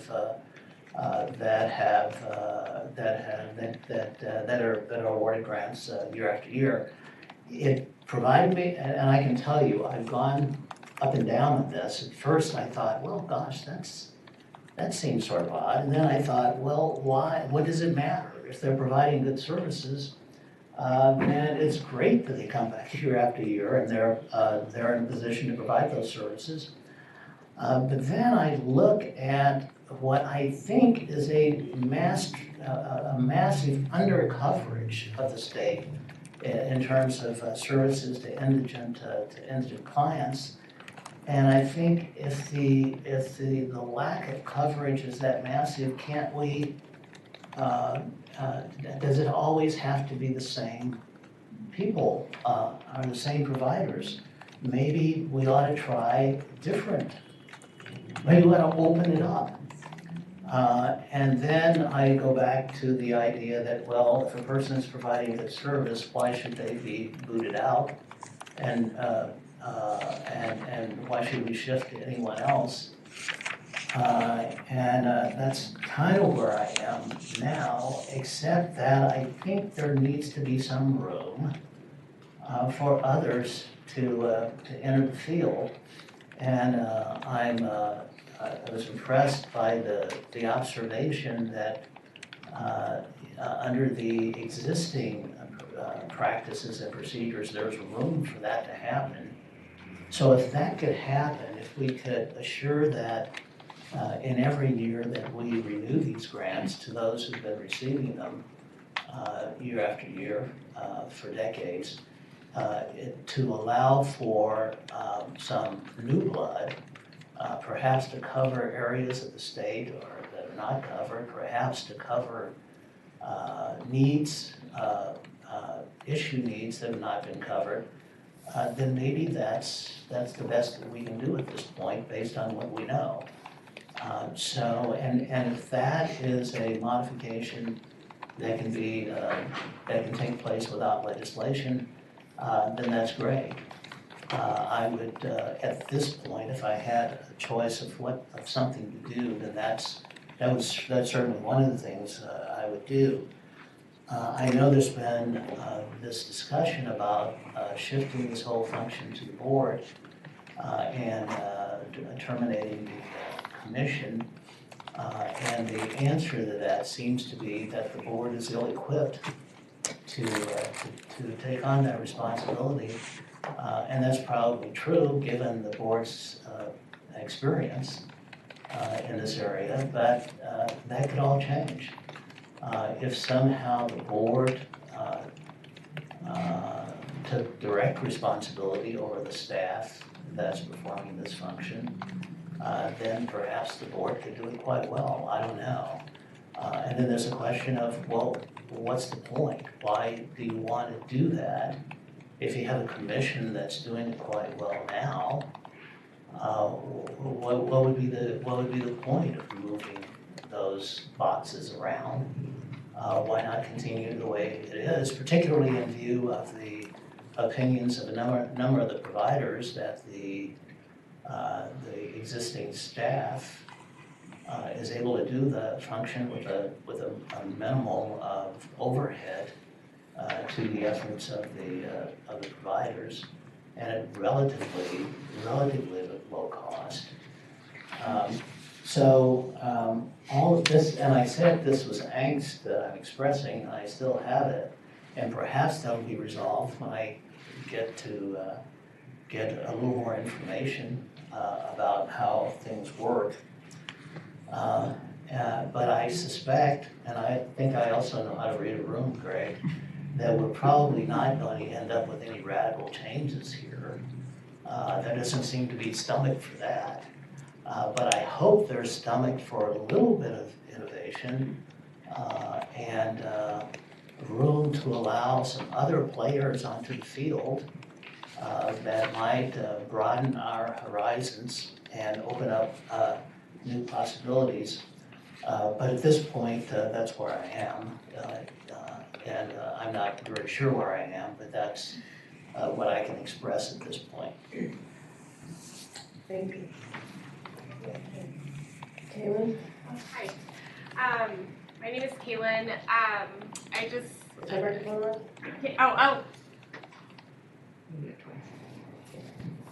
Is that better? Sorry.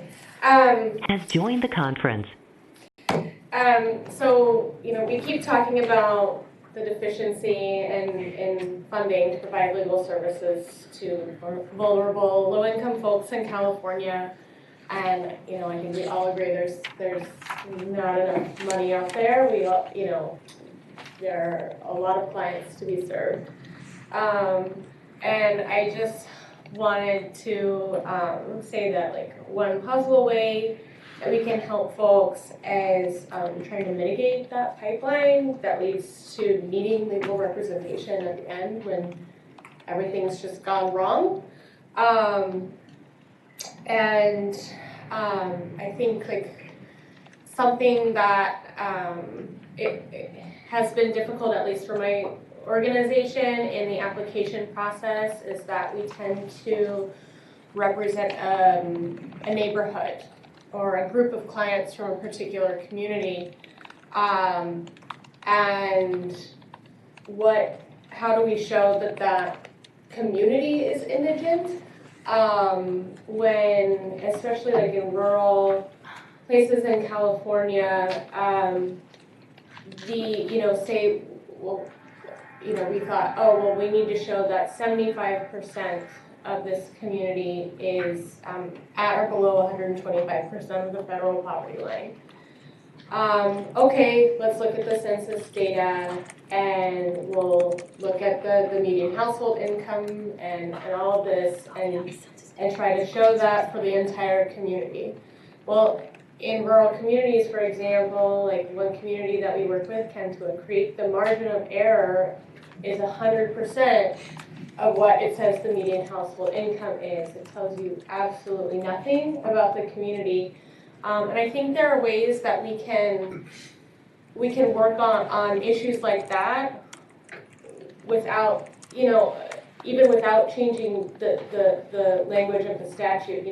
We still say indigent, but what does that mean? What does client mean? And then also, like I was saying earlier, trying to mitigate some of the results, and that would hopefully allow legal services to have fewer clients because there's less of a need.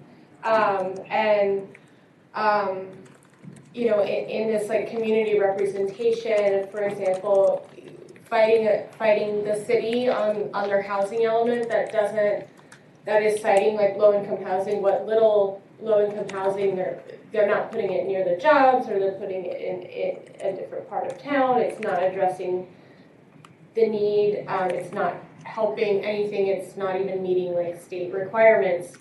Where does that like lawsuit or even policy advocacy like fall into this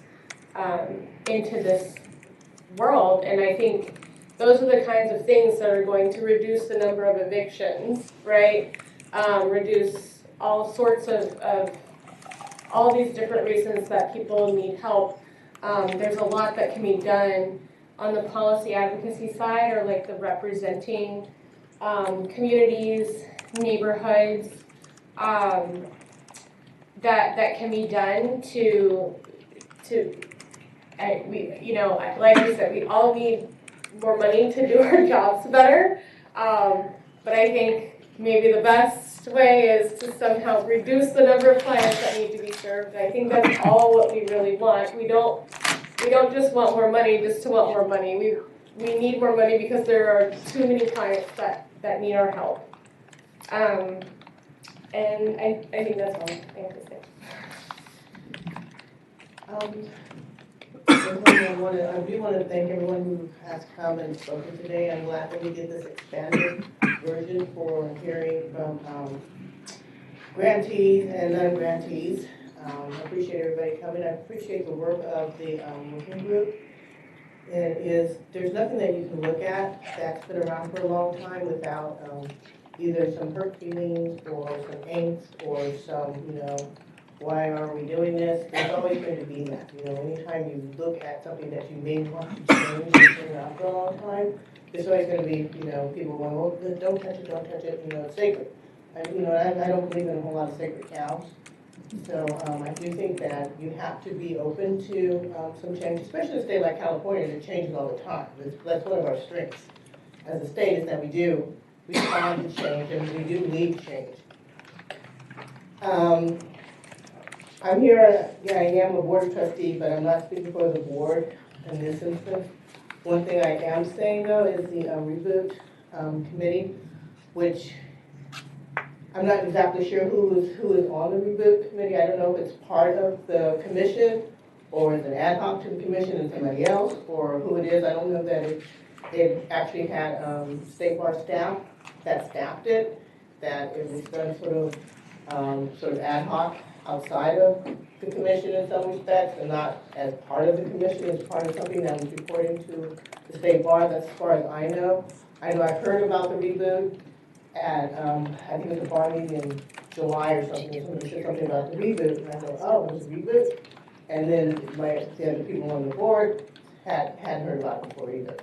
And that's part of the governance issue, is that nobody on the board, you know, board of trustees hadn't even heard that there was a reboot going on, and it's like, well, where did that come from? And how come we don't know? And I think that's part of why we're here now, is that really if we had been fully in the loop and working together, maybe we wouldn't even be here now. And that, I think that's part of the governance issue, is that there hasn't been that collaboration, there hasn't been that information, you know, passing back and forth that should have happened. Why it didn't happen, I don't know. And, you know, all I can say is, I'm hoping it can happen now. That's one of the things going forward, that we do work more together, that we do kind of know what we're doing, what the commission is doing, because ultimately at the end of the day, the trustees are responsible. The legislature's not going to look and say, well, what's your commission doing? No, what did you do? As far as they're concerned, it is the board of trustees, not the commission. That's who will take the blame. So, good conversation. I think good knowledge. I think most people have said that they've learned something that they didn't know. And I think that's always good when you have these kinds of discussions, is that everybody comes away with something that they didn't really know before, and that it's probably good to know. I know it has been for me. It's been very educational for me. So I want to thank everyone. I know that I think Rich has some things he wants to say. I'll be brief. I had a shot at the beginning. let's see. I think it's pretty clear that we need more time to study. We've got 2 more meetings, one scheduled for the 19th of this month and one that will be scheduled in January. You will be contacted about your availability, and we'll do a survey and figure out a date that works for all of us, if at all possible. Brad Seligman couldn't be here today, and he was sorely missed. He's a voice of great experience, and I hope that all of you will be able to attend. My view of what's going on here is in part exemplary of the fact that this is not a top-down process.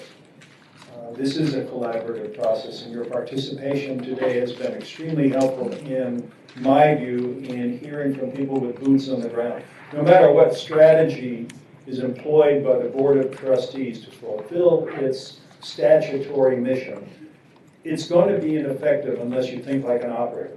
And you've enabled us to see through the window of what it means to operate with the funds provided through IOTA. It's the only way we can be effective is to understand how that works from your perspective. So I really appreciate what happened today.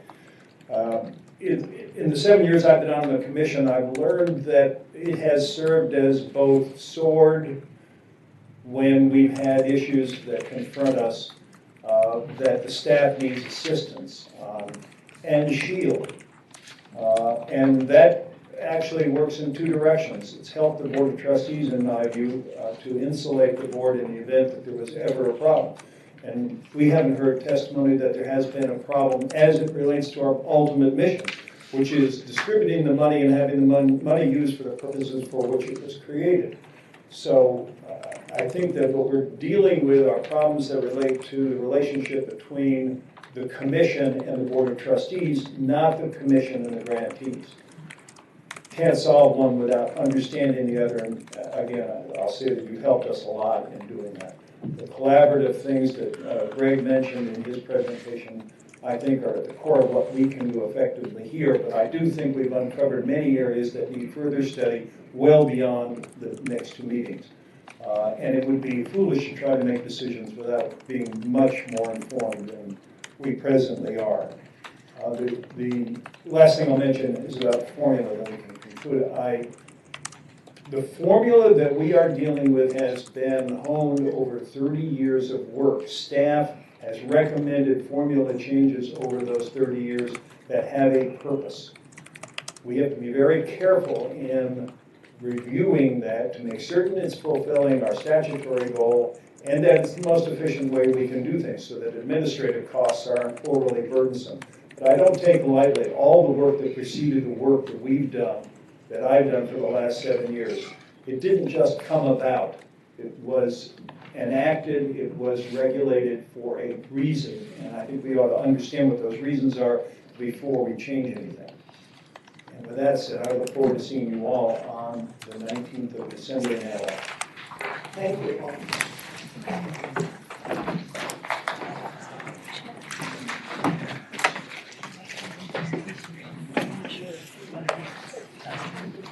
Has left the conference. Thank you, especially since she did like the first draft of the comments. I just refined them a bit. So most